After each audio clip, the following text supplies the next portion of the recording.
we should be live, hopefully. We're in Act 3. I have almost finished my coffee, sadly, because I was doing setup stuff. But I still have water and I still have jerky. So, not doing too bad. Although, if I have to mute to take a bite of jerky, it'll be mute for like half an hour, because this is good, but very, very dry jerky. Seriously.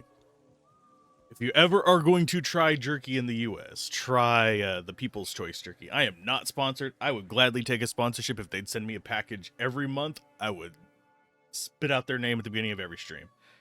Because they're good. But it does chew back. The kind that I get. And I did not do anything with the characters between streams. I was just completely just knocked out of it. But let's go ahead and load that in there. Corgina's, I think we might already have that shield somewhere. But I'm not certain, so I can't actually just like dump it in there. We do still need to do this. We're up to 153 gems in storage, by the way. So, eventually I should start doing some crafting. Especially since those gems can be pretty much any kind you want. And yeah, we're going to go with Colin's Greater Might, because we can now use that. The shield duration on this, it's about a minute. Still not long enough for me to just cast it and forget about it. But we'll still do it. It's fine. But onwards into the forests of Kurast we shall go. There we go. Oh, yeah, still waiting for that coffee to hit. But I did drink it. Today, we'll probably end up finishing normal if I get progress like I think I'm going to. No guarantees, but that's the plan. I think we're still on Players 8 as well. I can double check that. It should say it at the beginning whenever we first get into the game. Yeah, player difficulty set to 8. So we will be fine. And she's getting decent defense off of this. Worth noting, Arctic Furs is one of like the really good ones to upgrade. As far as things where you're actually building defense. Because generally speaking, whenever you're doing set item upgrades in Diablo 2, I think a lot of people forget that a lot of the set items do not have percent modifiers, so raising that base item does not help much. That is kind of an important thing to remember, sadly. That kind of goes under the radar. And yeah, we are way overpowered. Is that going to... No, that can't be a 4-socket. It's a 3-socket. Yeah, I'm probably not going to use the 4-socket stuff until we get to Nightmare. Then I can, like, remotely justify it. I might end up using the... Ooh, another Orb of Infusion. Sweet. I might end up using the Phase Blade eventually. And just making something out of that. Because we do actually have a decent amount of runes. It's not something we are lacking from the Necromancer run. Obviously, if we continue playing through on Players 8 with the Paladin, we're going to end up with a lot more. I was kind of hoping this would be the waypoint, but it is not. So let's go get ourselves I believe it is the eyeball in here.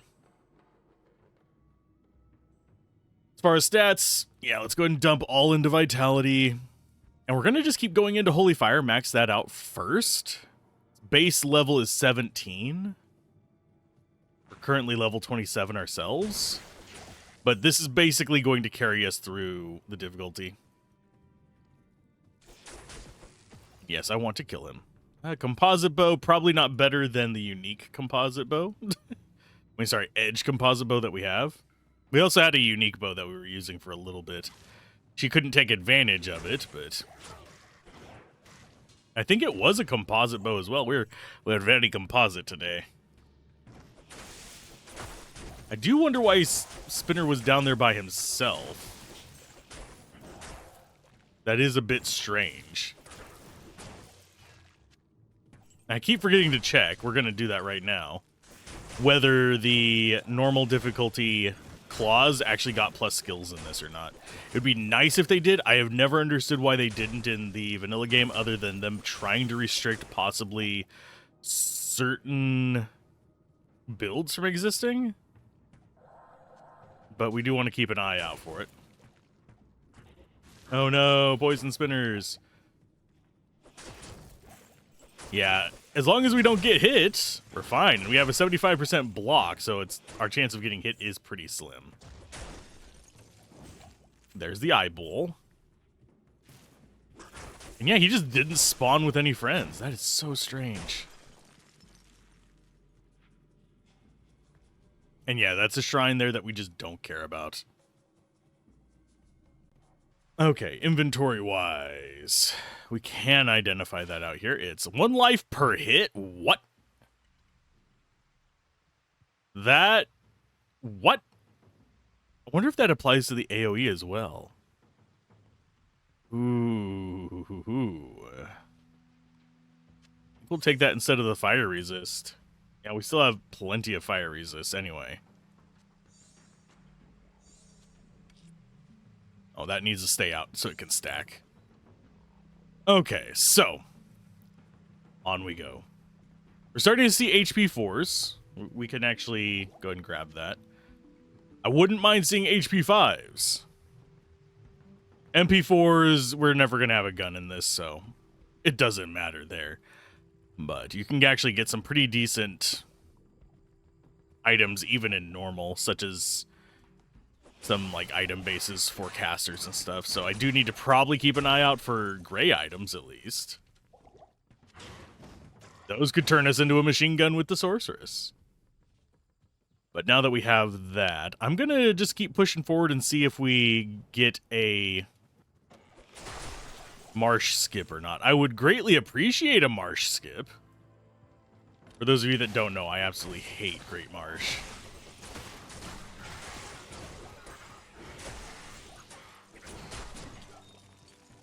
Okay, so we got Jade Figurine, we got Eld, Tal.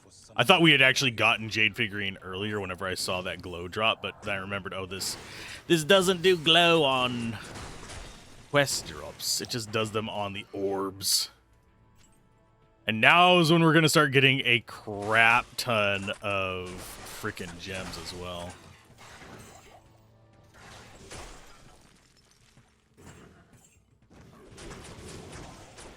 Look at that. We're still one-shotting stuff on players 8.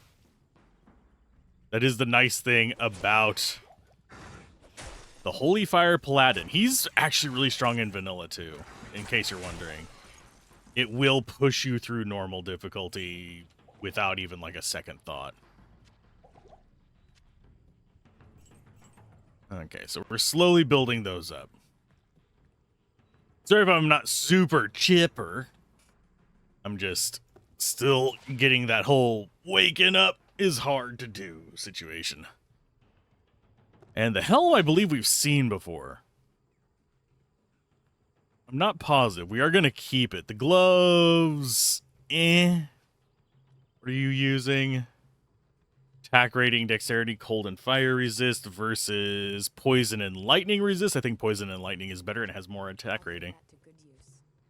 So, yay.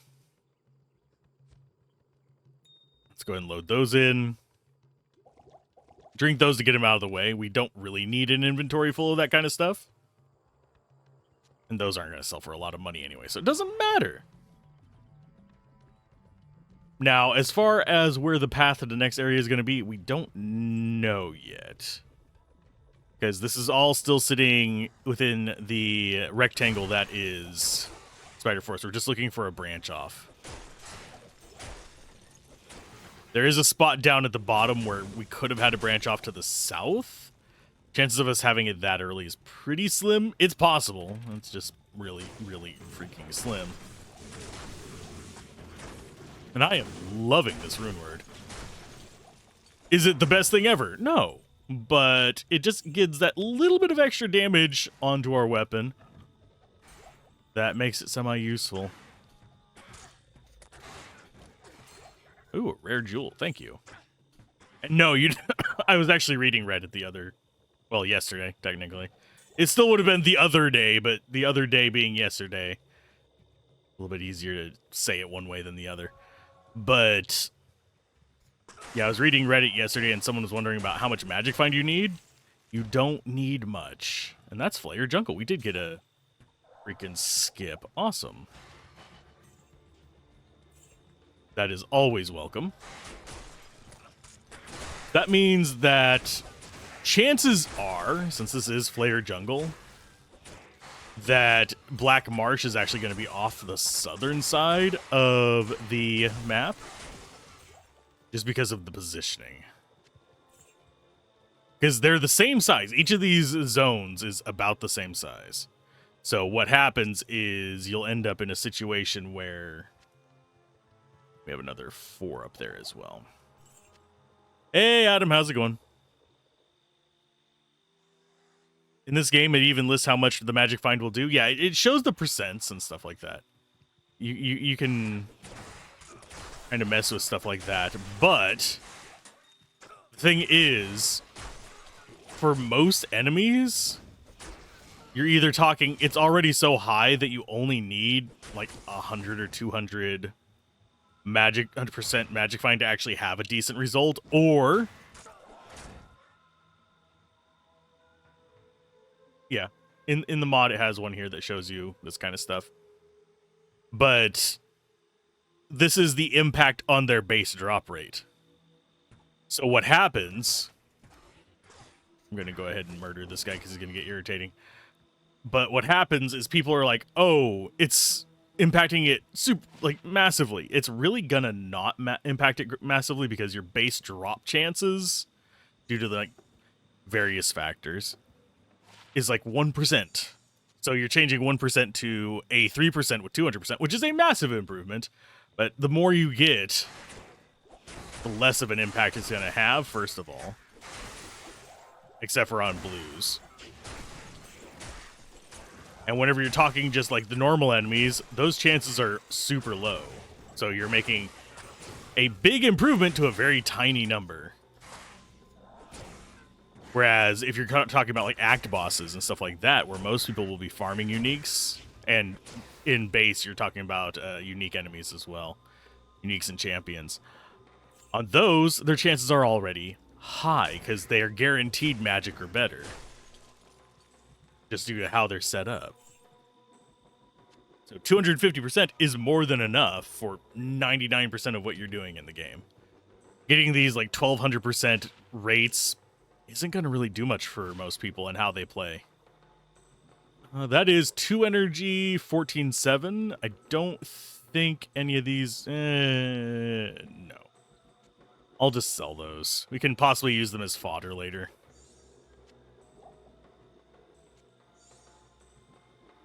I want more freaking orbs. I want an orb percent chance drop, but that would be really kind of awkward to try and design, I think.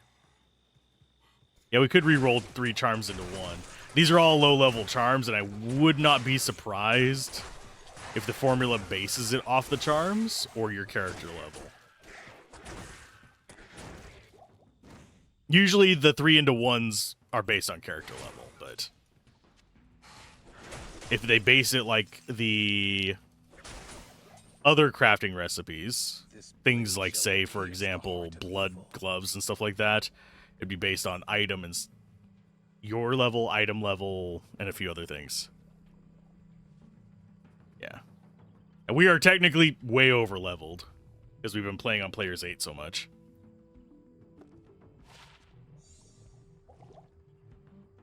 Now the question is, do I play risky? How risky do I play? Technically, I don't think it's actually that high of a risk. But I'm going to go ahead and just put a portal here, and I'm going to go get the waypoint. Just for the sake of personal sanity.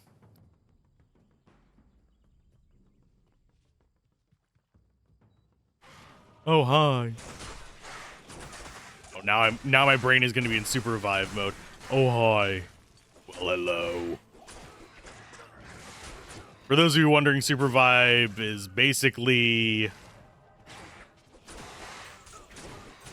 MOBA slash battle arena kind of thing. It's a bit odd. It's not something I would have normally played, except Gablin and another friend invited me to play. I was like, sure.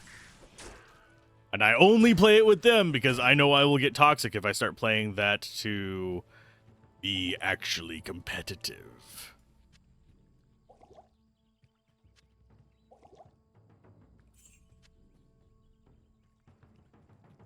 Played on players 8 through normal and somehow have a character at level 50 when you entered Nightmare. The mobs in normal Act 5 seem to be level 40 plus.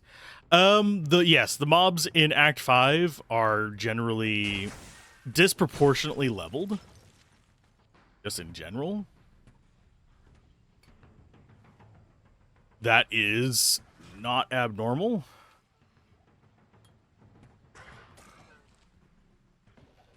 That it's actually that way in vanilla Diablo 2 as well.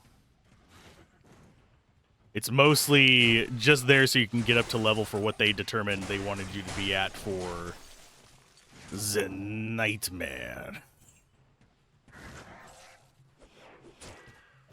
When the tick damage is doing most of the work as well, jeez. I do keep forgetting that we have bloody Holy Shock as well. And we also have Thorns, but Thorns not mattering very much.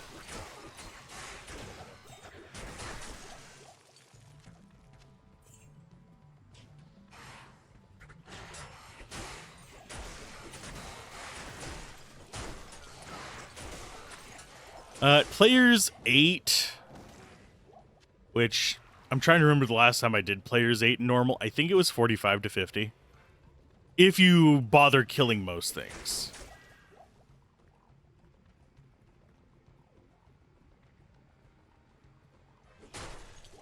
If you don't bother killing most things, or if you just kind of like ignore annoying enemies, you could get there in the mid 30s. I know the default, this is an odd thing, for a character's spawn in Act 5, which, yes, you can do. It's a dash Act 5 on launch options. But for that is level 33.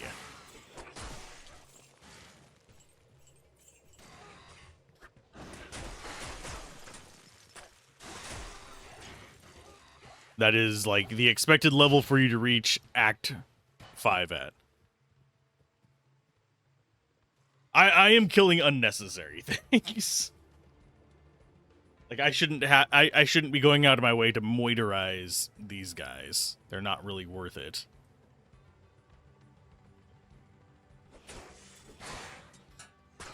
Especially since I think tick damage kills them in 4.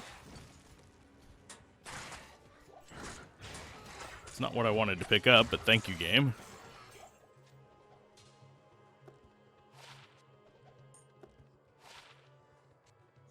Another one of those.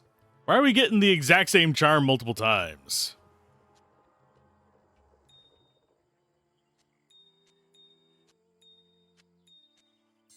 Yes, I'm just going to organize this real quick. There we go.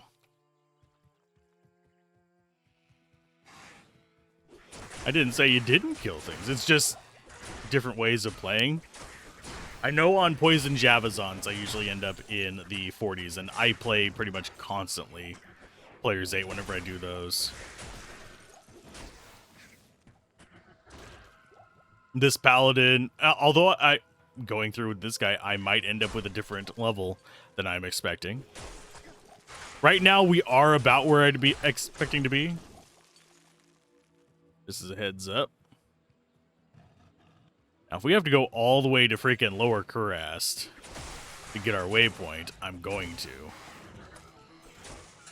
I don't ever come back to the forest areas unless I'm rushing somebody.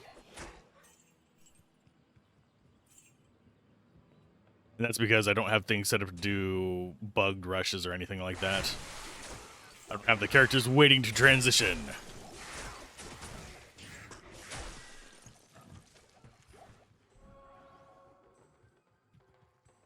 I do think we might end up in Lower Carras before we find the waypoint here.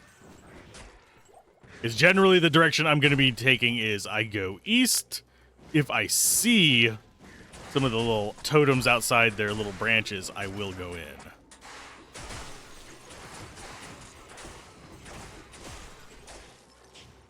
And this splash damage is busted.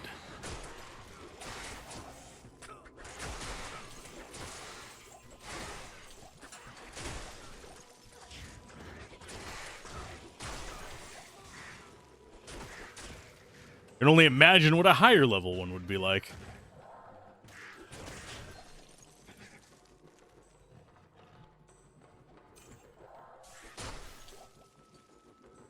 So, yeah, we're going to end up getting Lower Carras waypoint first. That's fine. I just need to remember to go back and use the portal.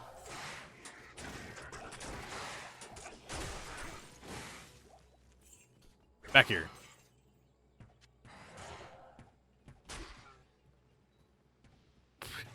Just charge at him. Get rid of the bastards. All the little shooty boys. Oh, this is probably the waypoint.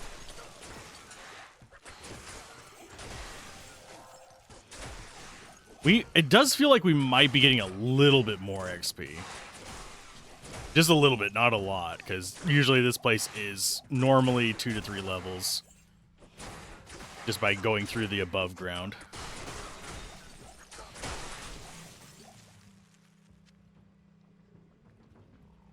Yeah, they could have changed the XP values. They've changed a lot of other things.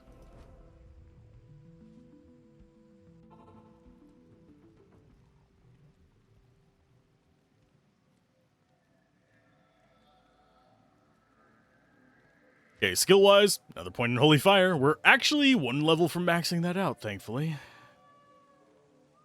And I will go with more Vitality. We could go for block rate. In a pinch, we already have max block. With that, is how I'm viewing it. This magic ring does me no good. It probably doesn't do me any good either. Faster cast. Attack rating's nice on it, though. Magic damage and 8% magic find. That's basically slightly better than a Mantled. Although Mantled has flat damage reduction, so that can be a little bit better. For attack rating, I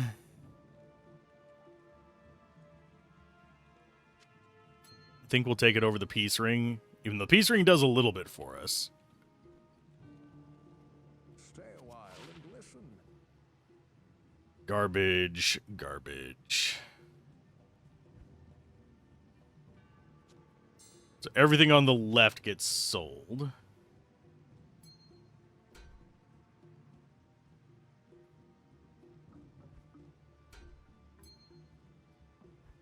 As far as our current level, we need a few more levels to actually get access to anything else for us. I think the next one, yeah, 31's our next upgrade for items.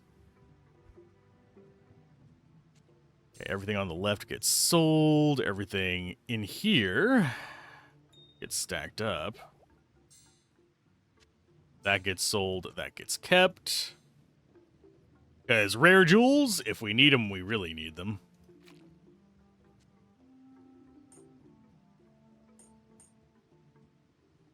Extra gold. I think we still have not hit the 40. Oh, yeah, because we have a bunch of grand charms that still need to have stuff done with them. That'll come through eventually.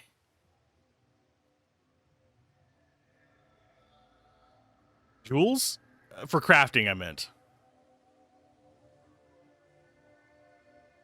Oh, let's see. Do I want to bother keeping the poison ones? I'm going to keep the poison ones for now. Probably not going to be good enough for me to use later. Weapon fire damage is going to get sold. We'll sell the extra magic find ones because we already have a few. This one's actually not bad. We're just going for some magic find. I say right after talking about how stacking magic find just generally isn't worth it. Unless you were going for something very, very specific.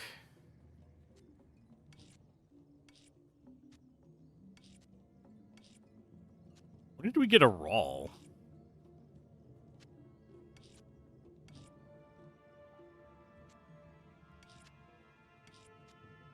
I am mildly annoyed that we just keep skipping over Neff. Oh yeah, I have to... Yeah. 10 out of 100. We might need to start using those.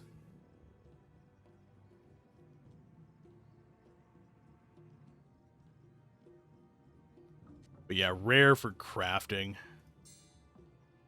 Because I seem to remember mention of there being ones that require rare jewels.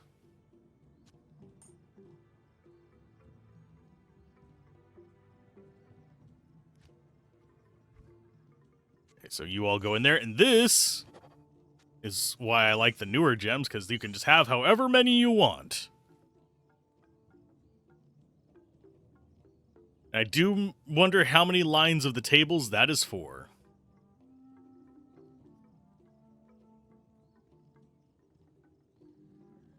Okay. It goes in there, that goes over there, this gets turned in. Keep that.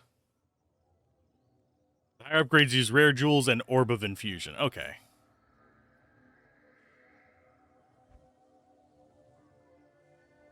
So we do want to be keeping the Orbs of Infusion.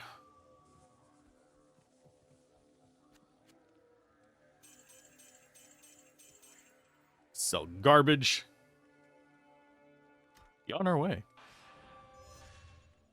Oh, yeah. Almost forgot. Mashif. He's a collector. Well, praise. Yes. But yeah, due to our level, we can't get white items here, so we'll never see 3-socket from them. There are some base items, if you rush here, you can get some use out of by getting here soon enough that you are low enough level that'll give you open socket items. Damn it. Greetings. From the... One bird's golden ash hole is no different than another's.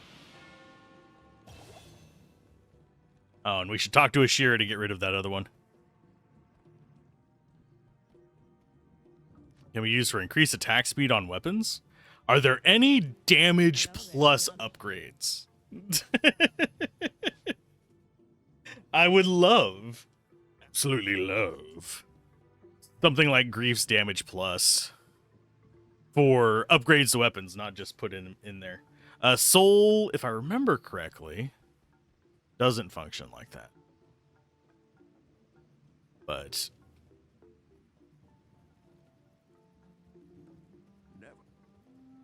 anyway, we've got to go find ourselves some stuff down in the Flayer jungle. Yes.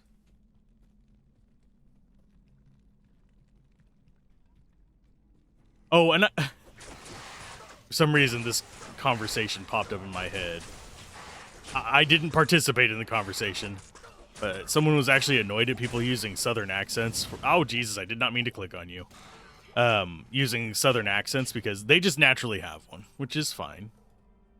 I technically have one.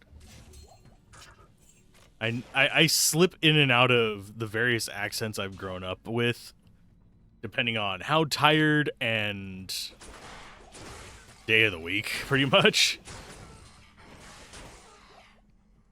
So, yeah. But I do find it interesting that there is... people do have issue with people swapping accents. Because a lot of the times, and I know other people that do this, accent swaps are not always conscious. For those of you that are curious. Especially for people who have lived in a variety of locations in an area that uses the same language. So you have like regional dialects. If you move around to places that have a lot of different dialects, you will often, especially if you have any kind of like masking tendencies, eventually start adopting those accents as not necessarily as your own, but as something that is just natural for you to pursue kind of situation. You die, you little bastard. Stop running away from me. Thank you. It's not always a conscious decision on people to swap accents. Like, if I've been hanging around Gablin a lot, I will have a tendency to sometimes slip into, not necessarily a Gablin accent, but I will actually, for some reason, accidentally slip into using British accents more for characters. And it's usually my crappy Americanized British accent, but for some reason it just sets my brain into that state, and I don't know why. It's not even a conscious decision. I haven't had people have problems with me on that. I just remembered seeing that conversation come up. I was like, that's a very... I mean, I understand the take because it's obviously... A lot of times people do it, they are literally just mocking the southern accent to indicate that a character is, I'm dumb, kind of situation. And why I went into a weird goofy, I don't know. But that's generally where my brain goes whenever I'm trying to think of a character is dense. Let's give it a high yuck. But, yeah. Everything like that is kind of complicated. That is the kind of stuff that I randomly think about day in, day out. While I am doing other things, that kind of stuff always pops into the back of my mind. About, how does that opinion form? How is it applicable? How are accidental and purposeful incarnations of it reached? Etc. Oh, short battle bow. I think we've seen that one before. Willow string. Teeth when struck. Life stolen per hit. We already have life steal on this. I think this is going to be less damage. Good use. I'll put that it's more physical damage, less total damage.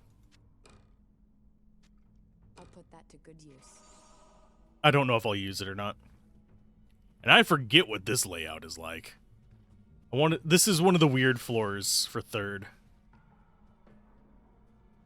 The majority of them are run the full lap floors. This one is specific pathing.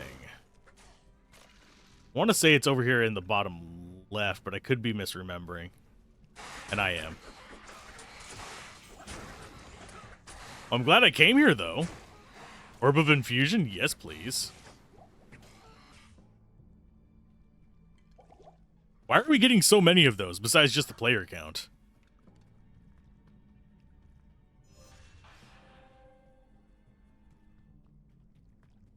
Yeah, it's going to be there. But yeah, this is one of those that I don't run into very often, so my brain just doesn't process it. The most common ones are literally you just run the lap, or you teleport to the center kind of thing, or you teleport to a specific corner.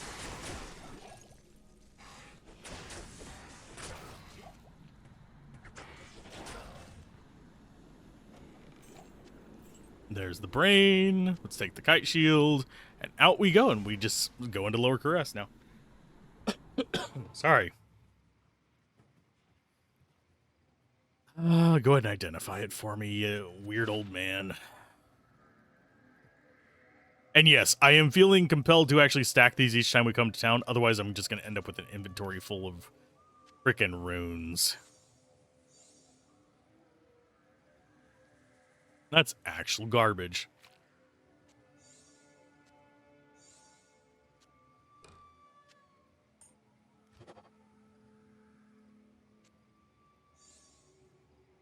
That I'm gonna keep. I should probably keep a set of Magic Find Charms just because, but I don't really have time to do much magic finding in these days. Like, today's planned video for the main channel is being delayed till tomorrow because I did not have the mental bandwidth to finish it up last night. Last night being 4.5 hours ago, 5 hours ago. I forget whenever I finally gave up on it. It was around that time. It was after midnight, and it's currently 7:30 in the morning. And it was significantly after midnight. So sometime between 6.5 and 5.5 hours ago. But yeah, Dungeon Siege is the next review. After that, it's probably going to be Clair Obscur. Yes, I know that's out of order. And then probably Final Fantasy Tactics. No guarantee on that next one. I have a list of ones that I have completed the footage of, and I'm trying to clear up my hard drive. So I might go after ones that are taking up more hard drive space. Magic Jewel and Topaz. Just do that to all your existing gear and stack a reasonable amount of Magic Find. Yeah. I mean, that's standard Magic Find, like low-end Magic Find gear. I can make some decent stuff. Because I have more than enough gems to make those freaking topazes out of.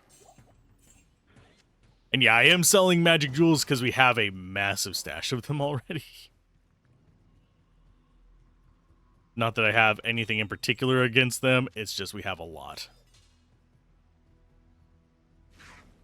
I am not going to bother with the Hoppy Boys. The Hoppy Boys are irritating. Now, as far as what waypoints we really want in here, probably Kurast Bazaar in normal. We don't really care about lower Kurast until, I would have to say, Hell difficulty, because that's whenever you can start getting like up to bear runes and stuff like that from it. But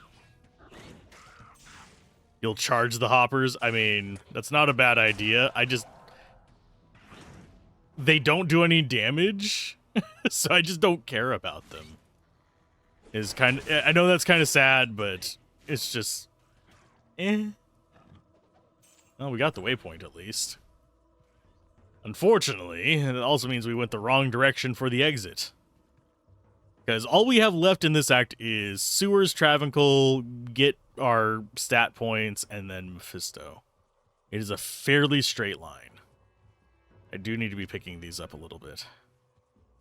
Because I have been not interacting with Kane probably as much as I should. Oh, you guys can just bugger off as well. I like the apes mostly as far as enemies here. Of course, the Zakarum, if you can kill them fast enough, are pretty good. The swarms are fine. I just am not a huge fan of chasing down things like the vultures and the hoppers. That also might be why my levels are slightly different.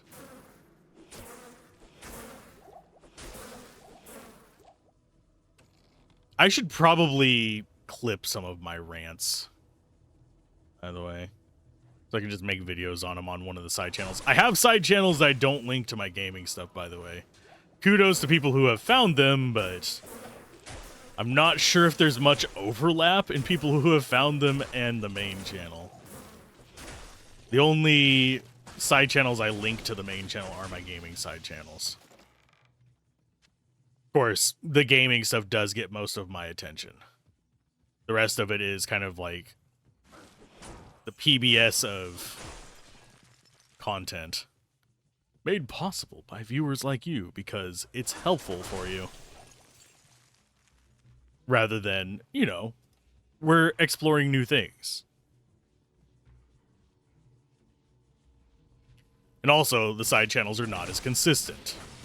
Which is saying something because other than streaming on a regular schedule nowadays, I am not super consistent with releases. And I apologize for that. It's not my intent to be inconsistent, but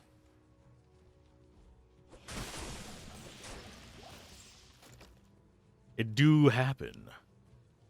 There's our sewers. We'll do those after we find the waypoint up here.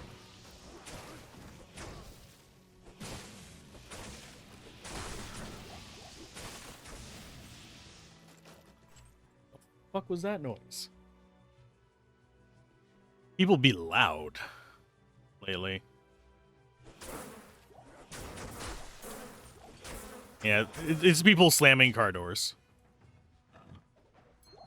And the way I know it's slamming and not just opening and closing is the volume. Because that had to have been loud enough to cross about... Considering who I think it was, that would have to go through technically 2 walls. Although the noise is probably coming through the window, which is closed. And it would have to go 6, 12, 18, 24. Let's see. About 60 to 80 feet.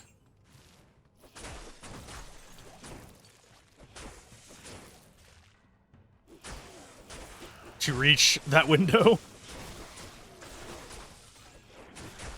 And you'd have to be doing it over the sound of my earbud, which is in the ear facing that window. Go and grab the Raw rune. Pick up our little bits of gold. There's Lamessums. Okay. Gauntlet identification. Is it good? It is not. Jewel. Is it good? It is not. Charm. And we'll take it. I can always use resist charms later whenever we go into hell. I know that's kind of a weak excuse for them, but when you need resist, you need resists. That said, we have the resist shield. Yeah, we're currently at a point where we would still be negative fire and poison. We'd be negative cold. We'd be positive lightning.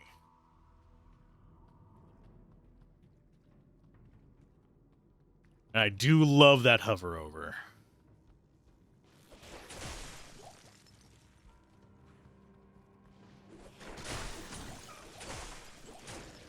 No.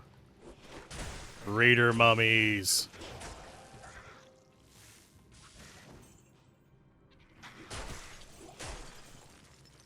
Okay, stat-wise, a little bit more vitality. We will be investing in Dex again soon. We still have a fairly decent chance of hitting right now, though. I never grabbed that. Might as well grab it now. The gold chest in here, it's not terribly difficult to find. It's just I always don't bother with it. This one, I don't think it's going to be a center, but it very well could be. Judging by the layout, there's a high chance of it. And yes, we can stack shrines, by the way. For those of you that were panicking, oh, you wasted your XP shrine. No. I think you can stack up to 3. This is not the right way. But we can get to the other side through it. Yeah, what happens with the generation of the sewers is you end up with polyps off the square. And that is going to be your various locations where it can spawn. That little zigzag up there was one of the polyps you can get. There's the Gloombat one that had... Oh, two-handed sword. Sweet. That's probably a familiar one if I had to take a wild guess. This is another polyp. Yeah, it's just basically little growths off the square are where it can be, and it can grow into the center of it as well.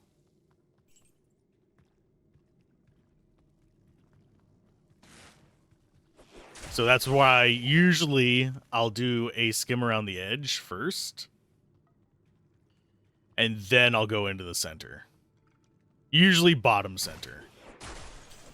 Because I would much rather find it on the outside edge. For my own sanity's sake. Although this one is really forcing me into that little central area there, which is mildly irritating.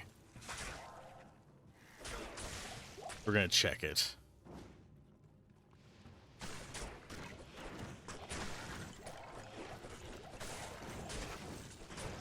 Why am I not hitting things? One fun thing that happens with melee builds, by the way, is this is not it. But yeah, one fun thing that happens with melee builds is you'll end up in situations where you're standing just outside the range of your weapon and it will just keep swinging. That happens in a few games, not just this one, oddly enough. That kept happening in freaking Pillars of Eternity. That was pissing me off. Where they'd walk up and waste all their AP swinging out of range in turn-based mode. It's like, come on. Come on. Are we going to get to level... we're probably... If I had to take a wild guess what level we're going to end up at, I'm going to guess probably 47 by the end of normal. I know that's oddly specific, but... And no, we didn't get a central one, I don't think. There is one spot where it could be, which is right here. But I think that's going to be closed off. Yeah, that's closed off. Yeah, there's... I'm trying to remember how many spawn points. I think there's like 2 for each side or something like that. And a lot of them will end up with just duds in them. I don't remember the specifics.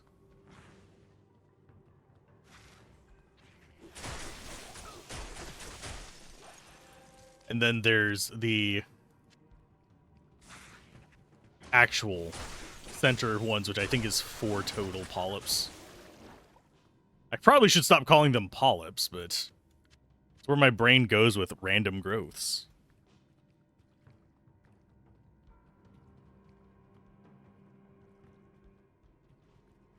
Okay, so that's not it. I need to go across, and I believe... Oh, we have to go around. Yay!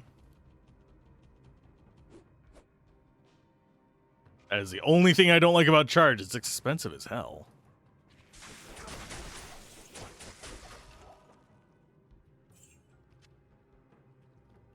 Are we looking on potions? Not too bad, actually. Another poison. Deathlust is one that I was not expecting. Die, you fool. That is one we haven't seen before. Crushing Blow, Deadly Strike, Skeleton Mastery. Very strange.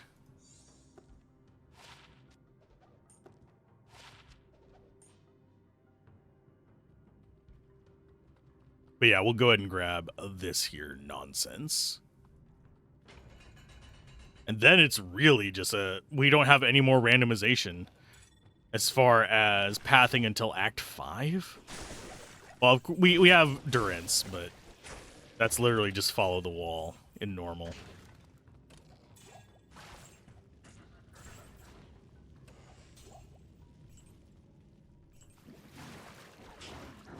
You want your Necromancer cosplay as Skeleton King? I mean, there are a few opportunities for that. In even base Diablo 2, because you have the crown.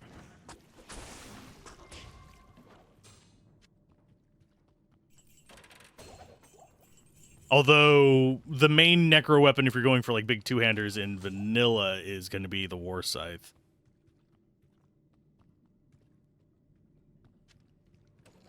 Well, let's go and get the heart. I still, in the deepest part of my soul, hate that it's not the brain in here. Because then your brain can be in the gutter. That's... If you can't go for the stupid pun...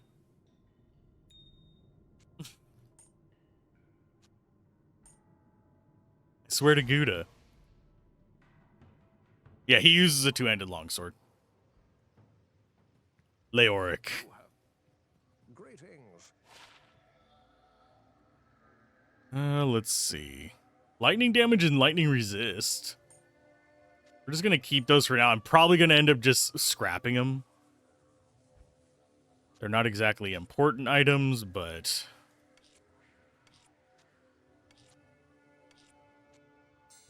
That is actually... These are actually good jewels to have so you don't have to waste hell runes.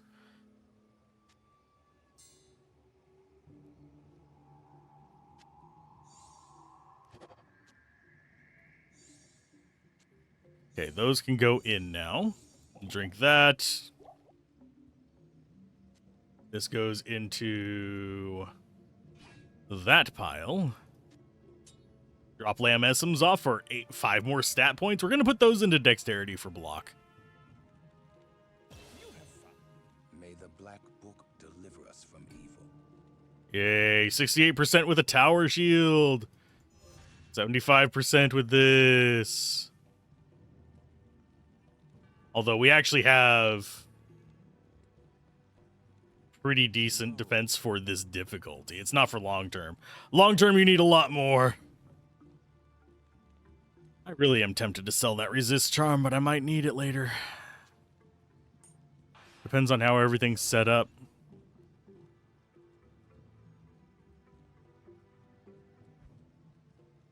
Yeah, we're not 31 yet. We are 20. Oh, no, we're 30. One more level, and we can actually use the resist amulet. Yay! I love resist amulet. I'm still, deep in my soul, viscerally upset that the Necromancer doesn't have scythe skills in D2. The advertising was literally there for it. In the promotion material, he was using a scythe with teeth. I know that's pretty much why they gave the Necro so many scythe powers in Diablo 3 and Diablo 4. But Diablo 2 lacking them still makes me sad. Because that was like the badass screenshot of the bunch.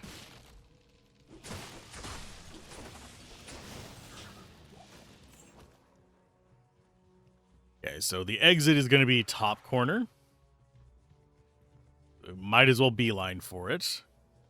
Because, yeah, it's always going to be the opposite corner of the entrance to the Carras Bazaar.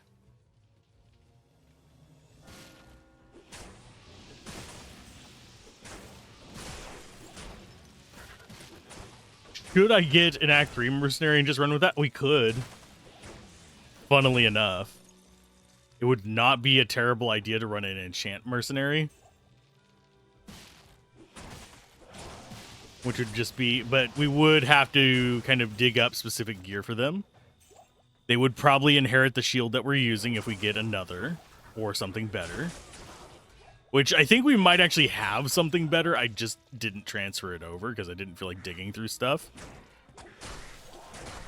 Because we did find some unique shields.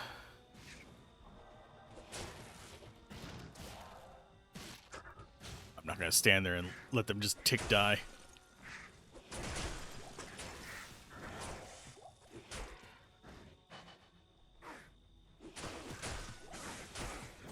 You didn't even get a chance to curse me, little dude. Such sadness. Much wow.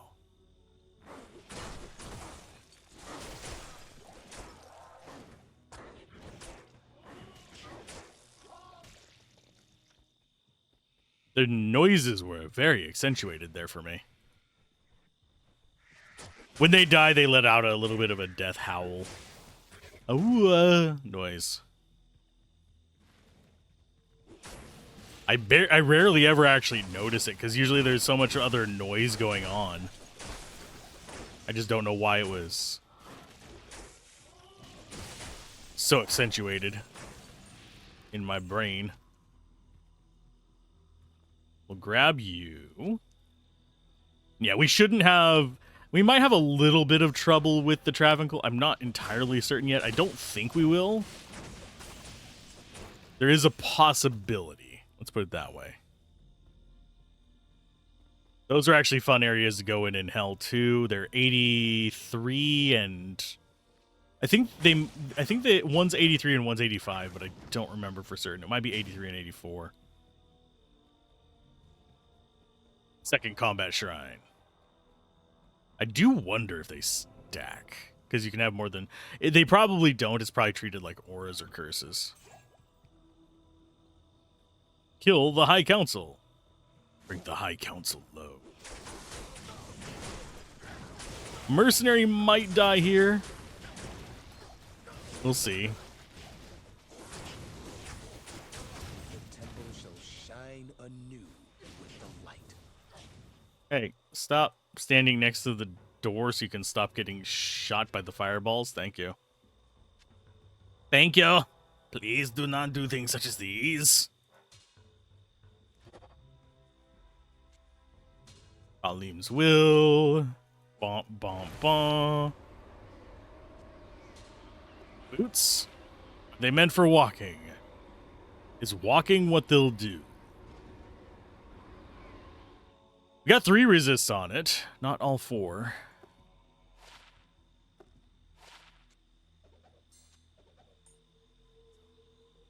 That is better for her, though. Good use. Yes, it's less into the individual resist, but having more variety of resists on her works because she gets base resist boosts.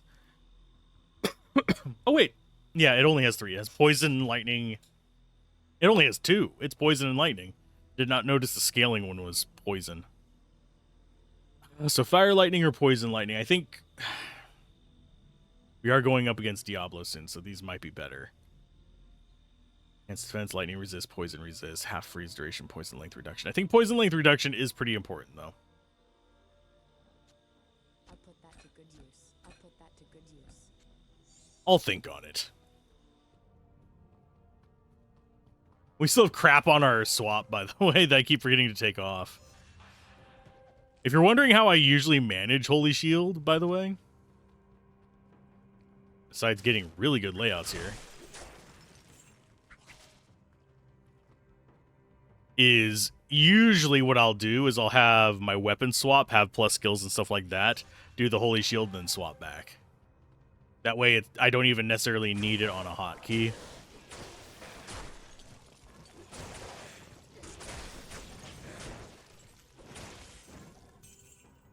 Time to follow the wall until we find the waypoint.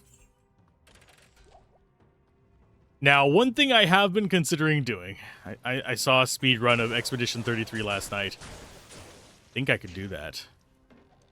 The thing that I would probably have the most difficulty doing as far as an Expedition 33 speed run would probably be the platforming involved in it for out-of-bounds tricks. Of course, I could always just do glitchless speedrun, which is a distinct possibility. I don't know if they track that, though.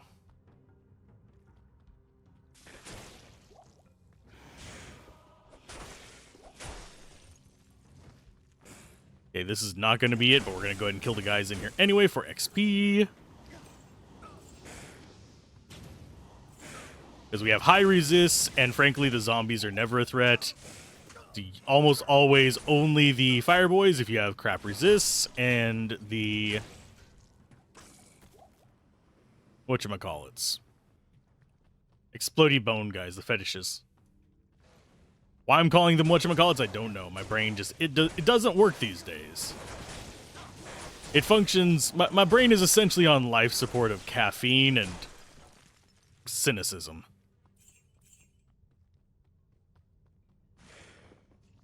I think not the healthiest mindset, I guess, but hey, as long as it keeps going.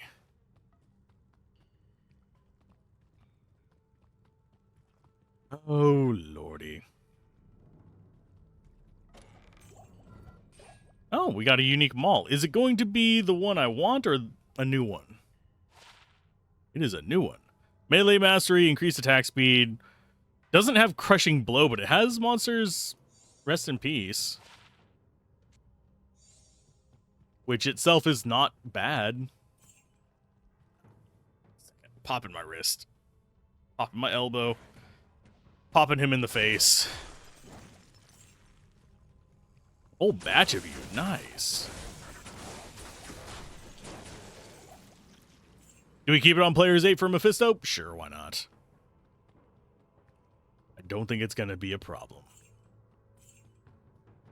That entire section over there was useless. There's our stairs, and watch our waypoint just be like right here. Oh, yeah, it is. So if we want to farm normal Mephisto, we actually have one of the perfect maps for it. That is about as close as you can get. There is one setup that can put you slightly closer. But you wouldn't be re-rolling maps to get it versus this one.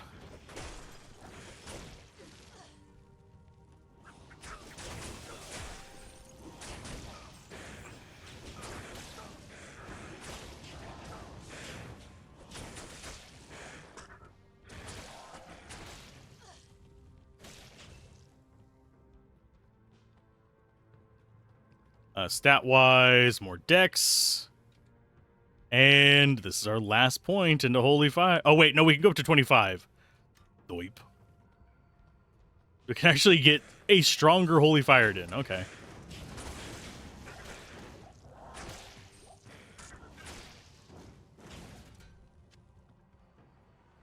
Okay, so we should have all of them chilling over here.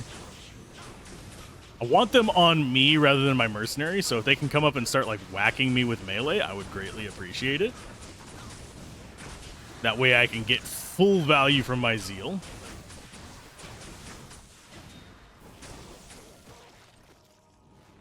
I see you there, Voidbringer. Lord of hatred shall darken the world no longer.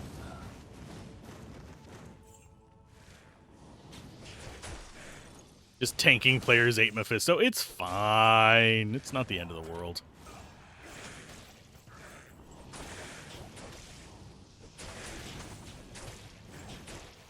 I am surprised they didn't give Splash a larger radius whenever you upgrade the charm. Not eerie music.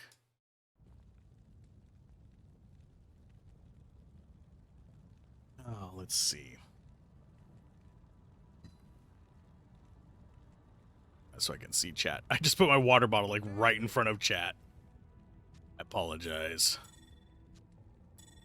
That is Mana Steel, which is actually kind of useful for us. It says more attack rating. We'll just give it to her for now. Okay, Kane, identify our garbage. We got Zen Killer, which is sacrifice, enhanced weapon damage, poison skill damage, slows target, fire resistance, and 2 sockets. That's early poison dagger for you. And there's Sanders. You were mentioning trying to get Sanders.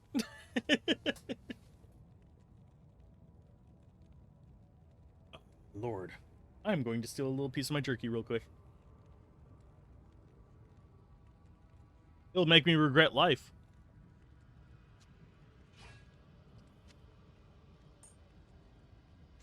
Because I had a bit too much whenever it arrived. And it chews back so much that it actually makes my jaw sore.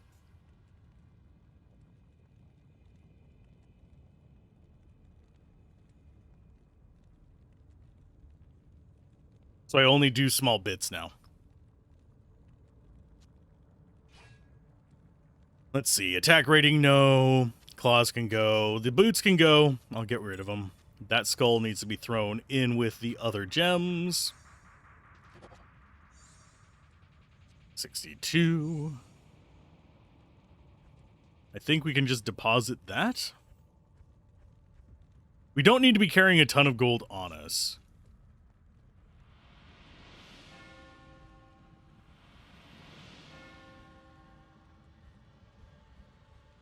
Okay, time to do the rest of the quests. Stay a while and listen. This act, thankfully, is literally just a straight walk, because they only half finished it. Thank you, Vivendi. And yes, I will forever blame Vivendi for it. Although I don't think actually... I'm not sure if Vivendi was the one who owned them at the time. I know Vivendi's the one that closed Blizzard North. So they deserve any shame and thank you Vivendis that we have. Of course, if they hadn't closed it, we wouldn't have gotten stuff like Guild Wars. We wouldn't have gotten Hellgate London. We wouldn't have gotten a lot of that stuff. There's actually a kind of flow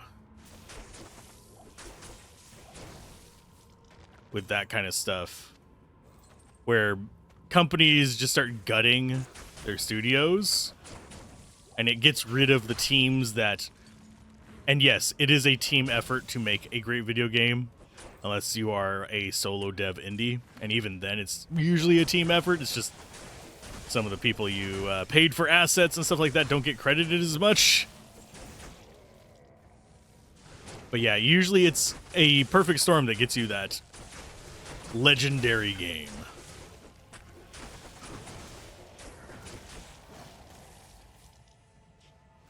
You do need to, so as they start trimming these down and you start losing pieces of that team, your games start to kind of shift towards a direction that is based on who's left.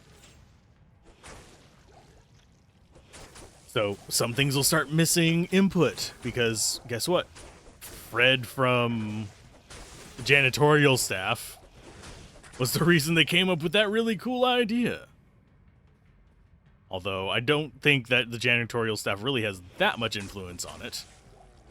But you get the idea. It's not always the headliners that do all of the creative labor. Sometimes it is accidents, sometimes it is some person who's just fresh off the hiring wheel. So it is hard to determine where the talent actually lies. So them trimming huge swaths of the company, usually not the best of ideas unless you are very aware of what you're doing or you actually need to trim it for actual financial reasons, not boosting your quarterly profits, which happens a lot. You'd be surprised how often companies do a bunch of layoffs and stuff like that, not for the fact that, oh, we're losing money. No, we're doing it because, well, we want to look better on the books for the quarter, which is definitely symptomatic of a shift in business philosophies, especially in the US, but globally as well. A lot of companies are out there just trying to either specifically appease short-term interest from shareholders. We're gonna have gloams, yep. I knew as soon as I walked through that door, we were getting gloams. Yeah, everything's just all this short-term profits, quarters have to look pretty, pieces of paper, rather than, okay, we can take a loss for a few quarters. The only ones that can really get away with, oh, I can take a loss for a few quarters, are certain larger companies and independent companies that don't have to answer to shareholders. Okay, so there's Izzy. I'm gonna come rescue you.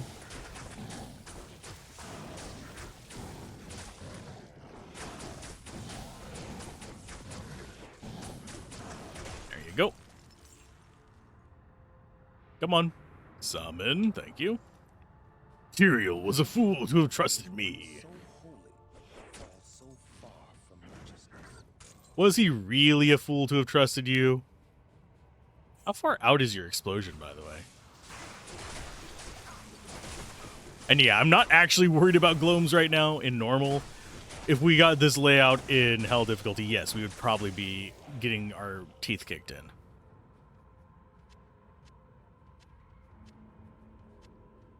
Stat-wise, do we need... Yeah, we need more dex. We're going to need quite a bit of dex in general because we're going to be using a phase blade eventually.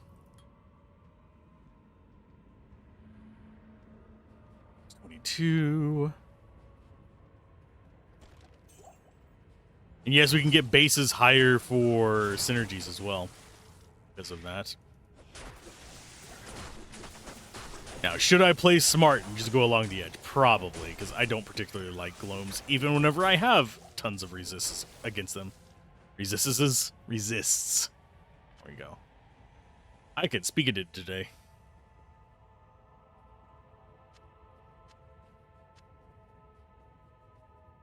I don't think it's going to be on this side, but we should still check. I think it's probably going to be on the left-hand side. But I could be wrong. It's possible for it to be on any of the exposed sides. Exposed side being side where the original stairs were not.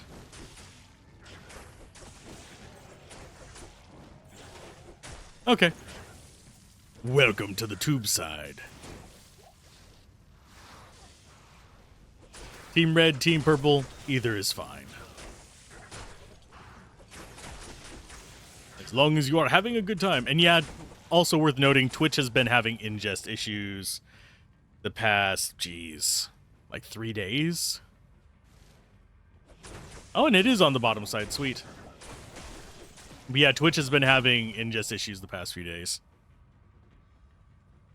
In some regions, I didn't think it was in my region, but they very well could be.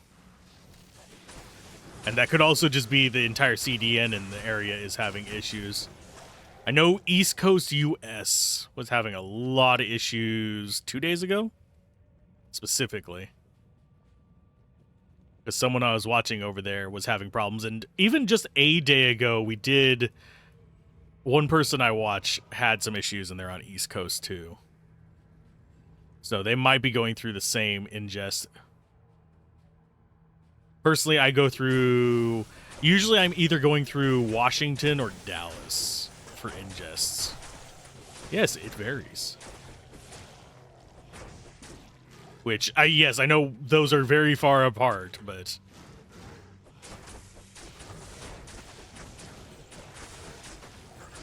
It's just whatever works the best at a given time.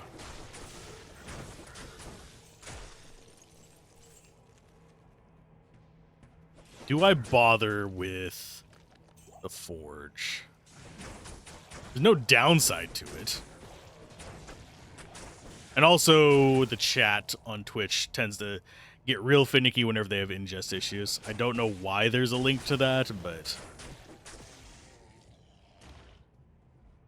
If I'm watching anybody who's on the East Coast, I will end up getting disconnected from East Coast US, for those that are curious. Who's on the East Coast. Lately I have been getting issues where it'll refresh the chat. It doesn't happen whenever I'm watching people who are on the West Coast, weirdly enough. Which is very, very strange, but it just means it's probably distributed that way too. Even though Twitch chat is actually an IRC system. So yes, you can actually make a bot, just an IRC bot, and run it through it. But lurkers make both platforms go round. You're having issues where the video just froze? I could check if it might have like auto popped me over to an East Coast one. Yeah, I haven't had any dropped frames on the... Unfortunately, due to how I do multi-streaming, I can only see dropped frames to YouTube. Twitch shows me my bitrate and my FPS, but I don't get an actual detail on drop frames.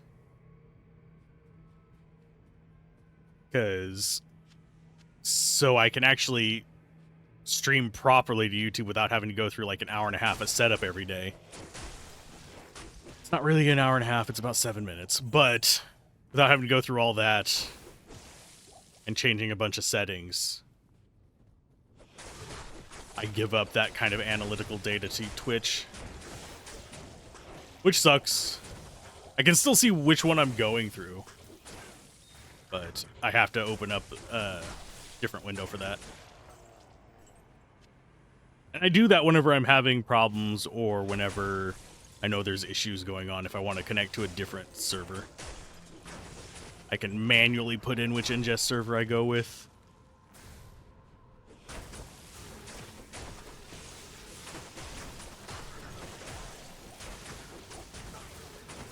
I still find the methods that Twitch has gone through to be slightly disappointing. They are absolutely going the route of we give up to YouTube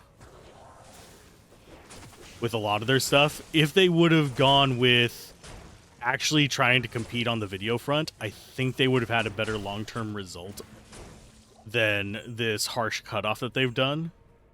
That's coming up. I've actually got my channel squared away for it, but their speedrunners are going to be hit hard by it, especially speedrun.com. where you have people who do a bunch of runs and then they just drop out of the speedrun scene.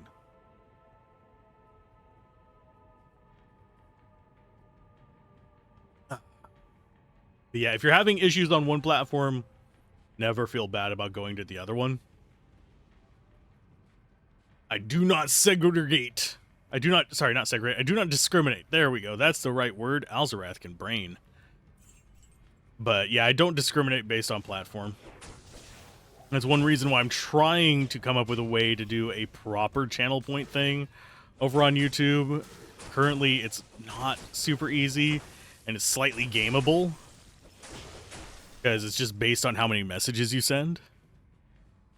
So the more active in chat, the more points you get over on YouTube. I don't have a way of displaying it because that would be frankly impossible. Twitch losing money.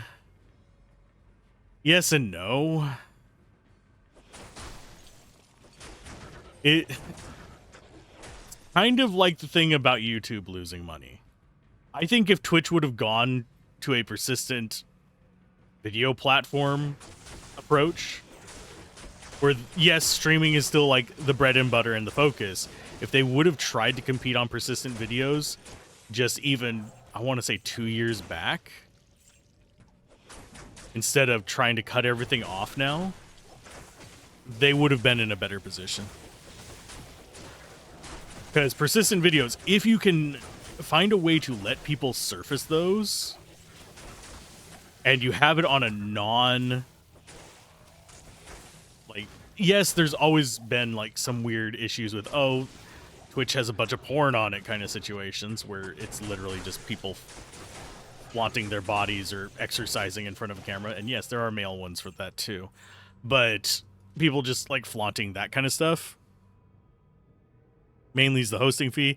YouTube seems to be losing money looking at how hard... Nope, YouTube's not losing money, funnily enough. They are trying to increase just revenue, maximize profits. They've been wanting people to push YouTube Premium for a few years now.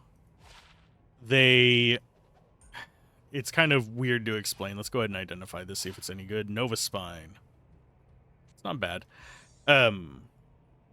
Yeah, they've been doing some premium pushes for quite a while now, and generally speaking, as far as how profitable it is for YouTubers, revenue from premium on a per user basis, and this is the same on Twitch, is significantly more. Twitch, to be competitive, they've already let one ship sail, the persistent video aspect. Even if they went back on it, they can't be trusted, so people are not going to focus on setting up highly edited upload kind of content for it. It's a ship that has sailed. It would take a lot to earn back trust. But yeah, let's go ahead and keep going, Dex. As far as their way to earn money on Twitch, I really, really wish they would push Turbo a little smarter. They have the button. That's it. But if they actually did a proper thing with Turbo, that would be overall better for both the viewers and creators and everyone involved. It'd even be more profitable for Twitch if they properly marketed it. But they don't. They just leave it up there and focus on subs. They do increase sub prices to try and push people to that, but that's not what it comes across from as a viewer. But no, YouTube's been profitable for at least a few years now. It was profitable before COVID. To make, and I probably shouldn't mention it by name, but yeah. It was profitable before that. And it's definitely profitable now.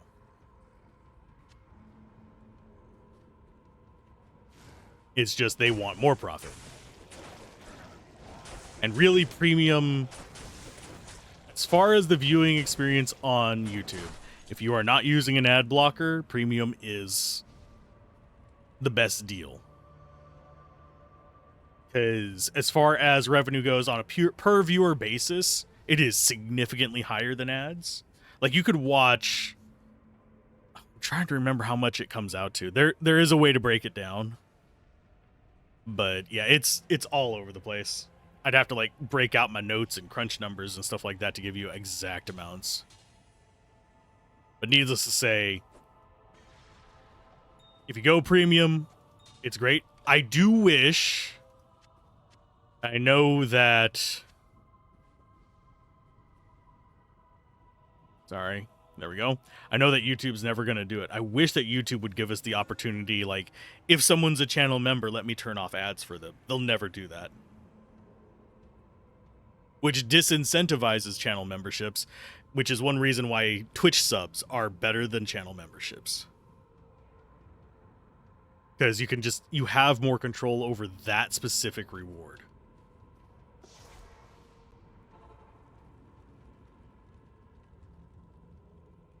But yeah, I'm just talking off the cuff right now, so. Let's see. Get you to identify stuff. Get ourselves the skill points. We can put it into Holy Fire. Okay.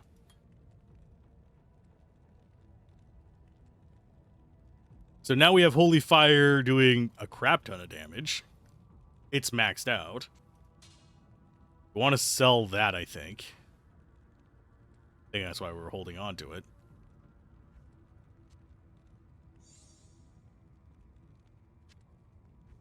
That is better. So you go off and that goes there.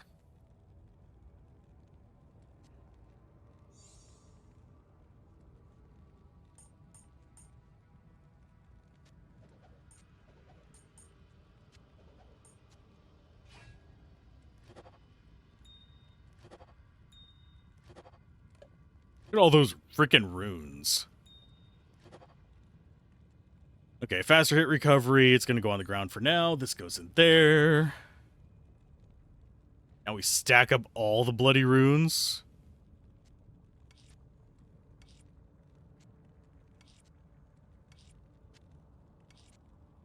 Yeah, I don't... I know I always end up going into the weeds on the YouTube and Twitch stuff. I don't necessarily think I always should. But it is something that I have hyper-focused on from time to time. It's something that I love kind of like researching into. Yes, my memory is imperfect, and I will misquote things whenever I'm talking off the cuff on a stream, but if I have notes in front of me from stuff that I've done, I can actually discuss some pretty interesting stuff.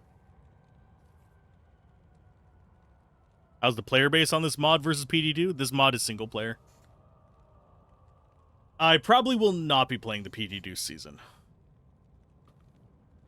Unfortunately. Yeah, this is a D2R mod, so it's only available single player. But I enjoy the mod, so take that with whatever grain of salt you wish. I find it interesting. Normal is a bit easier than it was in vanilla. Nightmare is still a lot of fun. Hell is spongy a bit, is my only complaint with it.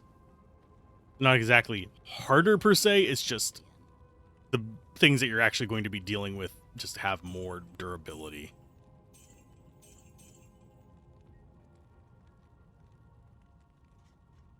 Probably should have kept the... Oh, no, it's a large. Never mind.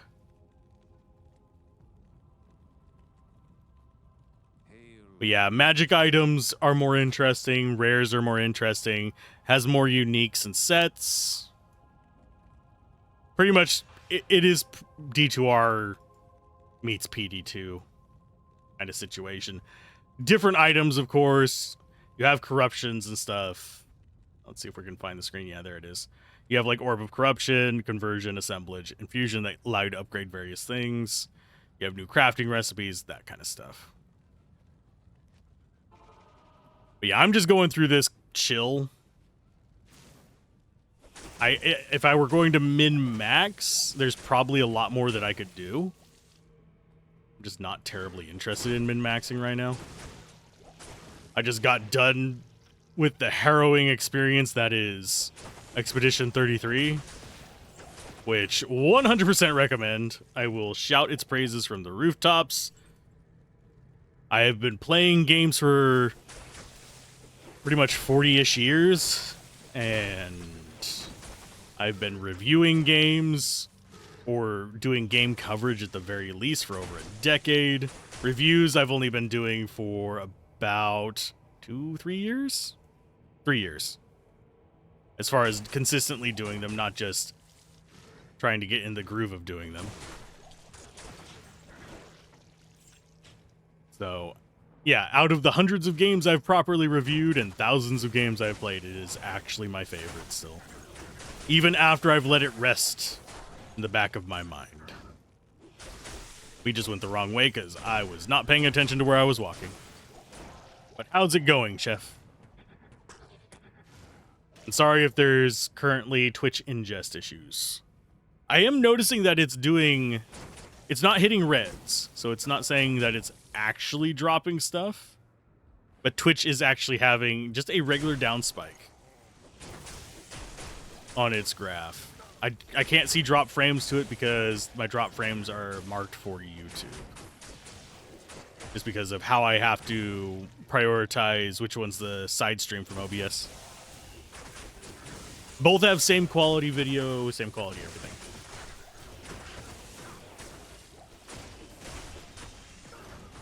When I do an overlay, I will probably... I don't know. I'll probably develop the Twitch one first. But I will be working on a way to give YouTube something similar.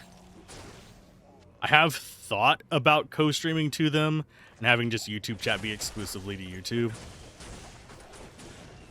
But that would involve launching 3 versions of OBS. The stuff that I have planned, which I'm not sure would work out too well. I'm so glad these guys don't have Iron Maiden anymore.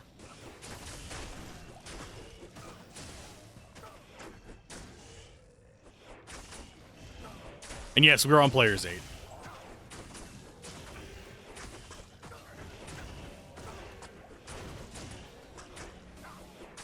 And yes, this has splash melee stuff.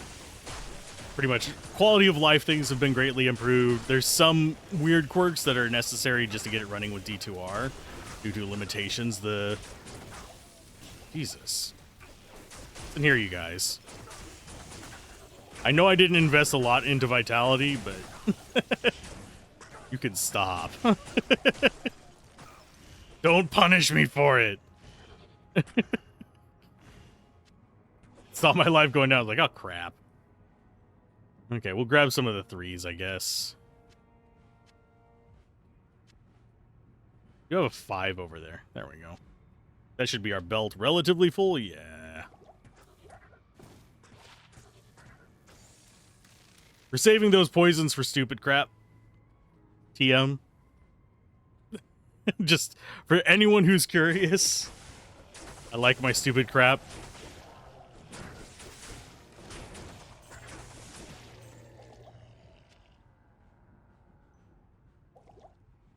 And generally speaking, normal Diablo is the hardest of the 3 Diablos. Unless they have fixed his lightning, which I don't think they can. I haven't actually double-checked it.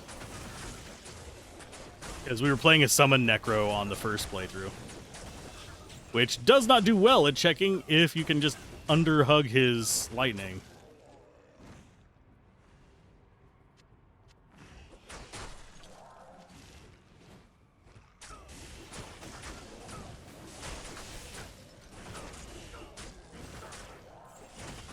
And yes, we get 1 life per... Well, we get 2 life per hit now that we have that extra charm.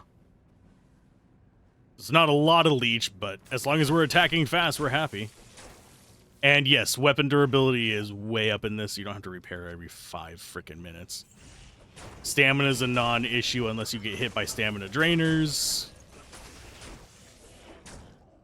You can see it has a recovery speed out the wazoo.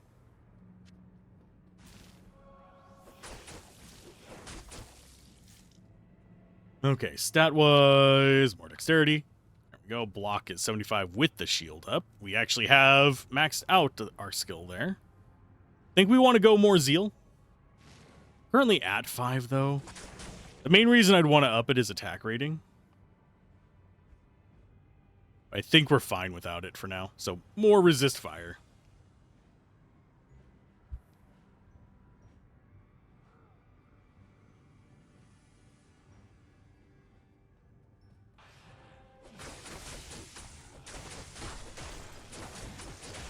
And yes, everything here is resistant to fire.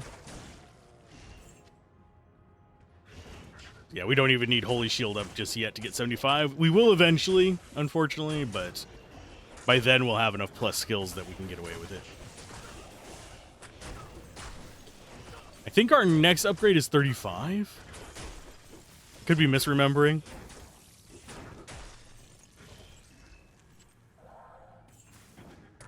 I'm glad to see that Stormcasters are still pretty good whenever it comes to junk drops.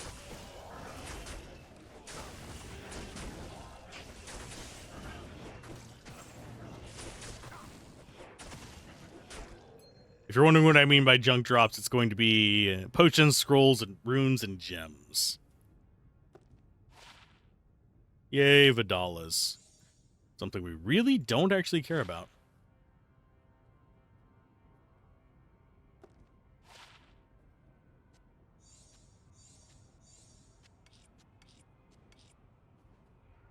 You get the shield up because we can.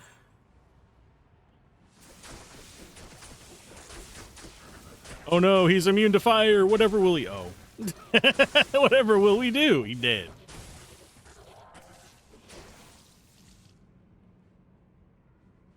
We'll go ahead and sub you out for a 5. Yeah, I am actually dumping lower potions for newer potions just so we don't have to stress about it later.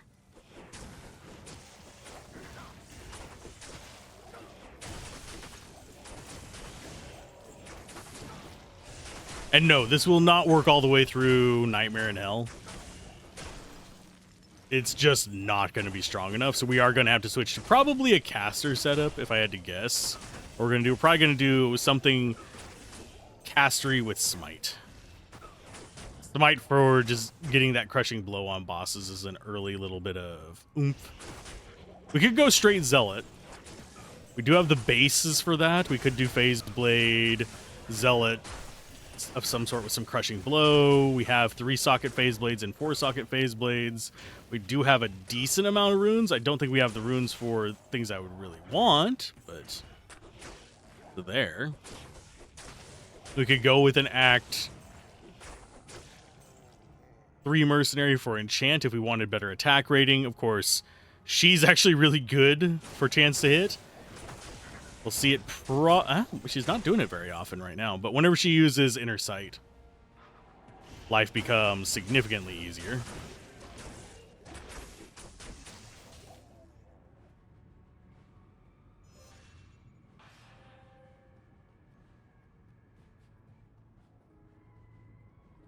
Oh yeah, we need to grab gold. Just for incidental repairs, we don't really need it right away. We'll be in our 50s before we can actually use Phase Blade, so I'm not stressing over actually getting those set up right now. So I'll probably look between sessions to see if there's a particular Phase Blade rune word that I want to use.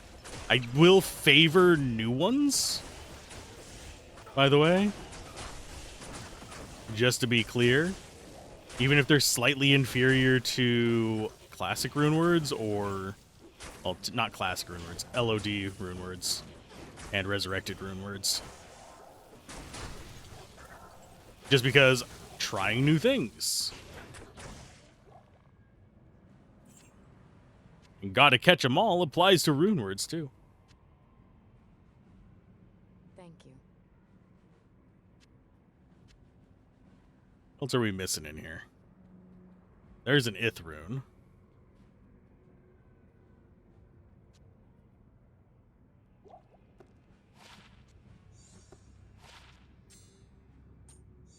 These are all 40s and up, I believe. 40, 40, 40, 40, 50, 60. Once we get that replenished life, we can kind of mix things up a little bit and have some life drain on our stuff, because it'll quickly counteract it. But I do need to be mildly cautious.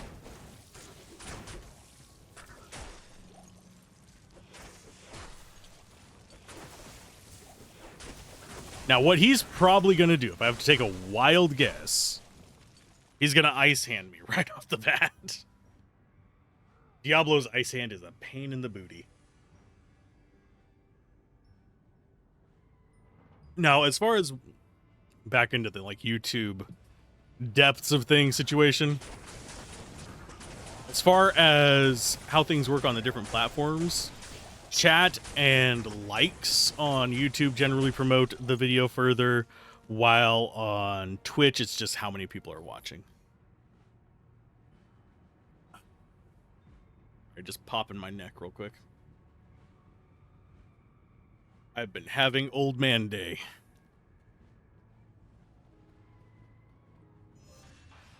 Pop that up and hopefully, cross our fingers, not actually need it.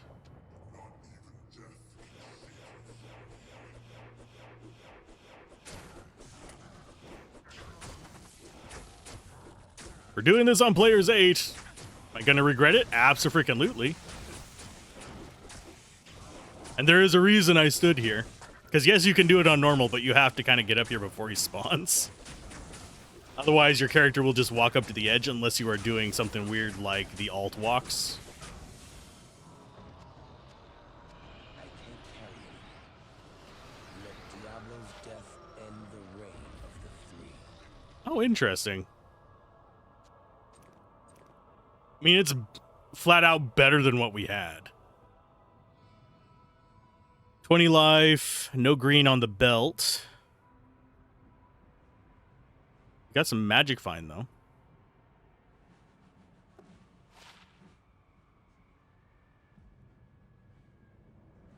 I mean, that's better than what we're using.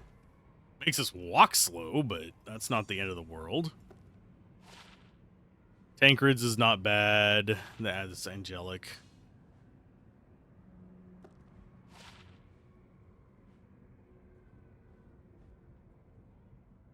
That's not bad either, with at least the way we're actually stacking up our stuff right now.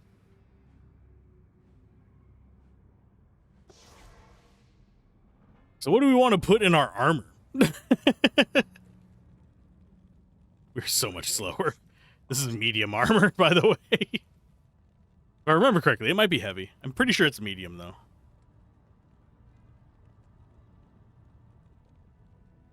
What do we stick in the hole?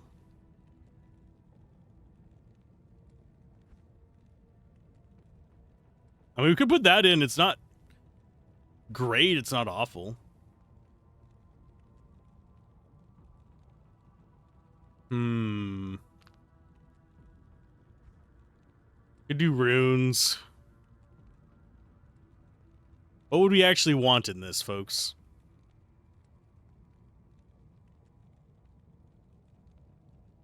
We do a crap ton of damage.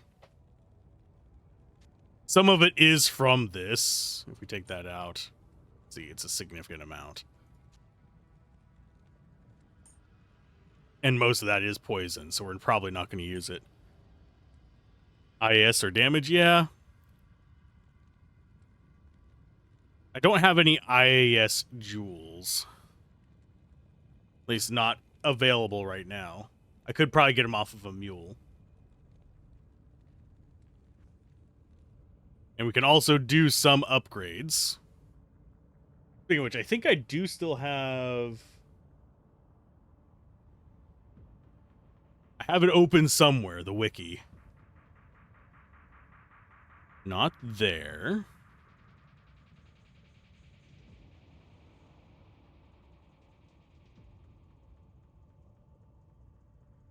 Let's go ahead and lurk on you. Yeah, I don't know which window I have it open in. I'll just go to that one and search for it. see.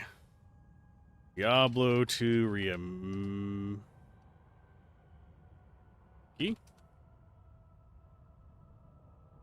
Gonna be crafting, I believe. Cube recipes.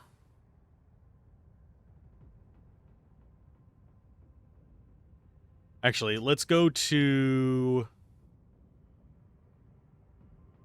I think we can just do the basics here.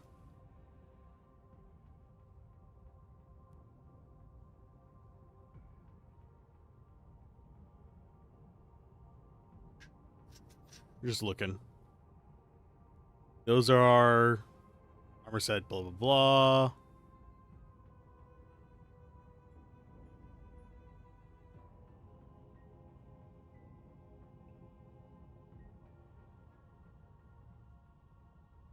Cube recipe search upgrades, and you can control F and search for items like weapons, boots, etc. Okay.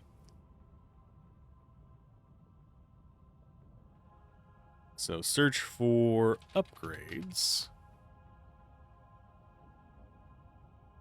Control F, armor.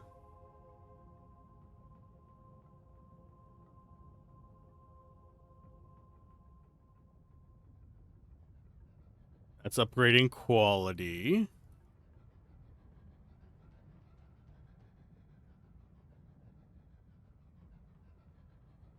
I'm looking for... Let's see.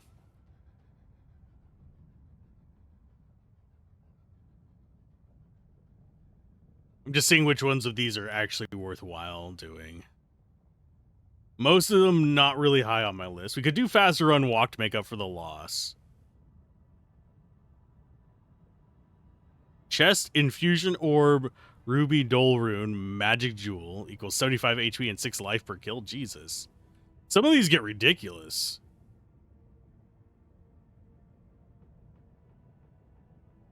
There's plus 6 all resists on it with an I'll have to sit and think about what I actually want to do with this armor. We have 2 sockets to play with.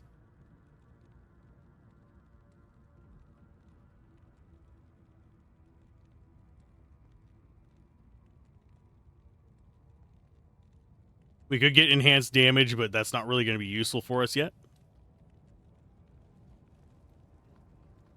We're almost leveled up as well. It's going to be a little bit more fire damage.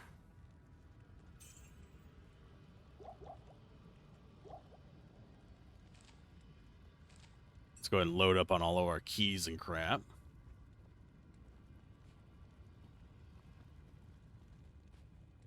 But yeah, I'm going to need to go through and just look at it off camera, because I don't want you to have to sit through me humming and hawing over it, even though that is part of the experience of doing this. And Diablo 2's always been a little bit bad about, well, back in the day it was forumification, but wikification of the games, where you have to go look up a lot of stuff online to really get the most out of it. Diablo 2's always been a little bad about that, simply because there's a lot of stuff that's not just readily available unless you go to a website. Back in the day, it was d2.net, Lurker's Lounge, Amazon Basin, stuff like that. Nowadays, it's Wiki. Usually ranges from fandom and Fextra Life, which are absolute ass, to stuff like Wikia and I forget what the other one is that lets you host independent ones. They're usually higher quality because they have less garbage thrown in and are less just shovelware.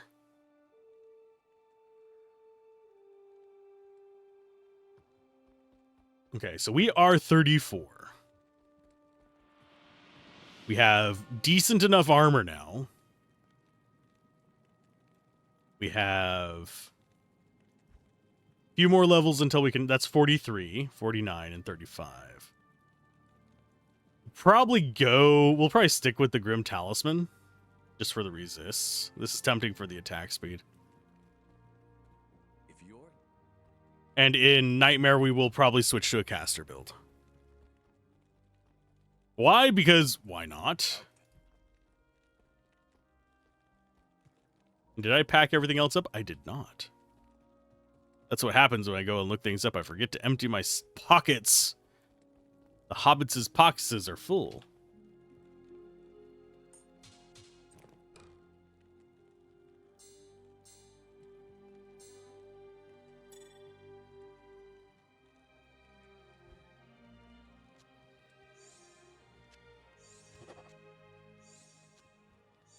Okay. We can get more junk jewels. Might as well just throw them in there. That...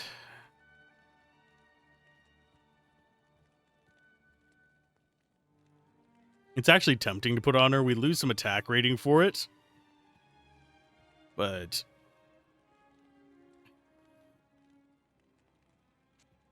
I'll put that why to good not? use. Then Angelic Sickle and those, they go in here. We're probably going to end up selling them because I think I have some of them already. Afternoon. One-handed weapons I keep 2 of, but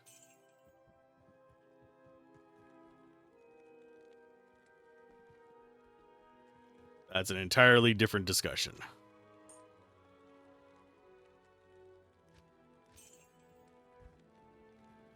Okay.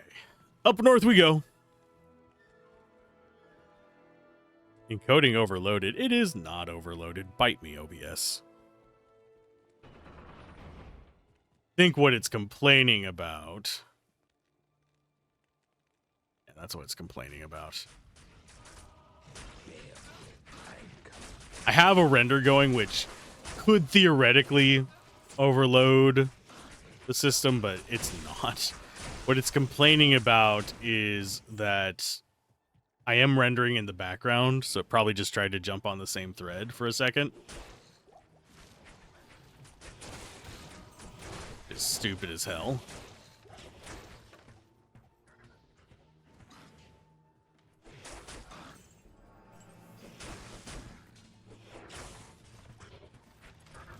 Yeah, it'll just complain about that every now and then.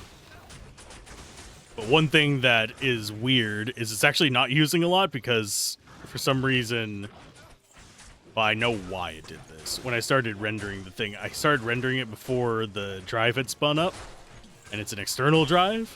So it's like, oh shit, we have like no bandwidth for this. We're gonna process it at extremely low speeds. It'll fix itself over time.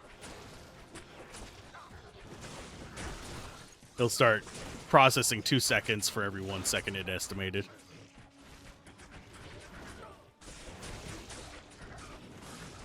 Free XP. Look at that XP go.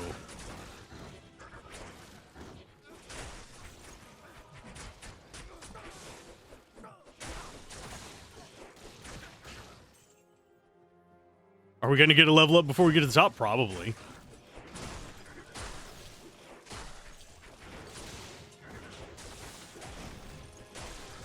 Especially if we get good XP shrines like halfway up as well. Definitely get a level up. Yeah, Act 5, usually really good on the XP.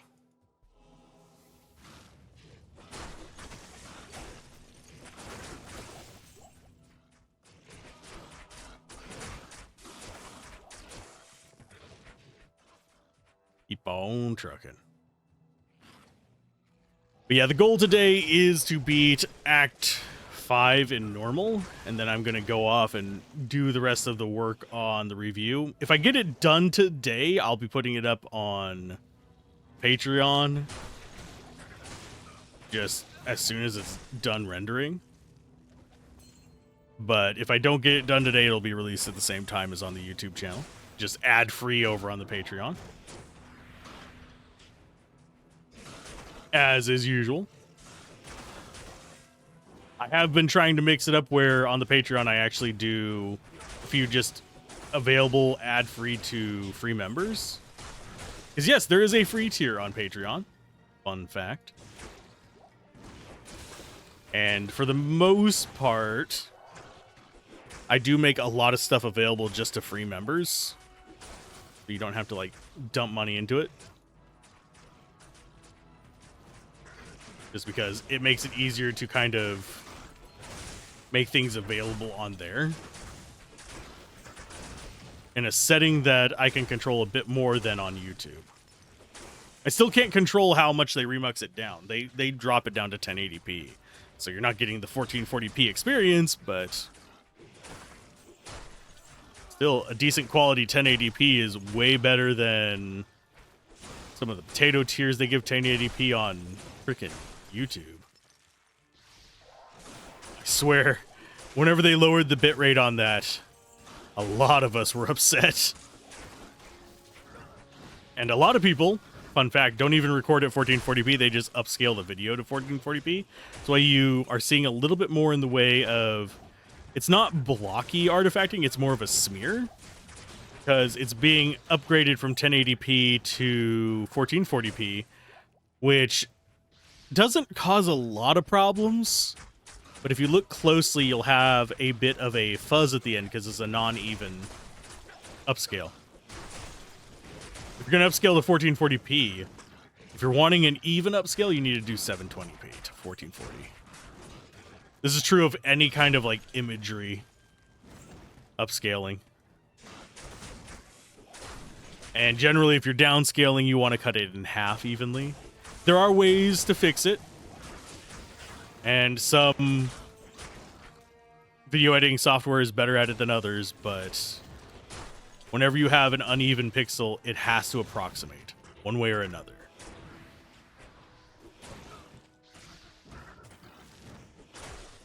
This is true of still images as well, and it's not just a video thing.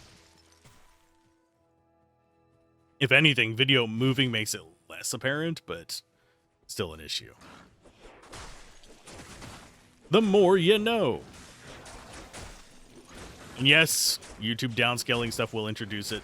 Whenever they downscale it from 1440 to 1080, you actually see stuff like that as well.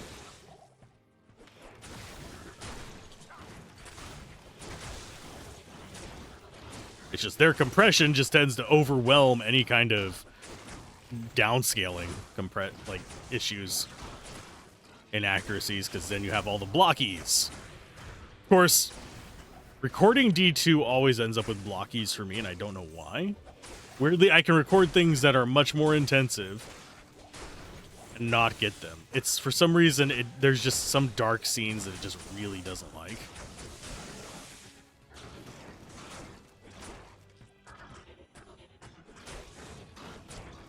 Should I drop this to players one? Nah, we don't need it. Yes, it's taking more than one hit to kill things, but it's not going to hurt anything.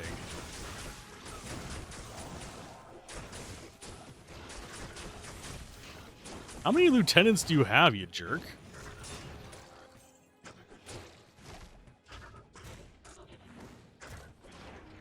I need to change that message.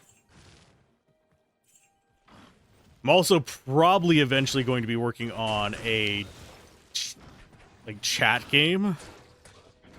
I don't know how well that will work on the YouTube end of things. I'm gonna try it.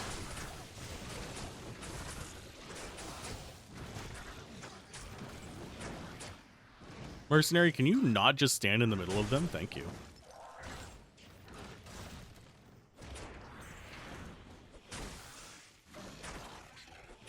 How many lieutenants do you need? 12,000.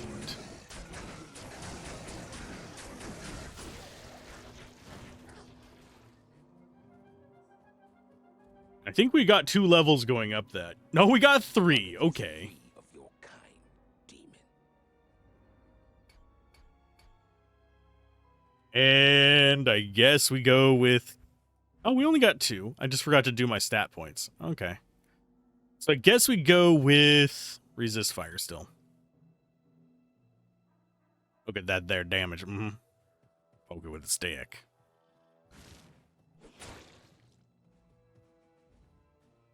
Old man move. I'm going to flash the recording while I do old man stretch real quick. Oh, lordy.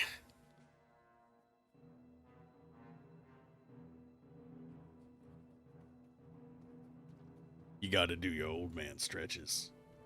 Always do your old man stretches.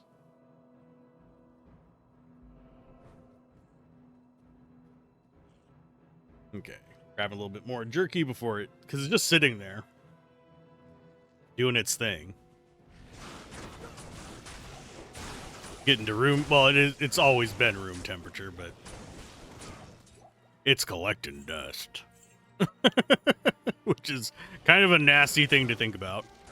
Do you like your jerky with a bit of dust? I personally do not. I'm not a fan of dust in my water either, but that happens as well. Whenever I don't drink from it for a bit. Of course, it happens even whenever you do drink from it. Very faint amounts of dust will fall into it. You got skin cells in anything you drink. How does this make you feel?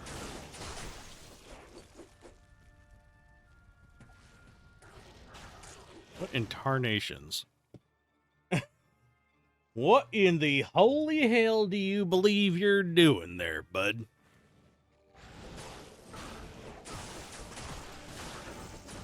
I should actually make a hyper-intelligent, southern-voiced character in one of the TTRPGs. Well, according to the Quantum Flux, you don't gotta give any fucks.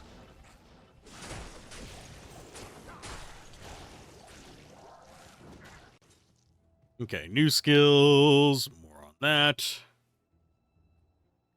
Let's get a little bit more life just in case. Oh, we are currently... Why isn't that gold?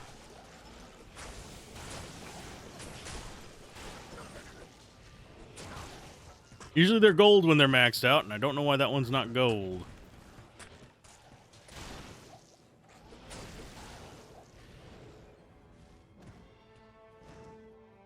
I don't do chewing tobacco, but I might as well with how I do jerky. Because I let this jerky sit in my cheek until it's softened, then I chew it. Which is sometimes necessary. Am I going to rescue the guys? God, no. I don't want to have to organize that. There's our second Tankreds. Dontiva? Yeah, second Tankreds is not bad.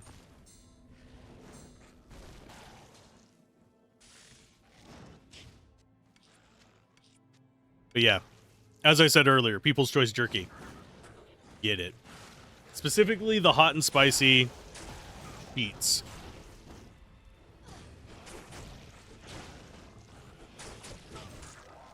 I do wish set weapons were better, even in this. A lot of the ones we've come across, yeah, they're neat. Yeah, they probably have fun stuff whenever we stack them with other things. But for the most part, they sadly do not do much.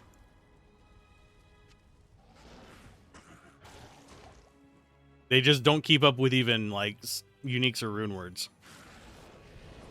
I would love to do a full set. I think the only, like, full set that I see people run weapon-wise is stuff like IK or sometimes some really fringe builds with Griswolds.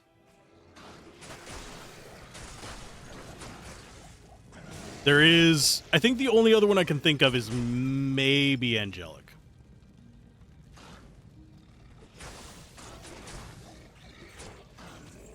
And even then, that's a very specific build.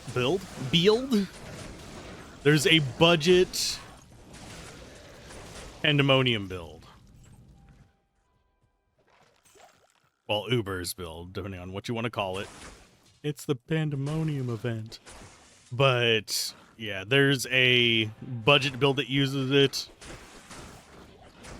Not great. Usually it's better to go for other bases. Because it's an attack rating boost. It's something you want to do in very specific circumstances.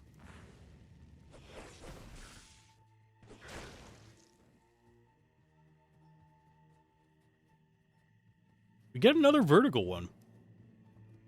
This is the uncommon layout. We got it on the Necromancer, too. Yeah, IK is Immortal King, the Barbarian mace set. It's actually a really good set for a Whirlwind Barb if you're not going to be doing any kind of horking or anything like that. If you do horking, then you don't want it because they'll shatter corpses.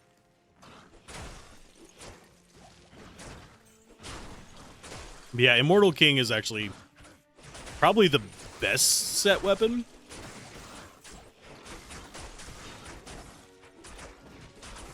You'd think the Druid one would be really good too, but it's more just okay.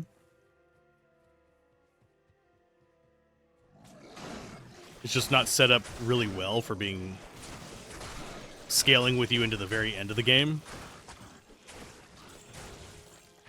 But it's fine. It's good for Nightmare and getting most of the way through Hell. You can beat Hell with the Druid set, but usually if you can get like a Baronars, it's going to be better. As far as like the mid-tier, super cheap to get stuff goes.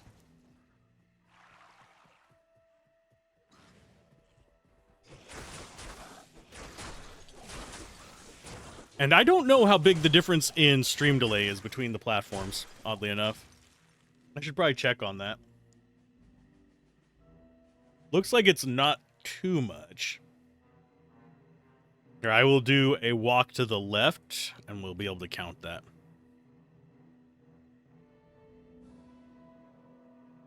The delay between platforms is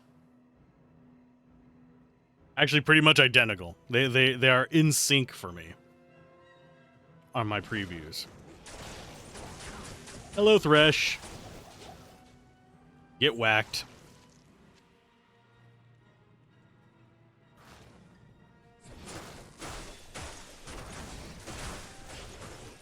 When you are more vicious than the Moon Lord.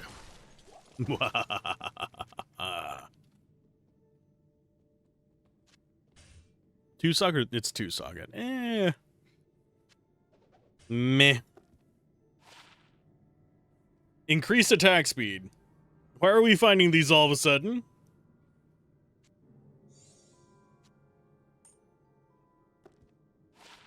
Weapon lightning damage 1.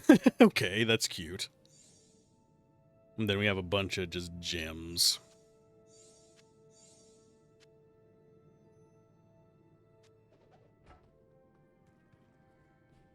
And yeah, I know we're not going to get any real amazing bases in normal because you can only get up to 3 sockets, Nightmares up to 4.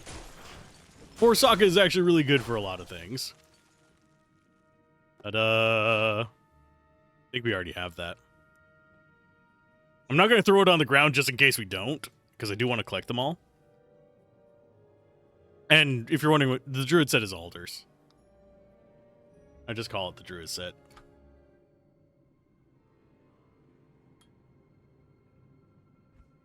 We're getting up there. A few hundred damage is good in pretty much all of normal. Of course, going into the thousands means you can really push through stuff, but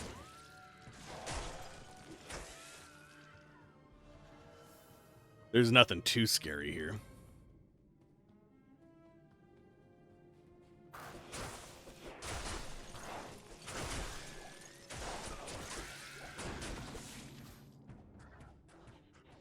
Don't need TP scrolls. We're full on them. But yeah, we're going to do Anya for the resists. If we're max resist in Hell, I might not do Anya in Hell. Just because how spongy the enemies are. We did that skip with the Necromancer as well, because we're max res anyway. We might be doing the same with the Paladin, just because we're probably going to have a pretty easy way to get max res. Especially since the amulet we have is a Paladin amulet with a ton of resist on it.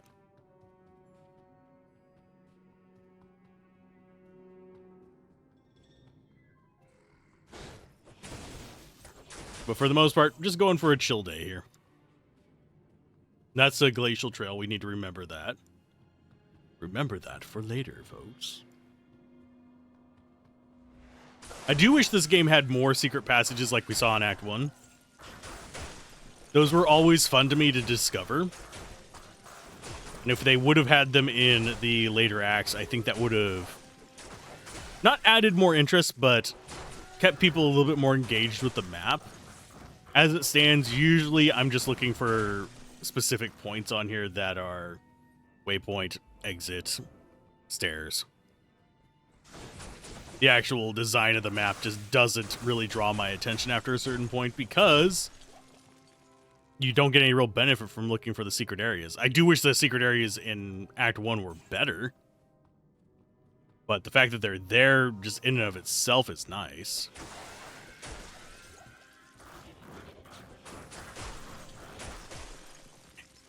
The amount of XP you get in Act 5 is ridiculous, but yes, they are significantly higher level than things even in Act 4.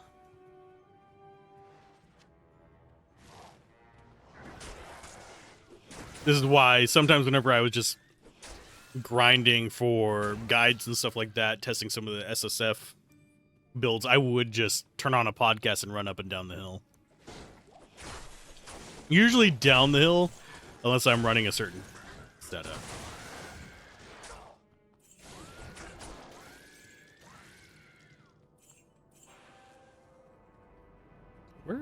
It's just going to be down here and on the corner, isn't it? There's a skull. Hey, Anya, we want your resists.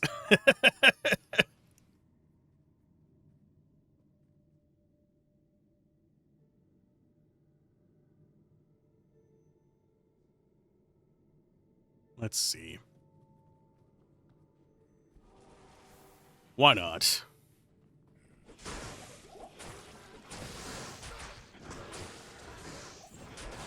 Just getting our bearings in here and killing off all these. Because they're giving me a crap ton of runes. Okay, so this will get me my bearings. I think our Anya is going to be on the down. So we're going to have to go that way and then loop back this way.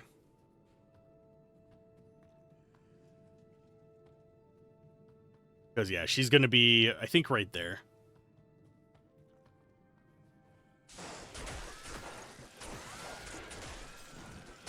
Possibly a little further down, but that direction.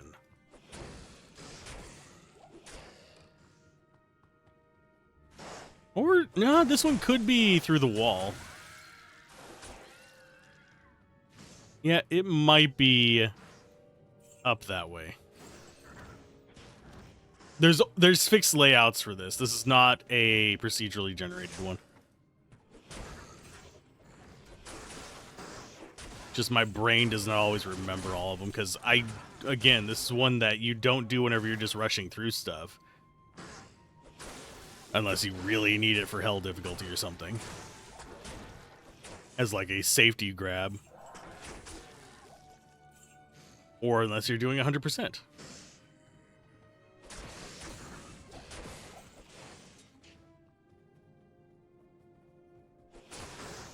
Yeah, it's pretty easy to do this in normal difficulty. In Nightmare and in Hell, you can run across gloams, and usually do run across gloams in here, which makes this area suck nuggets.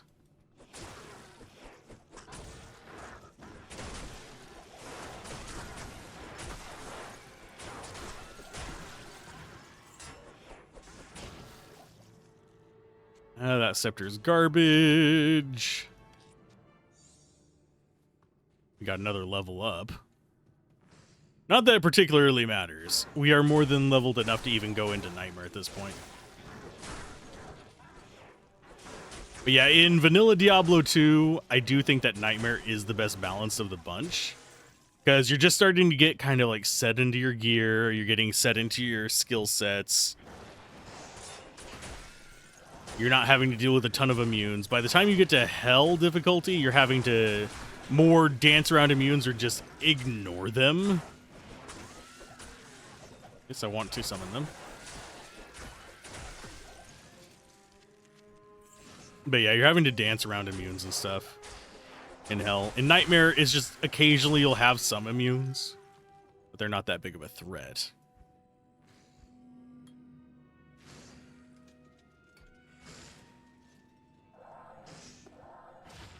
Crusader's Wrath. Blessed Hammer, Crushing Blow. I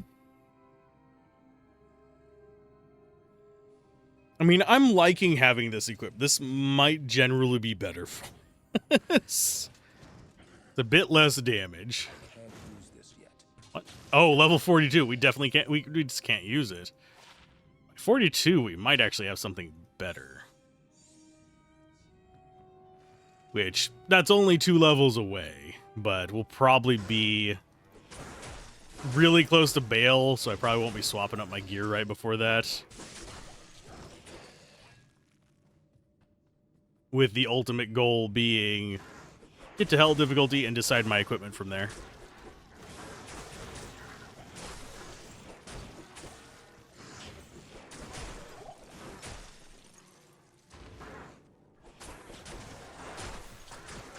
Because, yeah, I'm thinking probably not hell difficulty, going to nightmare difficulty.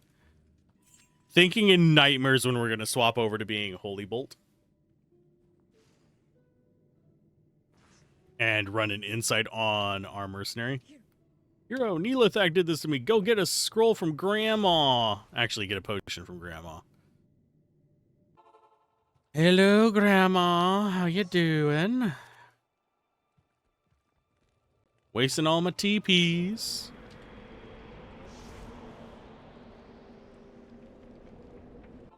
Now we get the scroll. Hi. And you could have given that to me so I'd have an easier time rescuing her. I still don't understand why they can't just give me the stuff to help me, you know, save the world. Now let's go and get some of you. Some of you. And yes, we'll just be respecking with dirt cheap absolution tokens. I'm not sure I 100% agree on them being as cheap as they are. I'm glad that they're available in a store. They could have been a really good money sink. Maybe have them escalate in price as you're, like, based on your level.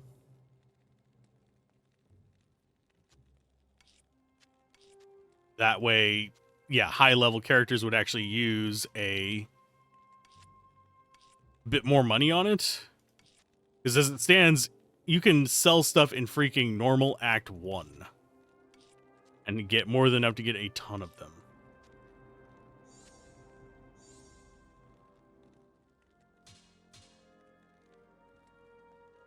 Hey, Kane, I do your job.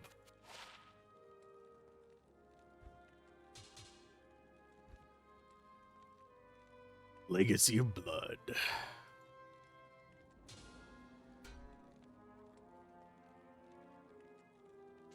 That one we're keeping.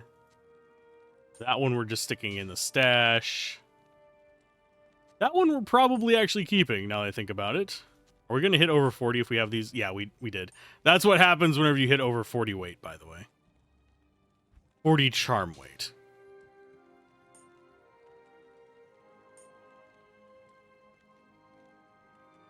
$10 to 15 weapon cold damage and some resist.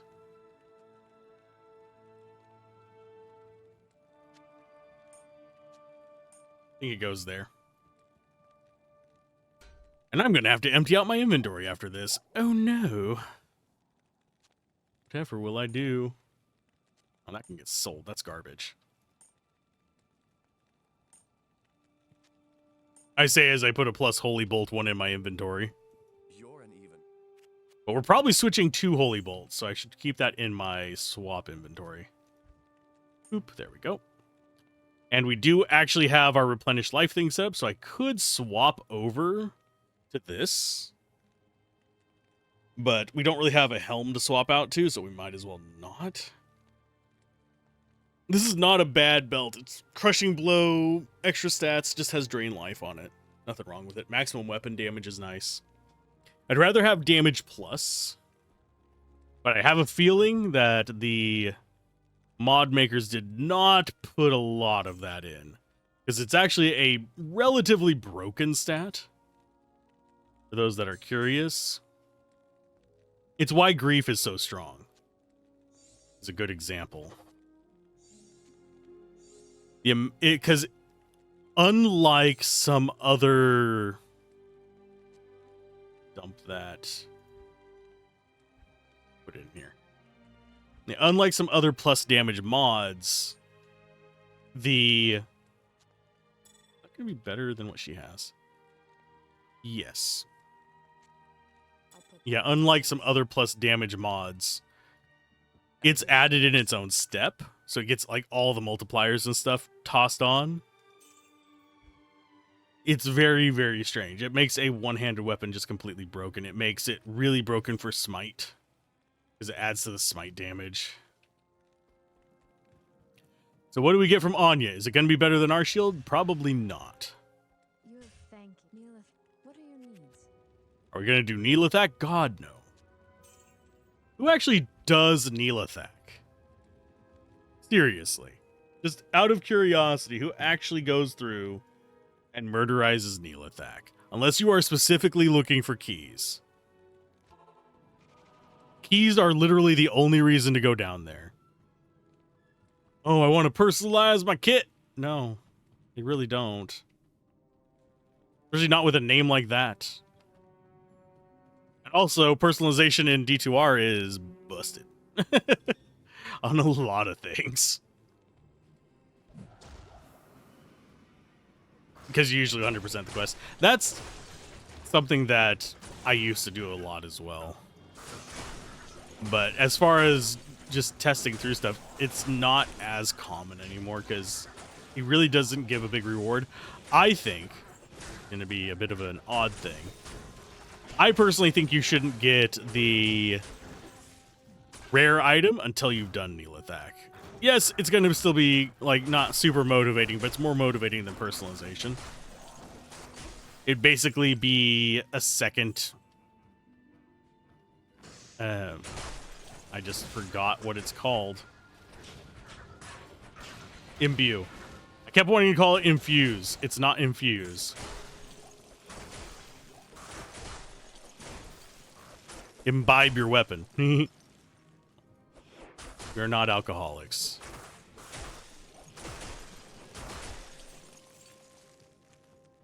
Am I probably going to be swearing whenever we get to hell? Yeah, probably, because they're going to be spongy as shit. Although by then we might actually be doing better damage than the Necro did. The Ancients are probably going to be our biggest threat as a caster Paladin, but even then we have plenty of options for dealing with them. Because Holy Bolt damages everything in this. And we could go Blessed Hammer if we really wanted to, which is actually easier against the Ancients than Holy Bolt. Because you can just spam it and fill the entire field with nonsense.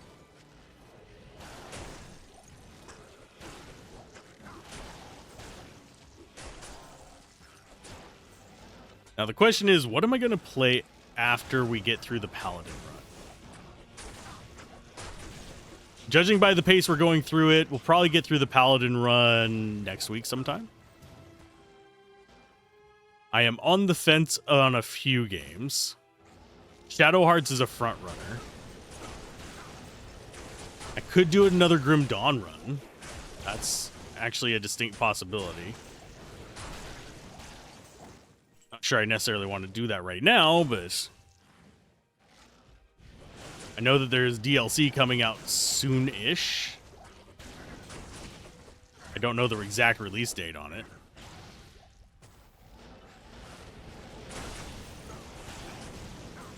We could look into trying to pester people for a key to Titan Quest 2.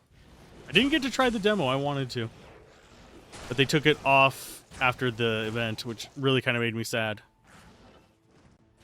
Well, the playtest, sorry. I don't even know who I would contact for that one. I'm going to have to ask around for it. Because that is one that I'd like to get in on the ground floor with, unless they just completely fuck it up. which is a distinct possibility. There is always room for fuck-ups. Especially whenever people are reviving series. Although, that said, unless they just go straight, like, Path of Exile or something, I think it'll be fine.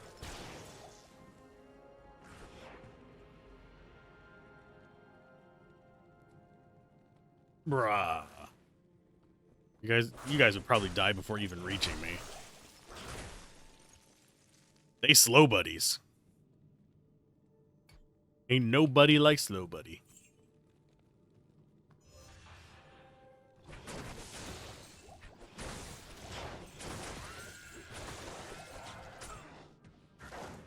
Oh. I didn't even realize there was a unique in that batch. I was just moving along because I thought it was just a pack of idiots. Shows you how much you have to pay attention on the Paladin run.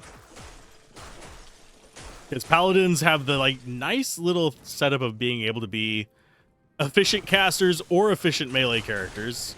The only thing they can't be is an efficient summoner. Fun fact, if they use necro summons, and yes, it is possible for them to use them, they take damage.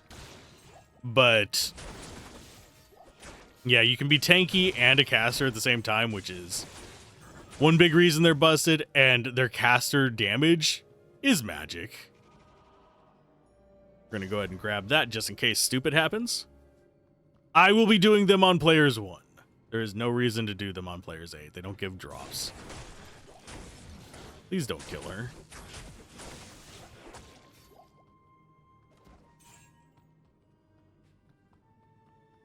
And I also do disagree with them putting the, oh, here's a minimum level requirement for you to proceed past this quest. There's some very dumb quick fixes in Diablo 2. Aura plus summons. I mean, you could do weak summons as the Paladin. You don't have any synergies besides your auras that work with it. But it takes, I believe it's 8% of your life each time you cast a necro summon. Although, I wouldn't be surprised if there's Valkyrie summons in this. And I know for a fact that there's Druid summons in this that you can just grab and go. They're not going to get all the synergy bonuses, but not the end of the world. My mana is going to be 0. 1 life after each kill is not terrible. And vanilla, this kind of charm is actually really strong. For anyone that doesn't know why, it's because that actually benefits from battle orders.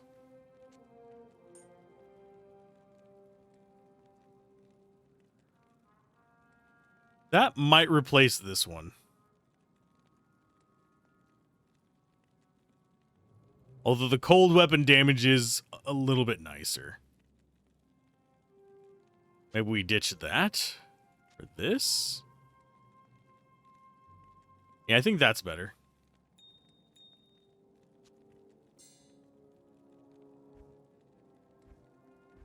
Level rec is on that. 66. Ugh. Blech. Not worth it. Okay. Raw stack. You go to there. We get our gems in.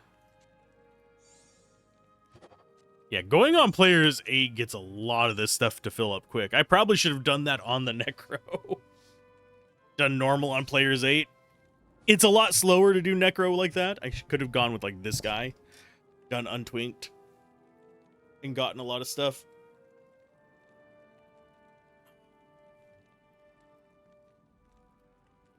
Sorry for old man noises. Just gotta adapt. Okay, our next one is 43, which is next level, which is our piety. Which means we might be changing up a lot of stuff. That'll be really nice whenever we go to using Holy Bolt, because it's +1 all skills and faster cast rate in a helmet. So that's going to be probably our Nightmare Transition helmet, and we'll just switch off of the Jewel to just grab a different belt from storage. What belt we're going to grab? I don't know. Can I help you? I haven't looked through all the belts we've even gotten. I've identified them. I don't remember what they were. And I just went the wrong one. We want that there portal. And I'm still playing the version where the ancients are bugged. I don't know if they fixed that in a newer version. I'll probably update versions after we get done with the Paladin. The summit. The barbarian. Well, Maddock, you're the first one that needs to go down. Because you're the one that keeps me moving, and then it's Korlik.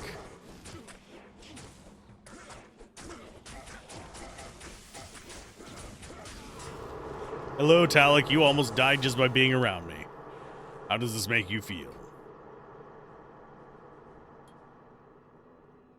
Look at that. 81% fire resist. We are gods. Really not.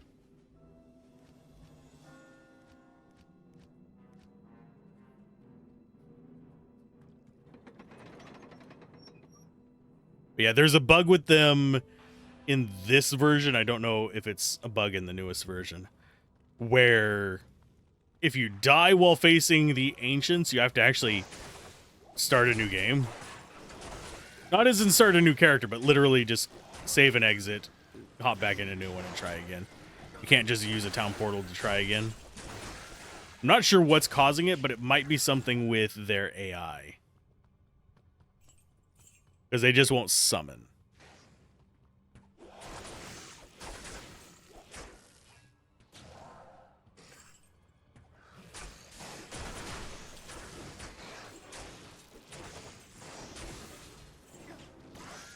And if you're wondering what causes the bot to actually do that, it's after a certain number of messages, it sets up a little flag that says, hey, and do the little sequential announcement, so we don't actually end up with them it just spamming constantly. And then it resets the counter to 0. I mean, I can charge back at you guys, it just costs a lot of mana. Can't be arsed to spend a lot of mana on you. And we just did them on players 8, by the way. Because I am a dumbass, said I wasn't going to do on players 8 and completely forgot to change the player count.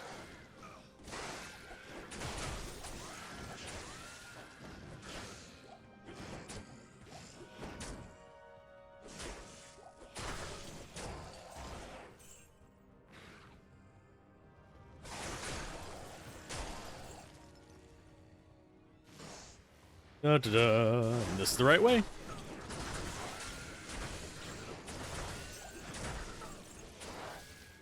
I will grab that Nephrune and... Oh, we got a unique ring. Yay. What's it going to be? Mantled.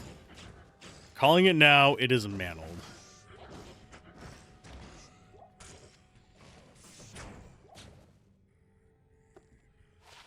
No, it's Nagel. It's better.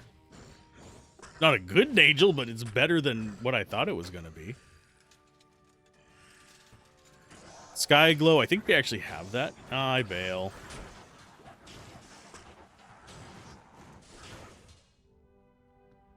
And I have that potion. I always get my hopes up whenever I see a unique ring. I know I shouldn't.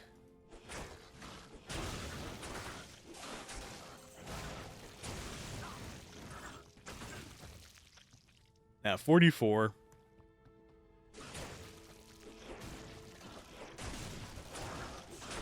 And yes, those guys can be blocked. The Explodey boys. Do I really worry about it? No.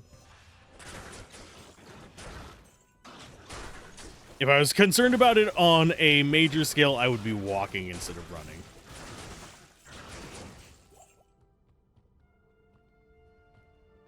But for now, let's go ahead and jump into that. We will not see maxed out Holy Fire, but we'll get decent. Maxed out would require us getting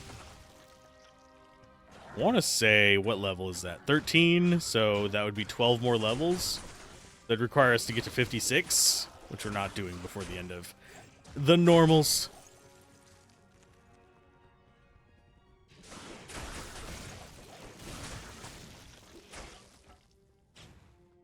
And yay, it's the waypoint first. Sweet.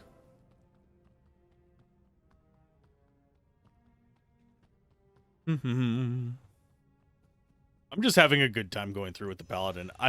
This is a power fantasy instead of a grim fantasy, but hey. Okay. There is room for both in the arsenal of video games.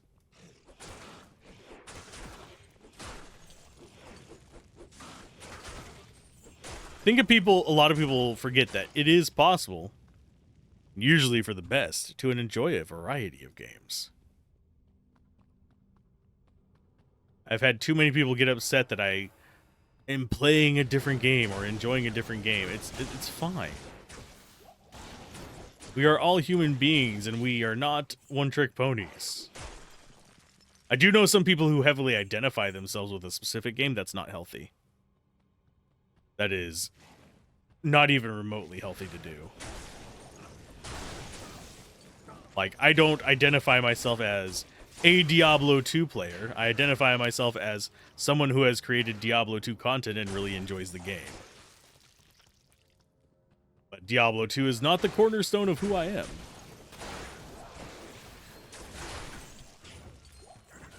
Raging asshole who likes to do weird builds in video games. That's who I am. Am I actually a raging asshole? Sometimes. Sometimes I am. The snark gets the better part of me. Every now and then. Especially whenever people comment on the build videos like, of course it's, you call it a newbie-friendly build and want multiple SOJs. Yeah, because I actually, wrote the other 2/3 of the guide that tells you how to make it a newbie-friendly build. Then I tell you what your target equipment is towards the end. I make it as short as I can. For some reason, it just... That brings out a snark in me. It doesn't make me mad. It brings out a snark. Because my brain just goes, I made a 10-minute video as opposed to a 30-minute ramble, specifically explaining to you how this build works. If you don't understand what I'm saying, we can work on that. If you're just not going to watch the video, we cannot work on that.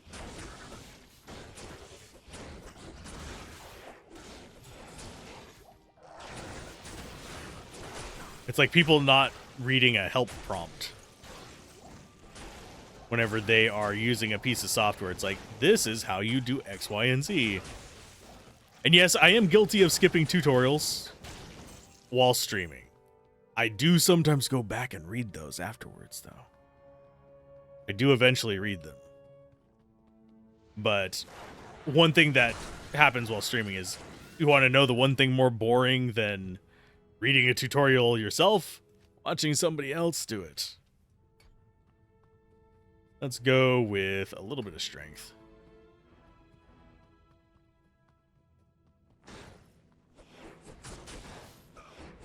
That's why I prefer... Actually, I think Expedition 33 is a good example of how to do tutorials. They have a tutorial archive, which you can reference back to in case you haven't played for a while. You can go back and be like, okay, this is how this mechanic works. You can turn back on tutorials, you can turn them off.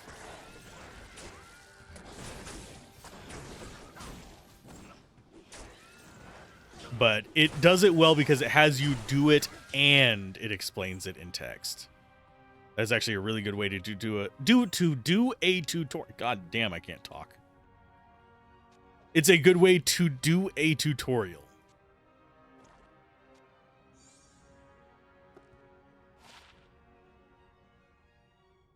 Silver skin. That's a good one. We might use that on our druid run if we do melee starting out.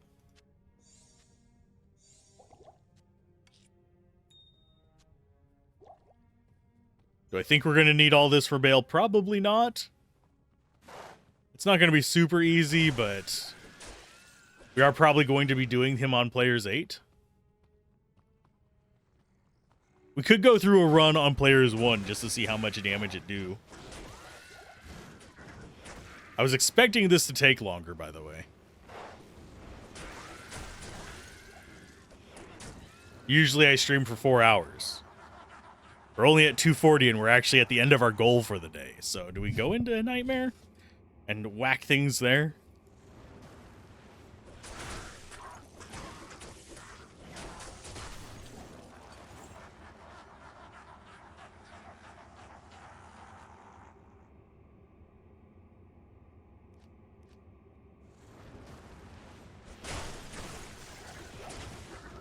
And I do wonder how many people don't realize in vanilla there is that.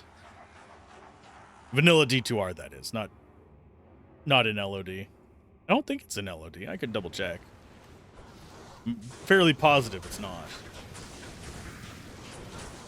If it is, I didn't notice it for how many decades? Ow. Hydra's hurt. Really don't.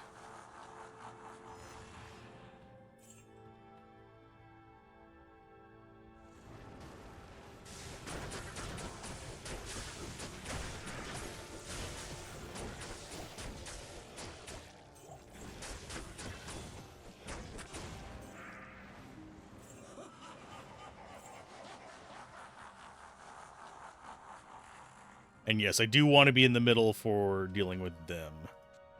Because I do not want them to be able to just charge at me. Because yes, they can interrupt my attacks anytime I have that little stun swirl above me.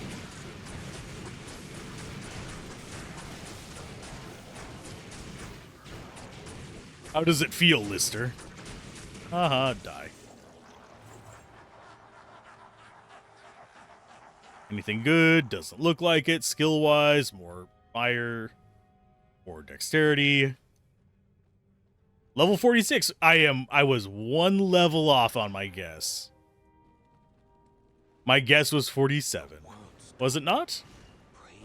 I actually have to go back and check if I actually guessed correctly. I think I said 47.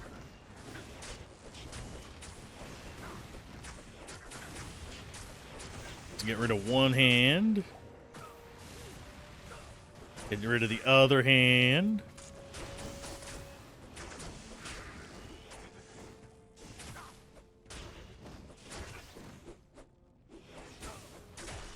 What is my chance of hitting you there, bud?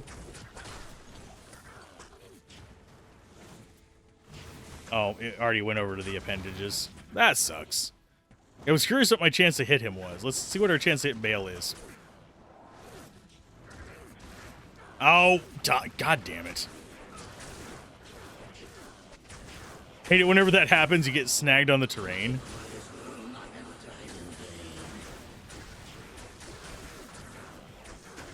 It's fine. It's just irritating.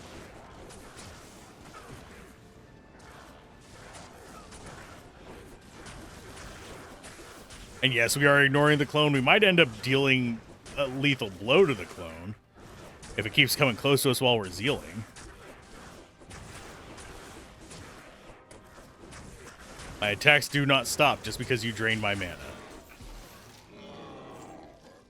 And now, Act 4, Terror Zones, not terribly interested in that. I think it's going to be, oh, Clegs, there we go, and Eisenhearts again.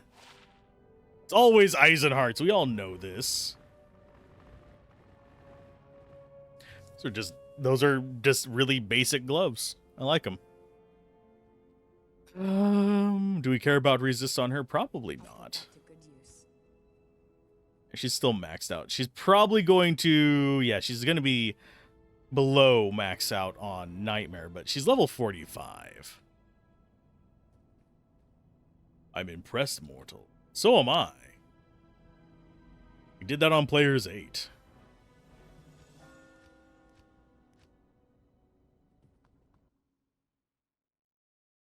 So the question is, do we do cows? Do we show off how strong we are on Players 1?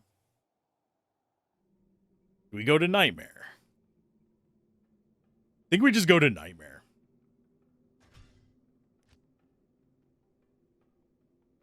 I think we don't care about normal anymore. We stick on players 8. See how long we can go with melee. Probably not too long. This build generally, at least in vanilla, does not actually hold up that long. It can go a little bit into Nightmare on vanilla. On players 1.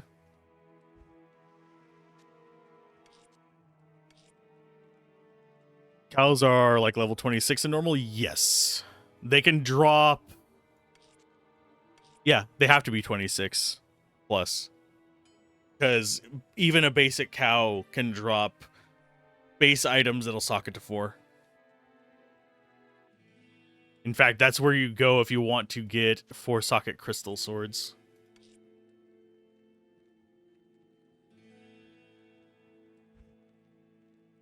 There's other places to get level 26 plus, but...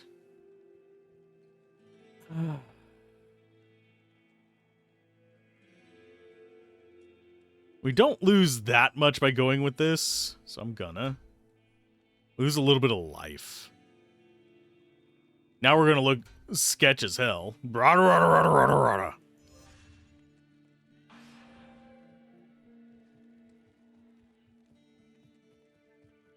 I mean, we still have...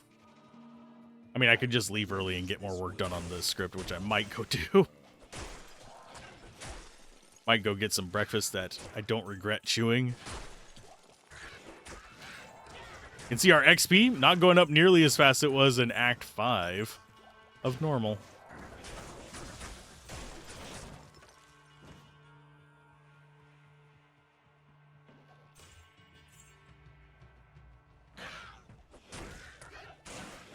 And this area right here is another place that will cause artifacting on the recording.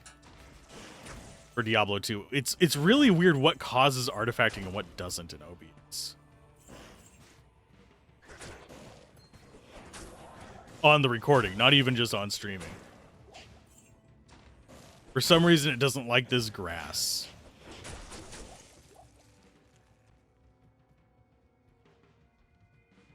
Okay, so this is probably going to be... Yeah, there's the Den of Evil. Bloop. We'll do a little bit of Act 1. In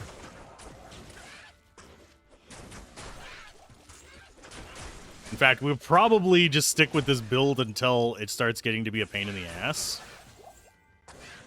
Which might be longer than I think it is. Because not only do we have access to slightly better gear than you would solo self-found, but we also have access to more levels just going into stuff.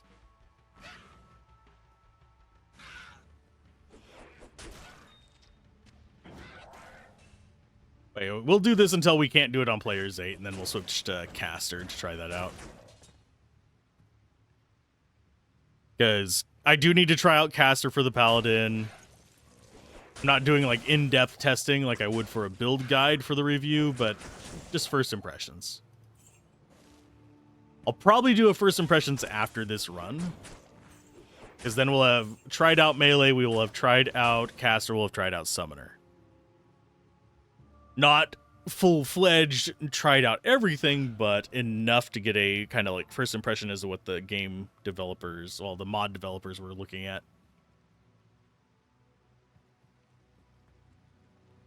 Hi there. I think we already got that. Yeah, we already have an animal kinship. Is the one we have better or worse? 35 and 53, 32 and 51, yeah. Sell this one. What you need?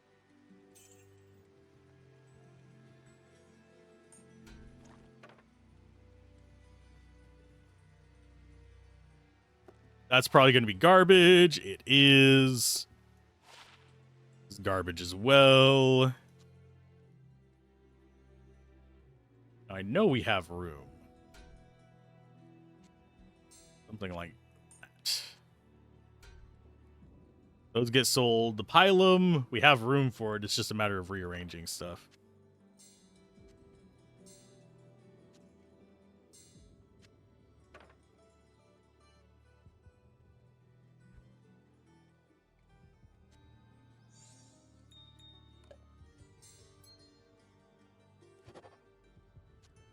Once we hit 100 in this one, we get to move on to the next stack. Because I don't want to go over 100 in them. Just for the sake of the issue where items can start disappearing if there's too much tacked onto them.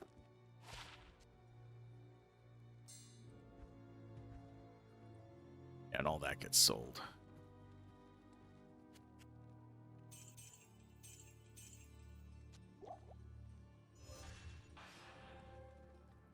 Yeah, let's do Den of Evil at the very least. Yeah, I totally expected that to take 4 hours to get through the rest of normal. With us just kind of like casually going around. Wow. Thank you. For all the drops right at the start of that. Good lord. That's quite a bit there. I do need to check in here. I don't think there's going to be an enemy in here, but I've sometimes had zombies spawn right there. Glad we did. I'm not glad we did. That's garbage. It's not garbage. It's good if you're going for a zealot. What we have is just better, though. Drawing out the beast. Interesting. And Saigons.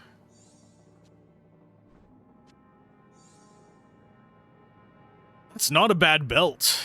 In fact, for what we're going to end up doing, that is a better belt. It is just straight up better, even if we didn't go for caster after this.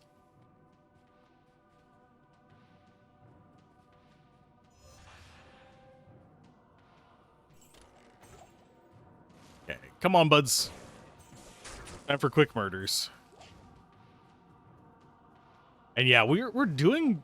I am actually surprised at how much we are doing. We are still on players 8. So it's not like this is, oh, we're beating up a bunch of players 1 enemies at too high of a level. No. Players 8. Feels oddly stronger than in vanilla. Our gear is probably playing a role in that. Because some of the stuff is curved down a little bit on level Rex.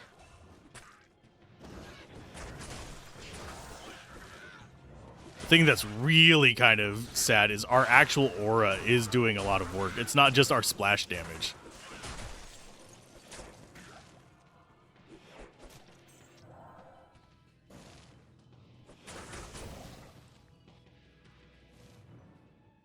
But yeah, we are...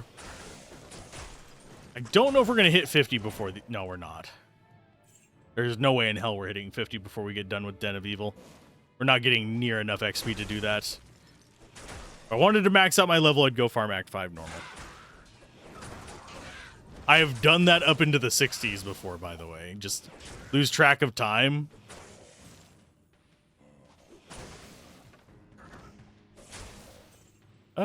Yes. Nightmare and upward, most of the areas. You'll notice that they're all item level 36. Most of the M levels and area levels are going to be identical. Because it raises up to the highest of the two. In normal, you generally have really low area levels, but the M levels are higher than it. In Nightmare and Beyond, you generally have low to medium monster levels, but the area level punches it up. That's one reason why you're able to do so much with Terror Zones. It raises the area level.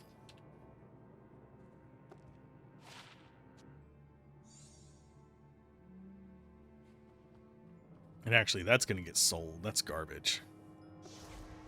But another skill point into resist fire. Always welcome. Greetings. Hello, Akara. How you doing? 8.5% max fire resist. We are in Nightmare, right? Yeah, we are in Nightmare. We have max resist on everything still. It's only a 40% penalty.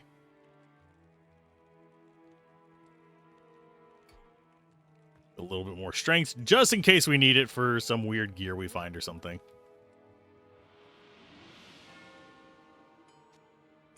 I'm not even sure if I bother selling that.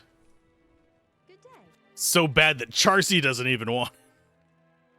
Shouldn't make that joke.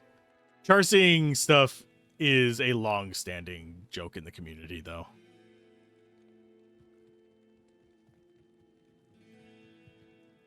And Gablin started early today. The hell, my dude? I'd be lurking on you if I knew that. Yeah, he started an hour ago. He's been starting earlier and earlier. He's got the streaming bug. He's doing Warhammer 40k, by the way. Rogue Trader. Definitely go check out Gablin if you haven't, though. He's an old buddy of the channel. I think the first time we did a collaboration was... Jesus. That would have been Shadow Era, so 2012 or 13?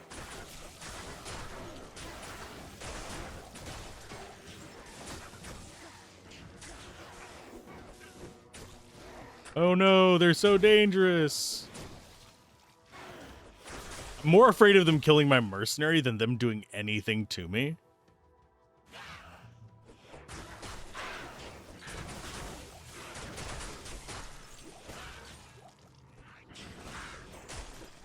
Although I am still bewildered by the choice of making unique enemies not drop from a fixed table.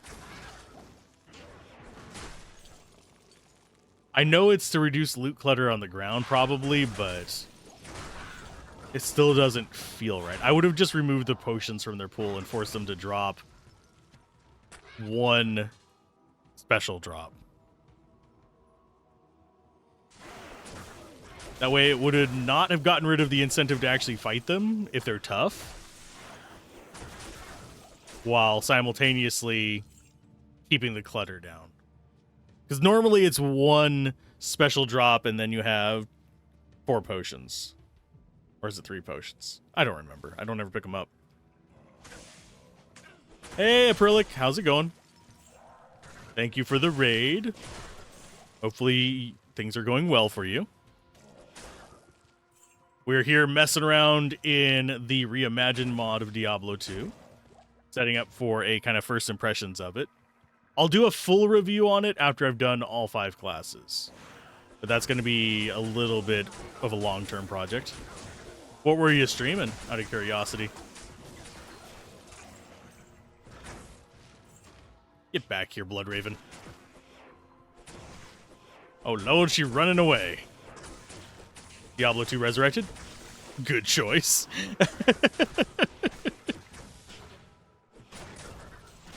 Go and get rid of all these weirdos. Just doing a nostalgic playthrough. I mean, this is a comfort food for me. Literally streaming this because I am still in recovery from Expedition 33. Recreating your original Diablo 2 character and Resurrected. Oh, cool. What kind of build are you going for? Just curious. Quest log. Done with you. Probably going to be the weird field played again. It is! It's a better version. It's less defense, but it's more XP. But yeah, if Reimagined is a whole different beast as well. But yeah, I still, from time to time, will dip into vanilla Diablo 2. It's been a little while, but just the nature of the beast. Too much to do and not enough time. It is clear. Let's see. I'm going to actually chew on the mercenary, I think. That instead of Arctic Furs. I'll put that to good use. No specific build, but you really had bad OCD when you first played Diablo as a kid, so all of her stats are purposely bad, and you've got heaps of restrictions. It's fun, but super hard. Ah. There are quite a few fun challenge runs out there if you need any ideas. Only one I don't recommend when returning is the Pacifist run. That requires a lot of just running at the very start until you find a skull. But Yeah, having the shop only run is kind of fun. Gambling only runs are fun. The Order welcomes you. Low magic is kind of fun. Although certain builds can actually break that. Summon Necros in particular can kind of break that. But yeah, we're just chilling and going through. We're on Nightmare now. Players 8 for most of this. It's taking you a while to get through because everything is fire immune and only use fire attacks unless you think you can take a hit close up. Ah. So you must be in hell difficulty. Judging by that. When did you originally play Diablo 2? Because that might also be what's causing some of the toughness. Because I believe it was 1.1. Which would have been... I mean, it's over a decade ago. 1.1 is when they introduced everything's got an immunity now. Which is a design decision that I just did not agree with. But I understand it. Hey, Daladon, how's it going? It's-a me, Diablo! I can't do high pitch today. My throat is just exhausted. 25 years ago. So back on, like, early release. Original pre-LOD days. Yeah, a lot has definitely changed from back then. I still remember the, like, beta and stress test days. In the stress test, us stacking a bunch of rubies and swords just for a little bit more dangage, even though we couldn't get past Blood Raven because the limitations was kind of fun. Yeah, there's a lot of quality of life ups in Resurrected compared to even LOD. So coming from non-LOD to this, I can only imagine the stash space feels huge. Gosh golly gee willikers, it's big.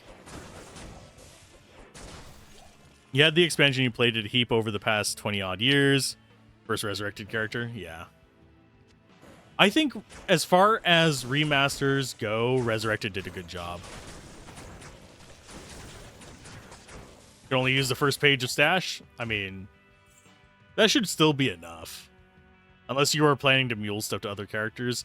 The only reason I use the other stashes is just because I like the aesthetic of just having a tab dedicated to runes.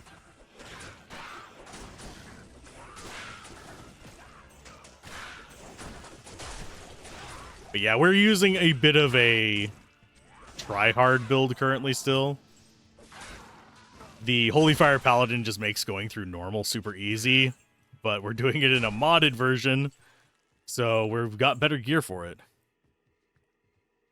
We have to keep all your named gear and charms for fighting the primevals. It takes up space. Yeah.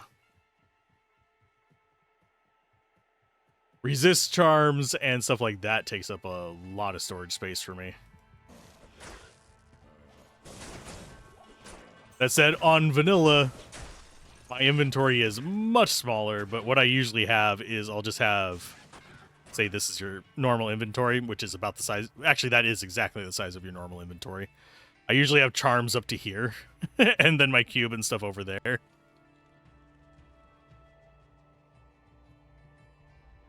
And do we want to go into... Nah, we're not going to mess with the underground passage.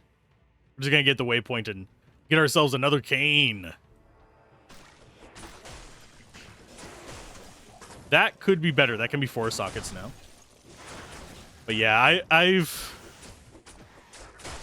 was a regular on the Diablo 2 scene up until about 2 years ago, and I switched over to doing game reviews. As you can tell, that has not worked out exceptional, but we got the regulars.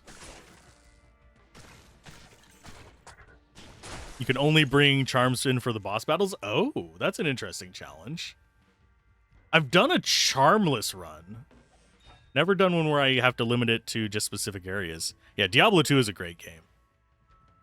It is a masterclass in action RPG design. And I am not a huge fan of the direction a lot of newer action RPGs have gone. There's good to be found in stuff like Grim Dawn and stuff like that. There's good to be found there. There's even good to be found in Last Epoch. I find stuff like Path of Exile to just be an illusion of complexity. They are no more complex than Diablo 2, sadly. Whenever you start really getting into the nitty-gritty. It's just, you have a much bigger tree to look at and a few more options on skills. But I do love the skill system in Path of Exile. I just find it drags on a bit too much.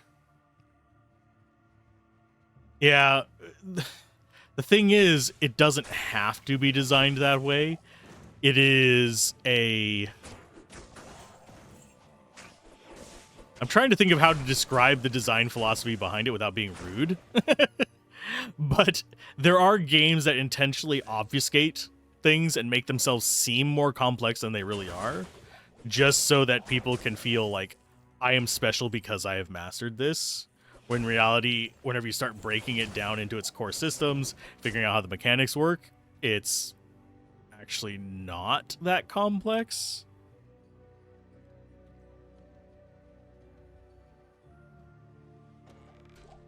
That is the... Well, actually, no, I have unlisted 2 other reviews, but that's just because they were bad health for the channel. But yeah, Path of Exile is one of the only reviews I have put to unlisted. It's still watchable, it's just unlisted. Because the community around it was super toxic to criticism, so it's like, you know what, fuck it. I'm just moving on from it. There is no reason for me to stress out over a community that decides it wants to be toxic towards people who are actually leveling criticisms towards it.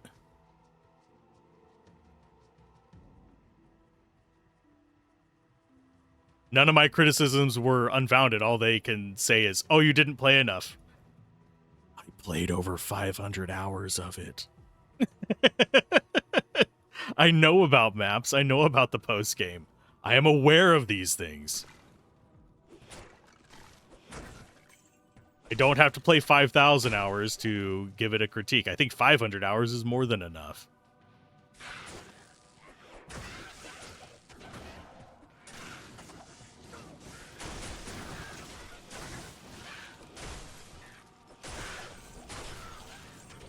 Good design is good design regardless of whether you're a fan of it or not. Same for bad design. There are a lot of criticisms I can make of Diablo 2. Doesn't make me love it less. Game that promotes the idea that there's un and only one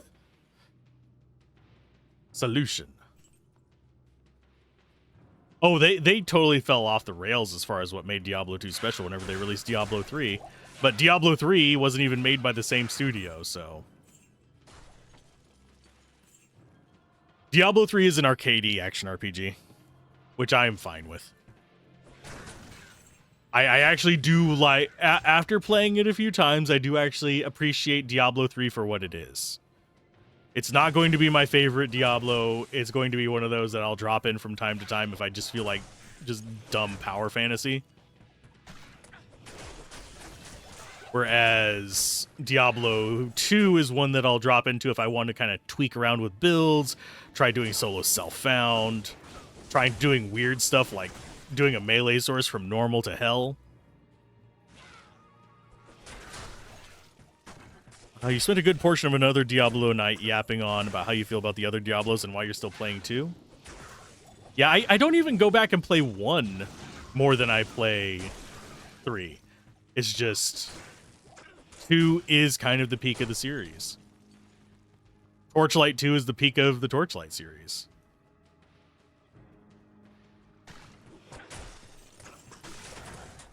I can customize my character to be crap in the other Diablos. Well, in Diablo 2, and there really are not a lot of action RPGs that do this, you can play... I'm trying to remember the term I used for it back whenever I did the kind of comparison video. But yeah, in Diablo 2, you can play the counter fantasy. Whereas in all the other Diablos, you cannot. Well, in Diablo 1, you sort of can. But that's way simpler. That they're all the same fantasy in that one. Whenever you start breaking it down. But in Diablo 2, I can play the caster barbarian. There is gear, skills, mechanics that allow that. Diablo 3 and 4, you cannot do that. In 3, you are just limited to your skills. There's no like really interesting things. You're just looking for bigger numbers. In 4, you're also doing the bigger number thing, but you're also way more limited on skills than even on 3. So it's just, gosh darn it. Dag nappit nappa. Yeah. It's just irritating.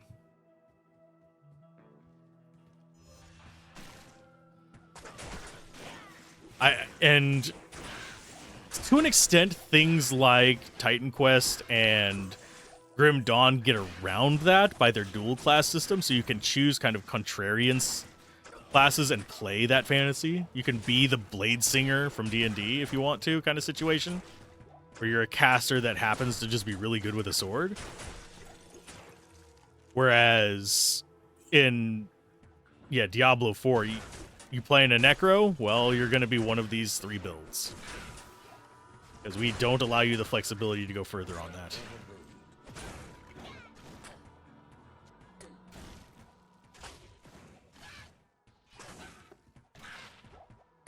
I think we have a better version of that. Good lord. We'll use that for now. Actually, no, this is going to still be better. This is going to go on the mercenary. I'll put that to good use. But yeah, the ability to play a counter fantasy, the ability to actually customize your character are 2 essential things that have been lost. Because, worth noting, a thing that Path of Exile does not do well is actually giving you the amount of flexibility you could want with your character. Yeah, on the surface, you can play anything. But you will reach a point where the game is going to throw a check at you. And if you don't pass that check, you're just going to have a really piss poor time. So if you're building a tanky character, you better actually be completely geared towards being tanky. Otherwise, you're going to hit that point where it's going to check you on a specific aspect of tank that you sacrifice so you could do this little bit of magic or this little bit of a fun side thing, and you're just going to be pissed off at that boss. And also, it has the issue of everything is just one shot or be one shot. And it has to do that due to power creep.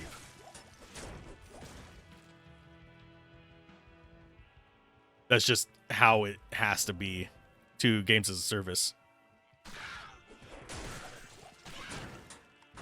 More tanky, less spanky. Yeah, you have to be hyper-focused. You can't just have fun with the build.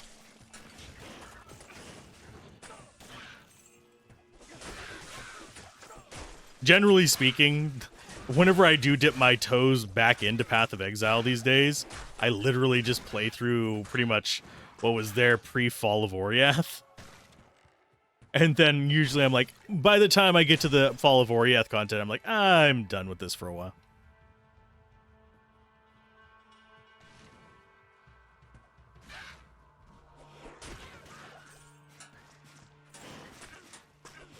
There, I gotta focus on this a little bit so I don't die to him just getting a really lucky hit on me.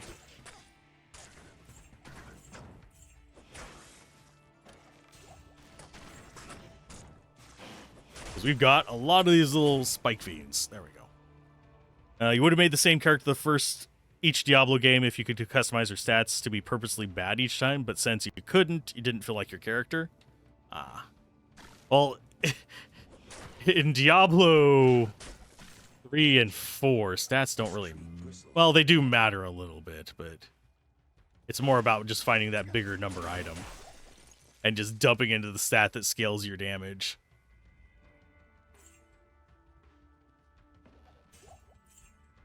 The stats themselves are just like ambiguous and kinda fruitless.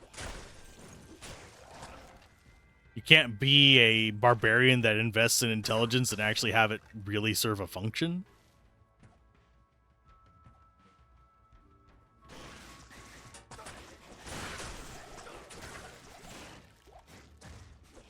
You're looking forward to when you finish your current character's playthrough. You've imported your old original character into Resurrected and can run around silly on them once she's done. Ah. Yeah, that's one thing that Resurrected, I'm glad they did.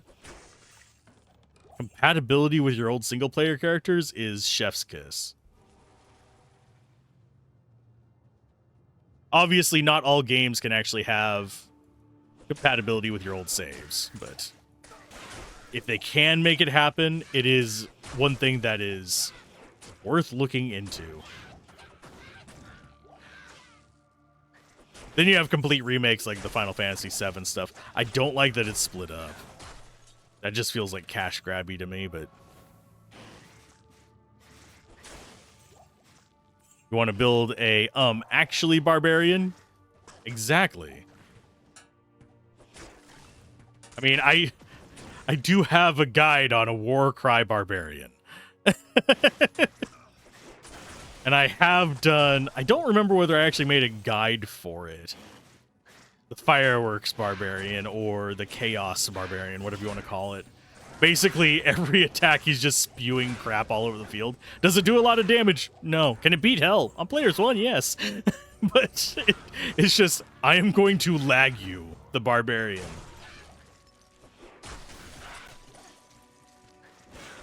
But yeah, intelligence, and obviously Diablo 2 does have its flaws. Energy is only useful for like 2 builds. There's not a lot of builds that actually use energy long term. You played a knowledge clerk once, maybe twice, never again? Why not? Actually, there is not a single cleric class, like subclass, that I don't like. I can find something to do with each of them.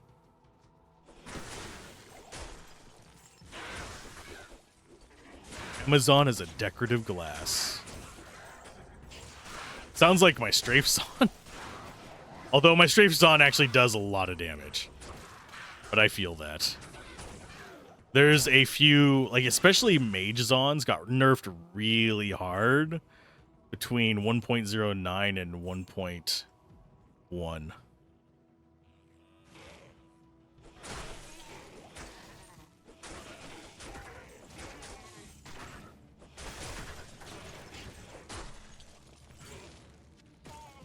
You get rubbed on everything with an int score.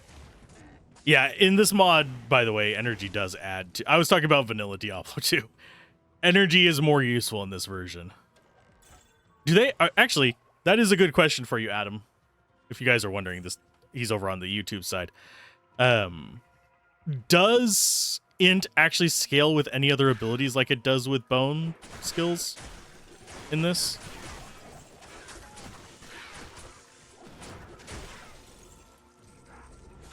Took 8+ hours on the Amazon and hell? Yeah.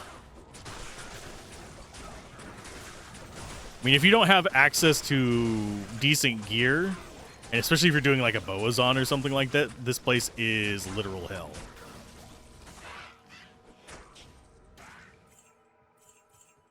Especially if you're doing a challenge run, things can absolutely kind of spiral out of control here. Hell in general is that way.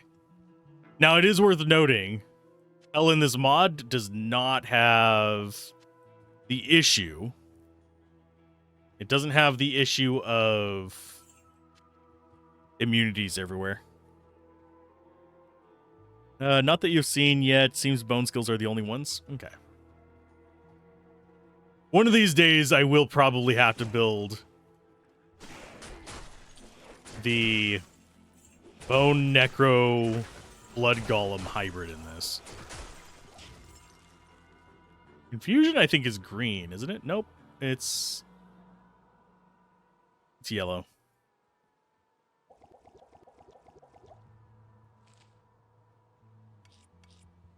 We definitely want those because they stack. Let's identify you. Holy Ring of Amunator. I mean, it's definitely interesting. We give up resist for it? Why not?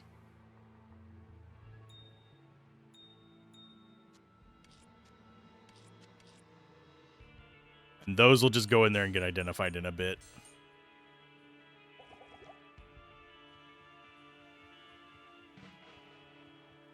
Her OCD stats limit what you can use where, but everything being fire immune against fire attacks took forever.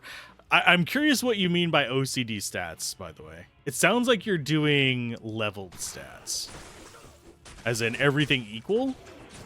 Or is it everything within specific like mathematic criteria of each other? I've heard of people doing leveled stat runs, which is where you level these up equally. So you have like 1 point floating over until every 4th level where you can like invest across all of them.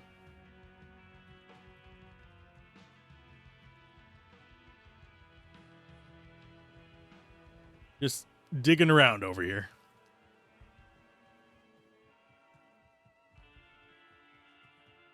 But yeah, there are a few different stat challenge runs that I know of. Are they very common? No. They're definitely there.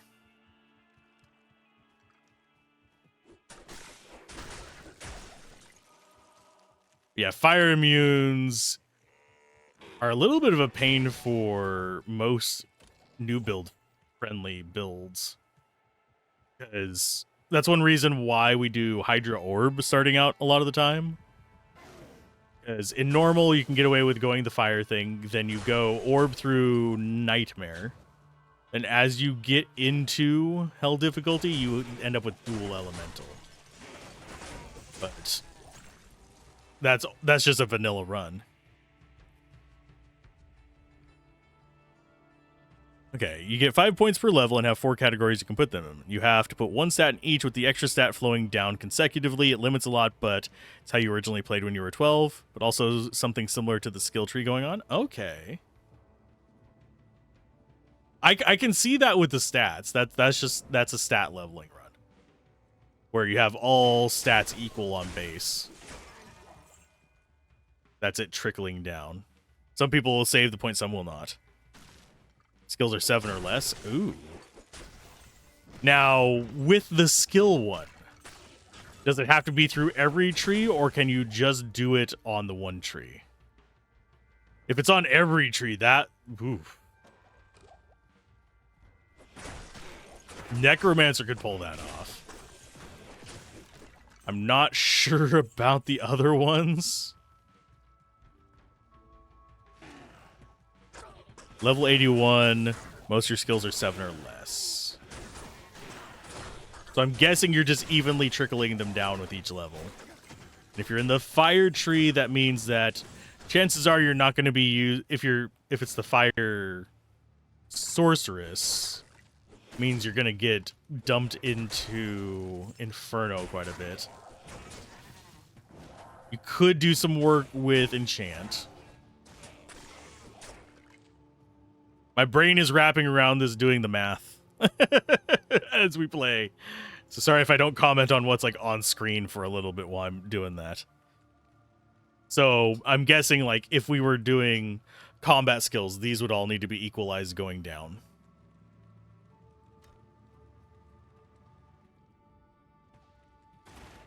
But yeah, I think we all played a little bit weird when we were younger. God, I am old. I was still technically a teenager when Diablo 2 released. Technically. This is going to be the exit. Oh, no, it's not. I thought we were going to have the door right there. It's just further in than I was thinking. Different layout.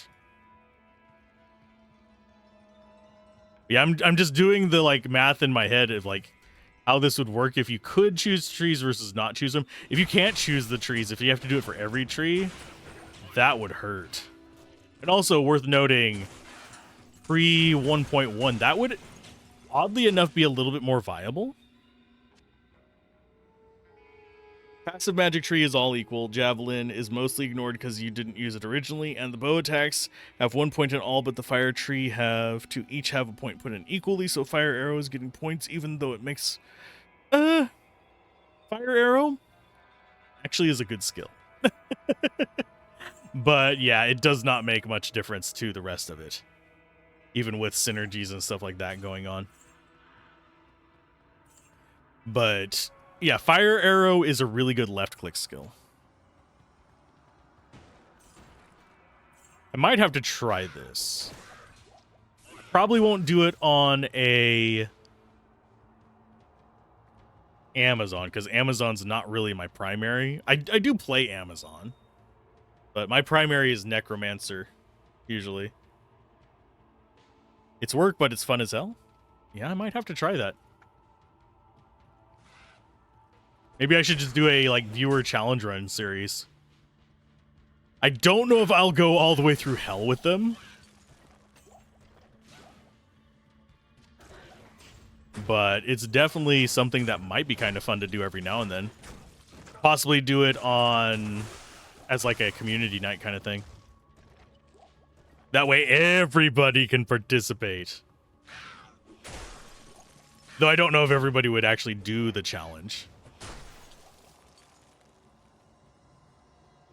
Let's see, left is, yeah, gonna be down here.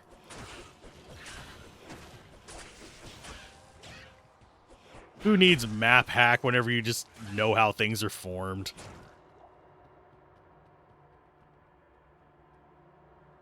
Okay, stat-wise, we're gonna go a bit more in there.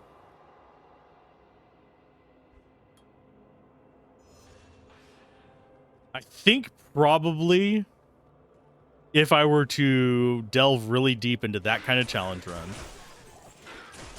I think I'd go Sorceress or possibly Druid.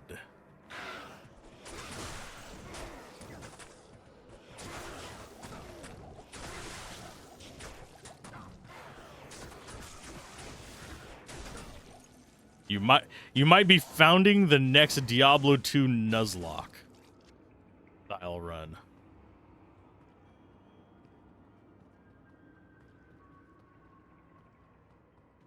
Just tell people to remake their first character no matter what that means for the stat skills.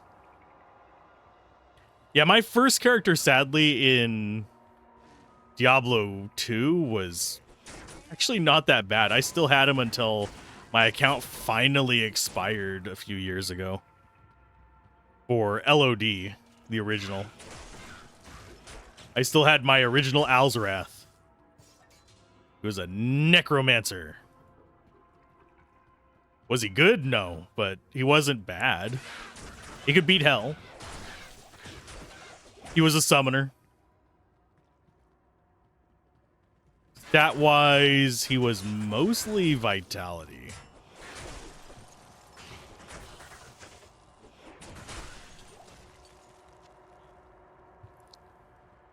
So yes, if you're playing LOD, you could go claim my name if you really need to.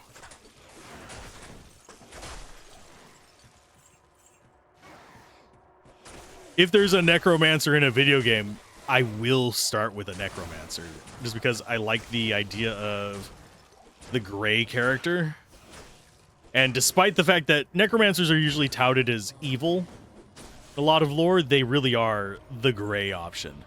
Because they're not always evil. And even though it came out well after I had developed that philosophy, the Gray Necromancer skit is actually a really good example of the philosophy behind the Gray Necromancer. Where they talk about how he's basically using the dead to help the village kind of situation. Yep. There are legitimately good reasons for using the Necromancer archetype in games. I have made, when DMing, good Necromancers. Ethically sourced corpses.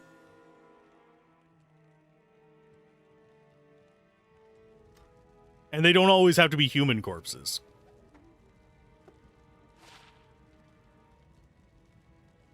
Kingpin's Blade.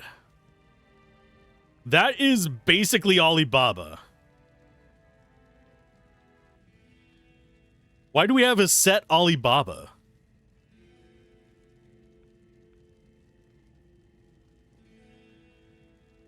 I'm looking at the mod makers here.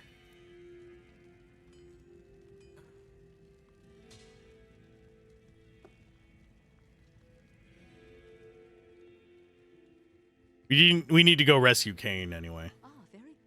But seriously? Bit of a glare there.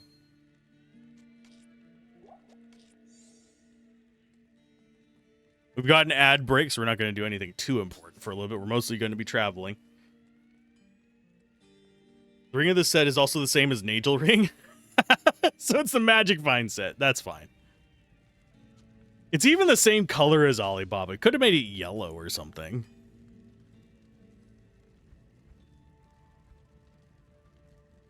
Seriously, folks. If you're going to make a Magic Vine set, make it yellow. Or gold.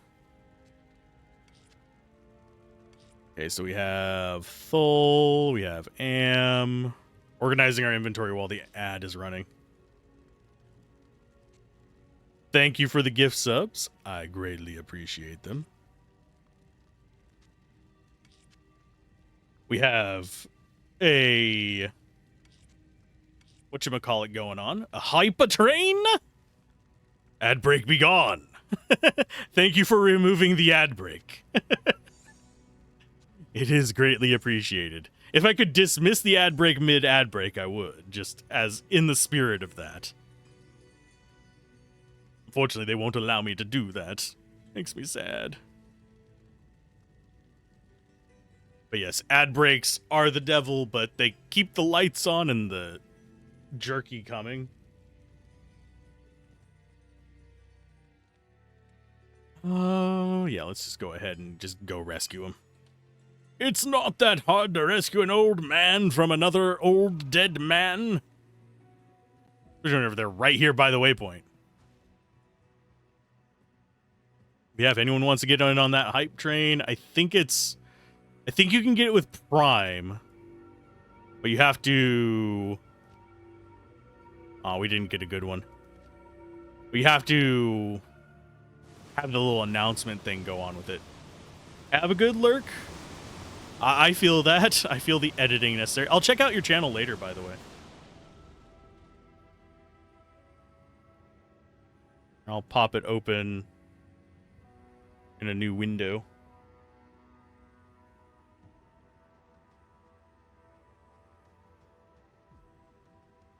I can actually spell it right because I'm an idiot.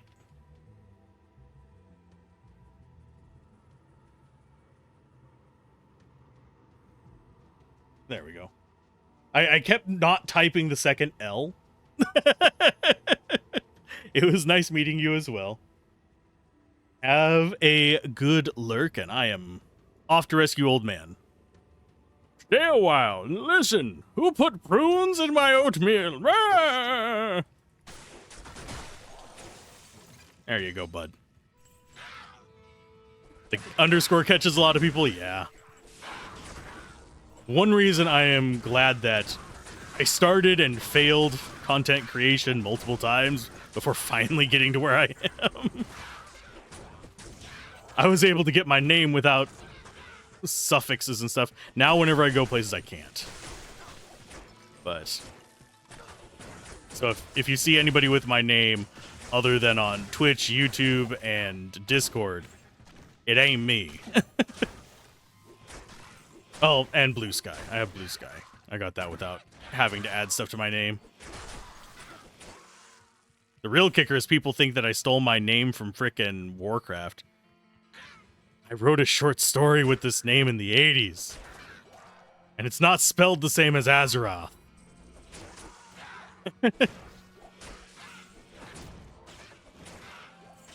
You had something else when you started, so you wasn't or lucky? Yeah, getting a Prillic. Yeah, it's a struggle, and nowadays getting a custom URL on YouTube is a nightmare.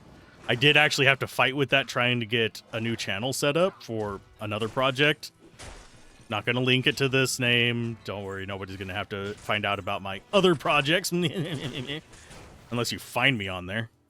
But, yeah. You had Aprillica as your WoW character back in like '08? Yeah. You had the same issue, to be honest. People still call you Dandelion. That didn't even cross my mind until you mentioned it. Don't worry, I'm not going to call you Dandelion. I will still call Gablin Stubbs. And that guy, all that stuff. The reading of names is fun. Yeah. And it's very easy, depending on like your history, to mispronounce names. Because depending on where you're from, the rules of how you pronounce different letter combinations are completely freaking different. A nice example in Diablo 2 is Cam versus Cham. Cam is actually I think it's Com. Is actually a name of a city in Germany. Your name before was Oranos, but really that was back in high school, so like 20 years. Oh god, I'm turning to dust. I kid. Actually, high school would have been a bit over 20 for me. Yeah, so yeah, not that far off. I literally, while I got thrown through some whatchamacallits, raids the other day on one of the because I lurk whenever I am streaming. I got thrown through some raids, and there was someone calling somebody who wasn't even 30 old, and I immediately aged. Get the sweeper and the duster. I mean, maybe necessary at some points. But yeah, I literally just aged to just the old man yelling at clouds kind of stage whenever they called this person old. Like, oh, please. I mean, I know I'm old. I am not terribly concerned about the fact that I'm old. But when you're calling it 20-something old, I can't. My body just, no. Decays really quick. You have issues already with names because of how your primary school taught English for the first 2 to 3 years. Cat was correct for cat, so you messed up how you read things. Ah. Yeah. Even within English, it's worth noting, we can't agree on how things are pronounced. We can't even agree on how things are spelled between the UK and the US. All these need to be sold. That gets sold, that gets sold. We toss those into the storage. This, I'm probably going to get rid of. Now we'll keep it. It's a cast rate with Magic Find. It's fine. You remember you picked Oranos because of Age of Mythology just came out and it was awesome with the Atlanteans. Oh, cool. Nah, let's see. Oh, you have the Kingpin set. Ring, 77 AR, magic damage -3, attack take damage 6, 13 MF. The MF value seems to be lower than Nagel, but the stats are about identical. Yeah, it's pretty close to it.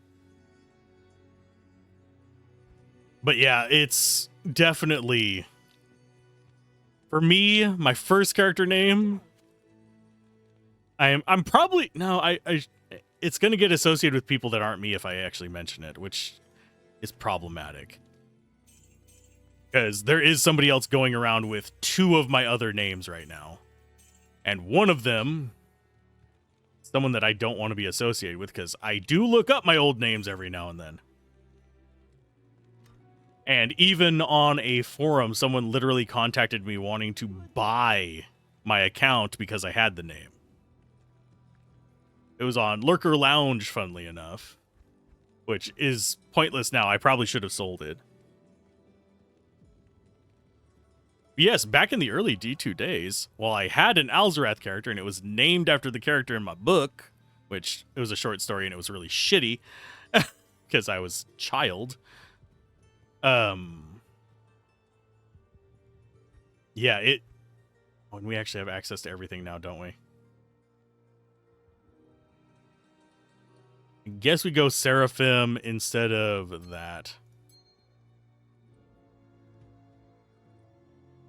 But yeah, it was a crappy story. But I have multiple characters named after those.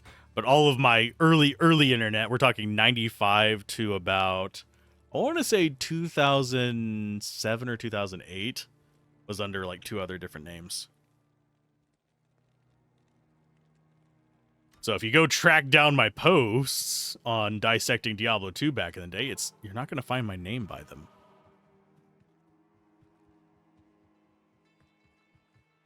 Funnily enough, I do find it weird that the person wanted to buy the name off of Lurker Lounge, but they didn't want to buy it on Diablo 2 Net, which, by the way, is gone now.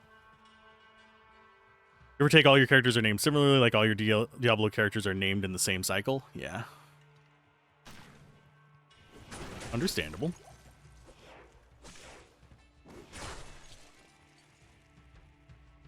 You look back on what you did with Daladon, you need to burn the evidence. I haven't looked up your name online. I generally don't do that to people these days unless there is actual reason to. For those of you curious, I have had to do, like, back whenever I worked my regular 9 to 5 before all hell went sideways in the world. I did actually have to do background checks. I'm a watcher on this account, so clearly you did. Oh. I think you might have mentioned a platform and I went and followed on it. I'm talking about actually digging deep on people.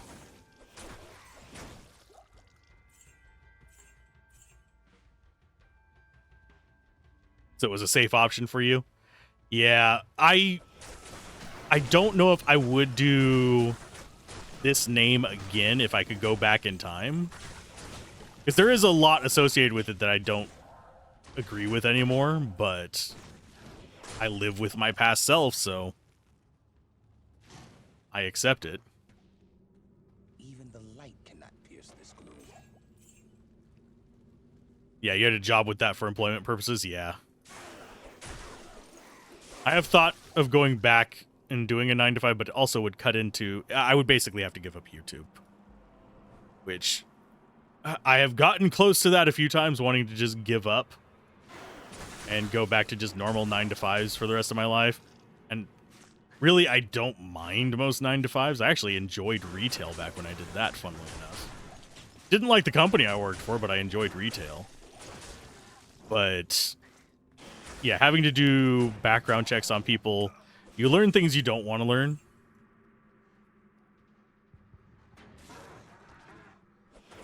There's a YouTube fellow that took your name at some point. I mean, I'm following the TTRPG channel you told me about. Took the name in 2021. There is a Russian kid. I'm still bitter that YouTube didn't do anything about it. Back whenever I did play Minecraft, because that was the thing to play on YouTube, I did have someone imitating me to get access to servers and to get free games. Which, no, getting press keys is not just getting free games. It's not an obligation to do coverage, but it is for the purpose of coverage. You're backing yourself, so you're overworking for people in places that just don't care or value their employees. I feel that. Honestly, if I won the lottery tomorrow, I would still probably do YouTube and I would open a retail store. I'm not going to say what kind of retail store it would be, but I would actually open a store.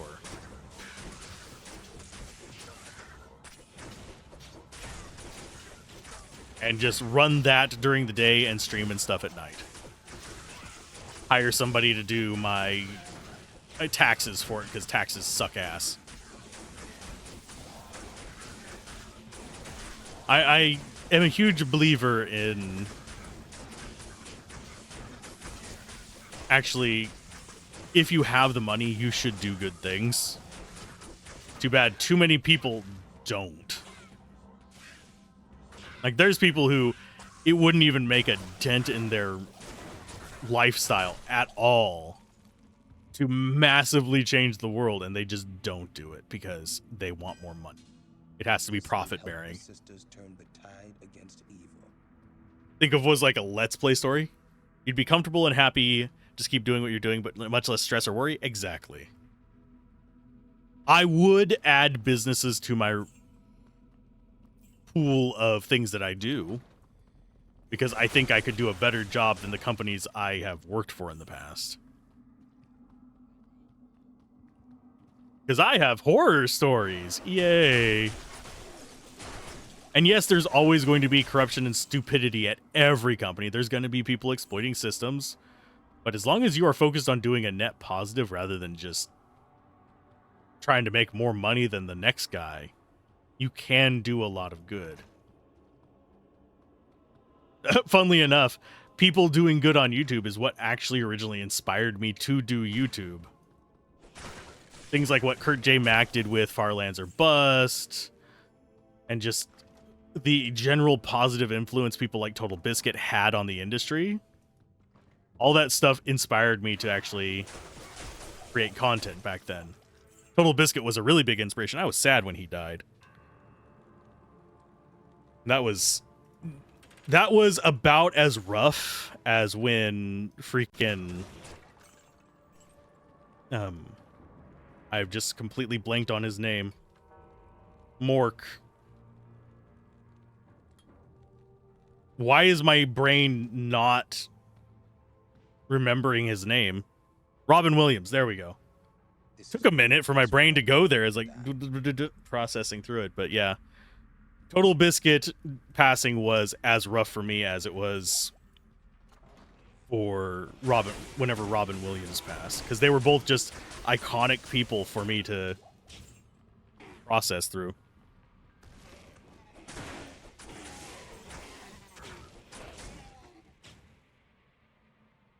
There's a certain type of people that allows them to become rich. For example, those that chase money with all their life. So people will not spare any money no matter what. Yeah, people like that just don't care about other people. They care about accumulating wealth. They are the dragons. You have medical issues, so a doctor inspired you to take the final push to start streaming. He found listening to the talk about games genuinely enjoyable and suggested you try it if you'd already considered it. Oh. That is actually a good inspiration as well.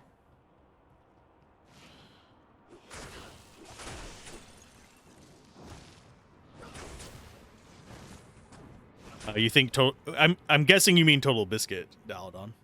His passing was both the best and worst of the internet at the same time. I don't know what he would be as far as like if he had actually beaten cancer. I don't know where he'd stand on things these days. But given his time and place in history, he was probably the greatest positive influence on gaming for years.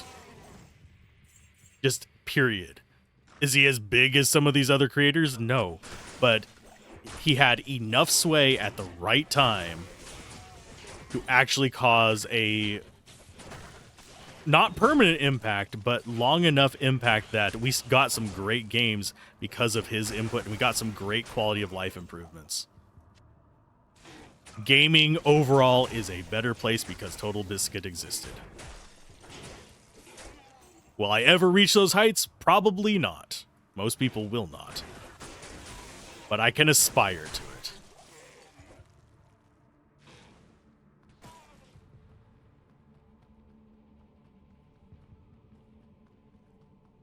There are a lot of great things that I think he would be irritated at all the remakes. Just for some reason, I have a feeling he would be. But he is one of those people that I kind of wished I could have met before, but it did not happen. And I still watch some of Jenna's stuff. It's a bit, like, bittersweet, though.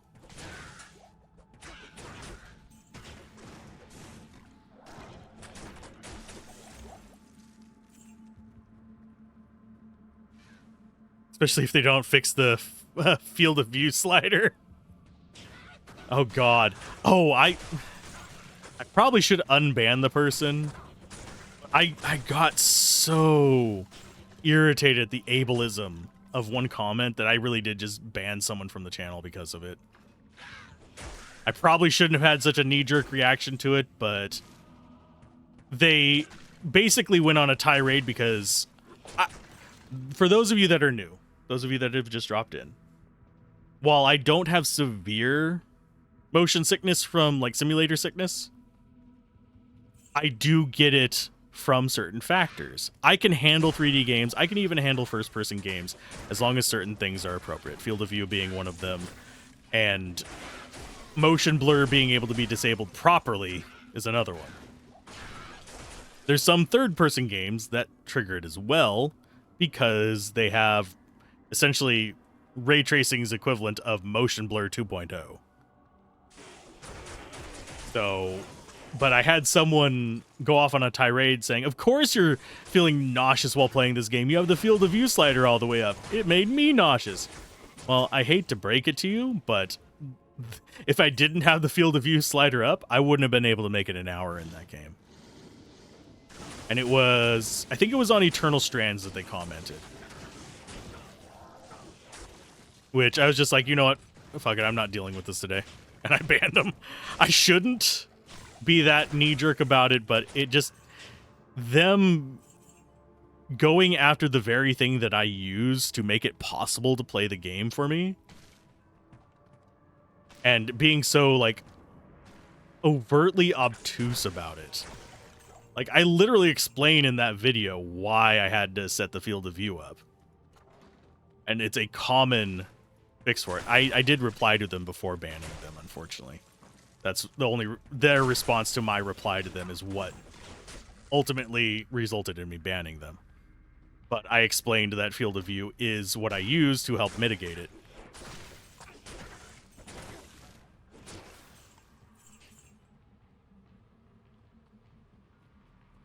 So, yes, I am human. I will ban people.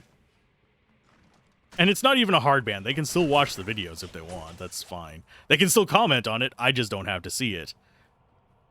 But whenever you are so ableist that you are just completely going to ignore the reasoning behind things and just be a complete jackass about it, I have very little patience.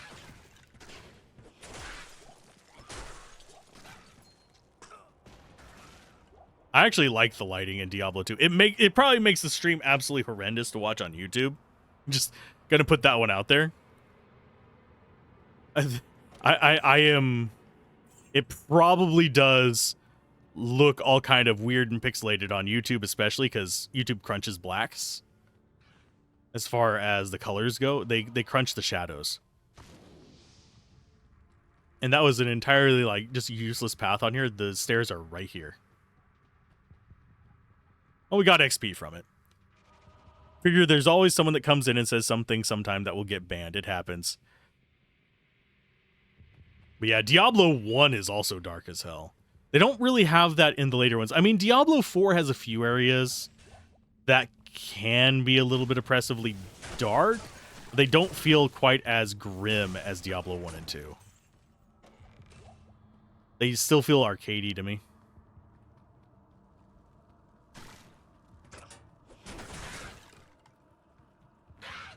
The range on our Holy Fire is a lot longer than I was thinking it was.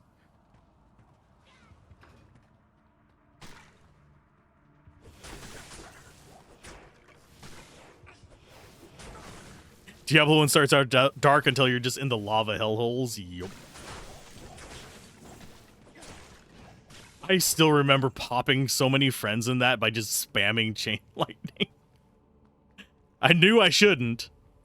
But you're not going to stop me from using my nuke. And then there were the old Armageddon staves. Those were an adventure. But yeah, it's the internet. There is a whole subset of people online. This is dipping into like really meta stuff here. There's a whole subset of people online who literally, they get joy out of making others suffer and trolling them. And yes, I know trolls exist. That's normal. But there's people whose entire identity is around those. And they will literally just make accounts just to troll, just to see how many times they can get banned. Which is sad.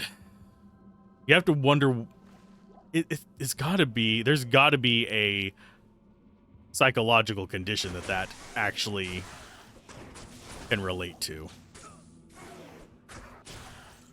And it's not even always about control, is only one reason why I'm like not necessarily jumping straight towards, oh, they're just narcissists, but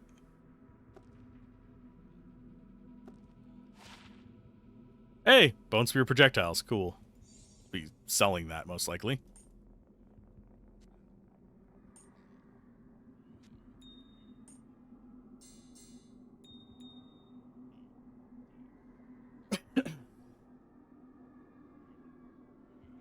It's not even too much time on their hands. It's, they literally, that is how they get joy. It's masochism at the very least. You say shouldn't, but what you mean is you shouldn't get caught. Oh, speaking of control. Do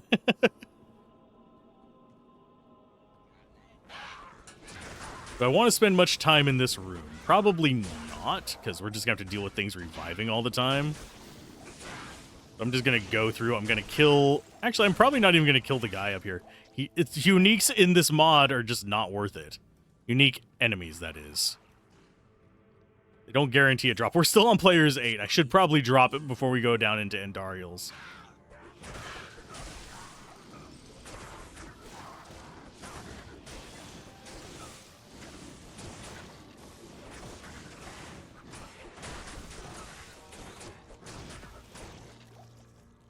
But yeah, I try to make my space on the internet a very welcoming space. For example, if they need to worry about their next meal, they wouldn't be doing that online. You'd be surprised, Adam, actually. There are people I know, I'm not going to name names. I have known them in person, so I know they're this way.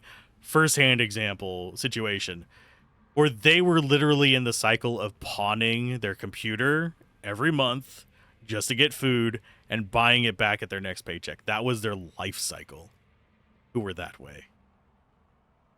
Like, they were literally so poor that they couldn't afford food without getting rid of the very thing they were using to get joy from torturing other people.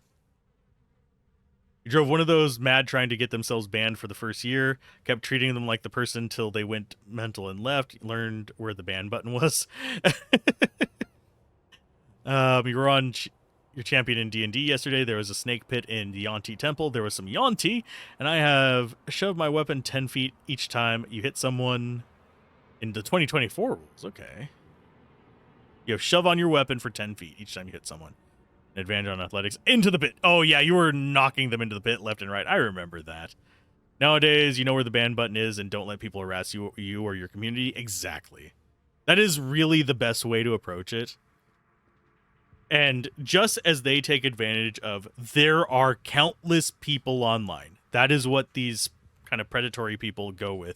There are countless people online. There are countless communities online. They will always find a new community to torment. The reverse is also true for communities. If you don't want that in your community, ban the people doing it. There will always be another person who will come and join your community, who can come and join your community. That one troll that is making it more toxic and chasing people off is not going to be missed. Period. Nothing beyond that. There is... I don't care about the quest dialogue. We've already listened to that a million times. I meant to go here. But yeah, I try to stay on top of it. There are times whenever I'm just too exhausted to go through comments, and some stuff will slip through and people will get into a fight and I have to clean up after that. I have been there. I've had to do that. That was on the YouTube channel. Usually on Twitch, I'm pretty good about catching it. And I'm usually pretty lenient about people who are just, like, socially awkward. That I don't really mind that much. If you start bullying a viewer or somebody else in chat, I will immediately ban you. There is somebody who was a really long time viewer, and they actually would... I think they were on the Patreon for 2 years, I want to say. great that I had to ban because they were DMing people, and I don't know how many people they were DMing. But at the end, the person that came forward, they were only here for about 6 months. They didn't stay a long time. But they did provide the receipts, and I banned the person because they were harassing chatters. That person is permanently banned from all the communities. You haven't had a chat fight yet, luckily. Luckily, on the Twitch end, I have not. Beyond that one instance, had an actual, like, there is an issue between chatters. On the YouTube side, I've covered stuff that very obviously would instigate certain subsect of people to be aggressive and rude. Namely, I actually did a video on censorship in video games, calling out people who were upset that Endariel's tatas were not out in this. I'm not going to say the actual word because I don't know how Twitch is going to react to that right now, because we're dipping a little bit into that political sphere. It doesn't matter how long someone's been following or supporting, it's never an excuse. People have bad days, but track records are a major thing. Yes. And the ban on that guy was because the things he was saying in the private chat, that was stuff that, frankly, if you had done that to my best friend, I would have punched you in the face. I am not a violent person, but if you say that stuff to... I'm not going to even say the person's name because that might actually draw undue attention to him. But if you said that to her face, I would have punched a guy in the square in the jaw.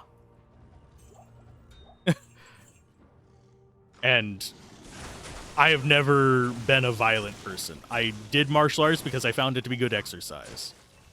Muay Thai, by the way, tons of fun if you don't have bad knees. It may cause bad knees, but definitely fun. Oh, we're getting a lot of uniques right now. Elven Brand. I think we'll use that instead of Edge on you. Not only is it more damage, it's only thing it's lacking is Life Leech. Yeah, there's lines you don't cross, and there are people who try to cross those.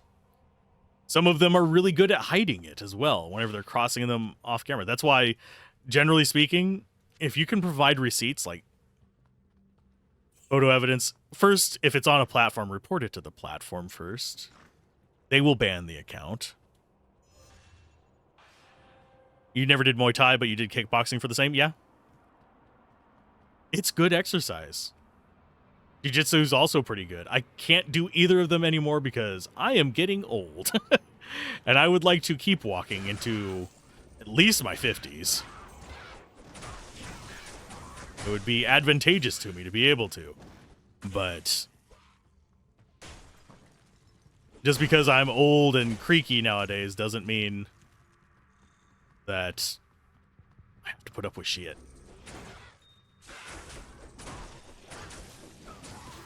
Yeah, I do miss doing that. It was great exercise. You had to stop because of injuries. Yeah. My body's slowly kind of gone downhill ever since I got crushed by a forklift. As far as health goes, that was kind of a turning point for me, sadly. You can get Gablin to push you around in a wheelie. I mean, that's quite a journey for a wheelchair.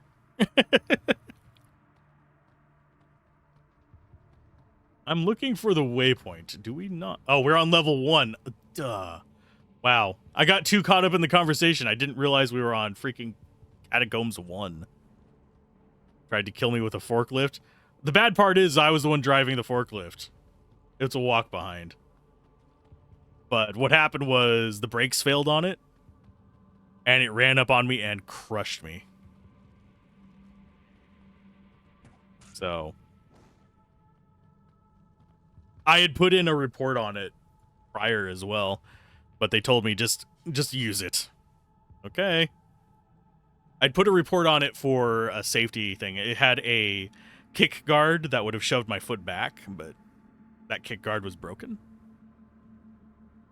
And it was the least advantageous situation. You would say even the poorest in the Western society is not really considered poor if by your standards they still have access to the internet to be a menace online.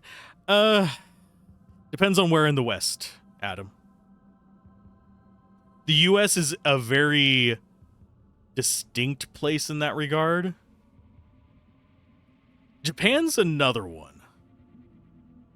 In the US, yes, our poor have more access to things than the poor in a lot of other countries.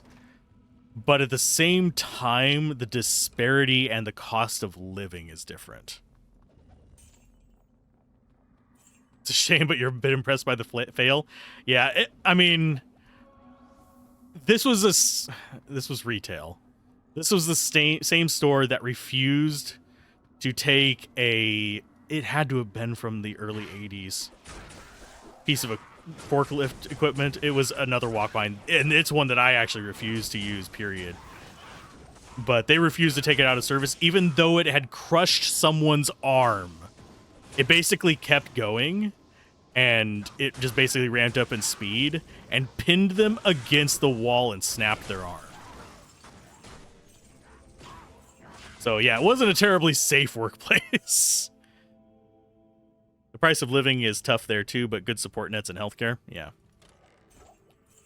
It is really difficult to draw an accurate parallel between poverty in two different countries. In the US, it is essentially illegal to be homeless, which is stupid as fuck to me. Pardon my French, but if you are homeless in the US, you are treated as a criminal. You are not as treated as somebody who needs help. You are treated as somebody who should be put in jail and who should suffer. If you are poor in the US, there are some safety nets still. I have to say some. They are quickly disappearing. But there are some safety nets still, and you still, for the time being, until they start shutting down libraries, have access to the internet through that. And if you can keep your phone running for a few years, you could be homeless and actually have access to the internet through your phone. But as far as how well our impoverished populations do in the US, they do very poorly compared to like Europe and stuff. It's also being treated as illegal in Australia. That doesn't surprise me. The UK is probably in a similar boat. Hostile architecture is a very common thing. Generally speaking, the best way to approach homelessness is by having social systems. I forget whether it's Norway or Finland that does it, where they actually have it set up where you can get basically shelter and a step up so that you can start advancing forward. I think it's Norway. It might even be Sweden. It's one of the northern Scandinavian countries. I say northern. It's one of those three that are up there in the peninsula. But it is already been proven time and again. If you give people a stepping stone, they can often get off of drugs. They can get education. They can get at least a tenable form of life. Whereas if you go hostile against people who are in probably the lowest point they have ever been in their entire existence, and you treat them as if that makes them an awful person, you're just going to end up with more criminals. You're going to end up, well, like the US, where we have the highest incarceration rate.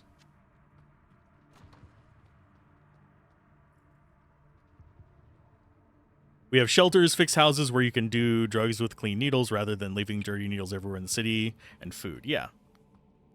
And that ends up with better outcomes. Yes, there are going to be people who exploit it, period. That's just how things are. But I would rather have however many people are going to exploit it, and just be stuck on it, and actually help the plethora of people who can get out of it with just that little bit of help, it is so much better to make sure that people have some kind of hope.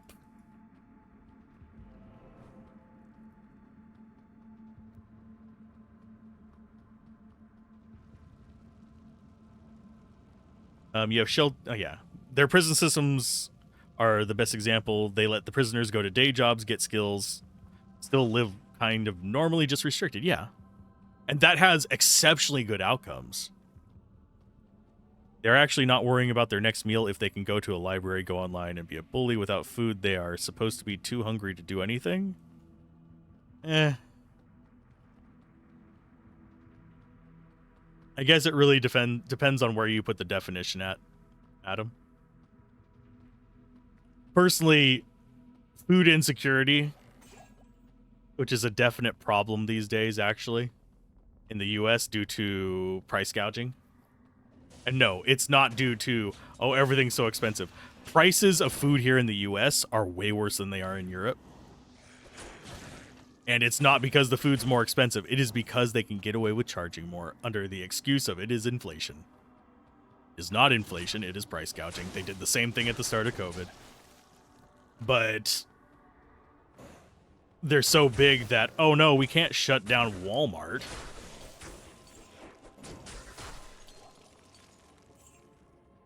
And generally shutting down Walmart would be catastrophic as well, because that creates food deserts.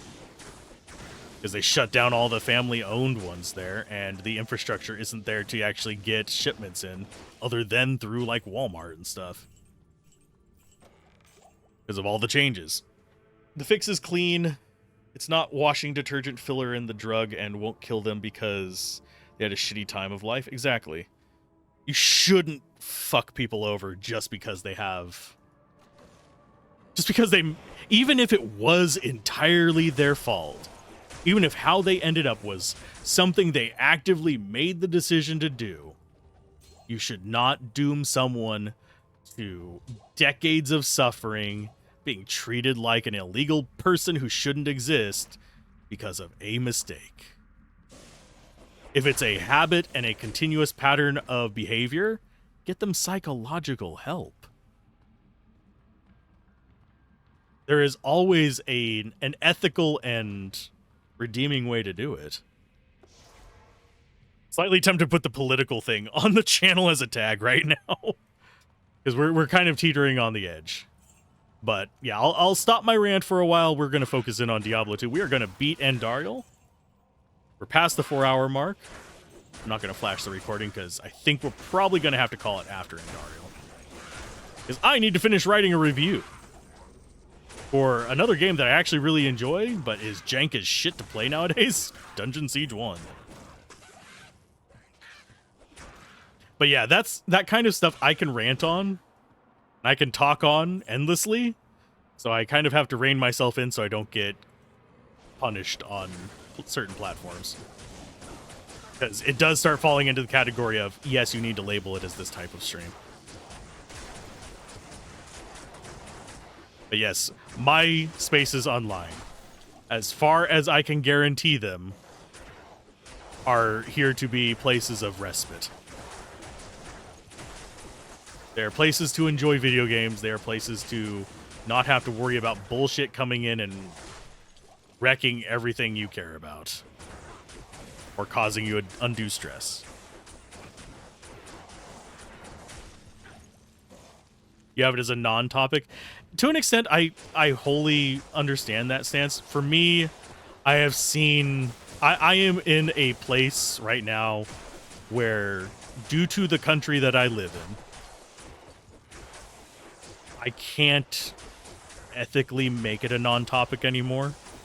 There is a certain point where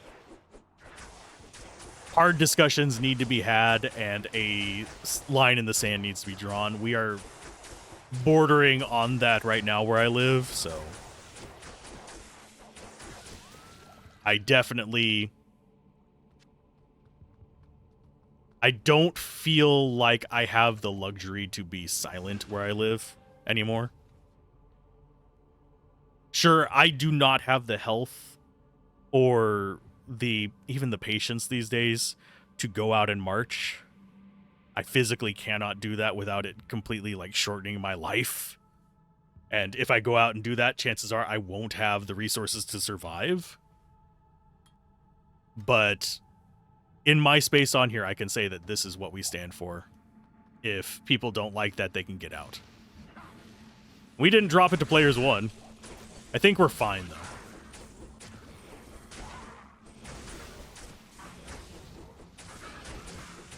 And goodness knows, if me having this stance causes further problems for me down the line, I will totally be trying to be like, I am seeking asylum. Get me out of here. But if I had the resources, I would expatriate. I would have expatriated almost a decade ago if I had the resources.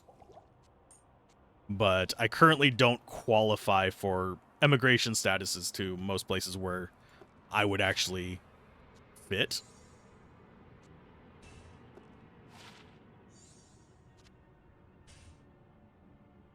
We'll take that and that and that. These will just go into the gem thing. Smuggle you in a Lego box? I mean, I'm pretty good at building with Legos. If I say so myself. Greetings. Hello. Okay, Amp Lisa, you're coming back. Identify items. Maybe a big Lego box. It would have to be a very sturdy one. I would have to spend quite a bit of money building that. Oh, Knight's Caress, I believe. Was that what it was called? Yeah, Knight's Caress. We got Wish Granter. That's a new one for me.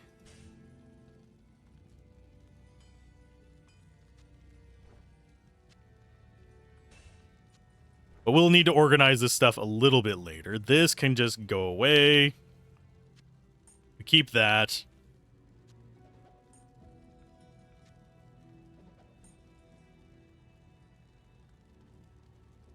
Ogre, was that? Oh, Ore Seeker. I thought that said Ogre Seeker. I was like, what?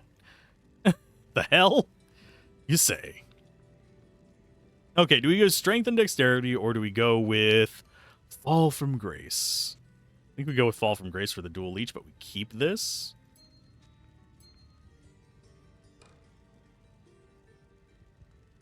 Okay, so we want that in there. Ore Seeker goes away. That gets sold. This gets kept on us. You have 39 open jobs in Lego at the moment. Ooh.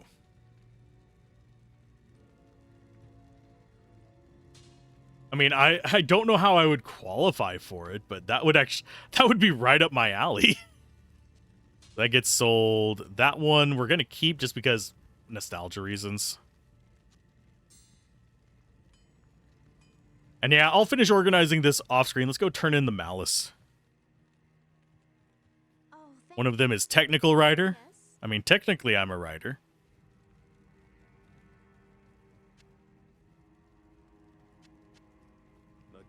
And we go east. But yeah, we made some good progress today. See if there's anybody around to raid. We could raid Mr. Gablin. I haven't raided DF in a while. I don't know how big you guys are on Serious Sam, though. Technically is the best type of correct. We could raid Karanai. He's a kind person with a lot of porcupine pricks, by the way. Oh, you love Serious Sam? We can raid DF then. We raided Gablin yesterday. You don't have anyone other than Gablin and Neko? Actually, you probably would like Karanai, Daladon. He's doing a game I don't recognize. 100-line Last Defense Academy. I have no idea what that is.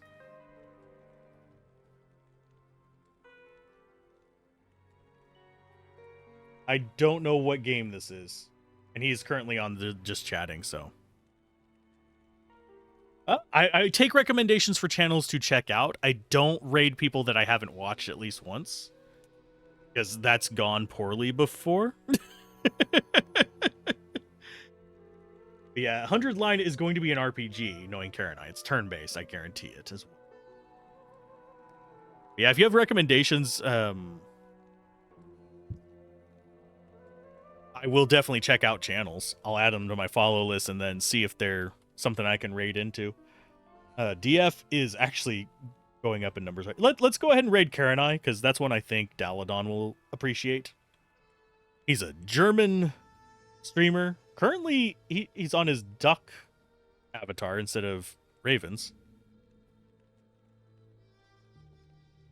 Let's go ahead and head off that way. Because I'm kind of curious what game they're covering, because I like turn-based games a lot. So this is high on that list. We'll raid DF next time we see him online. Remind me. Setting a note now. See you guys next time. Bye.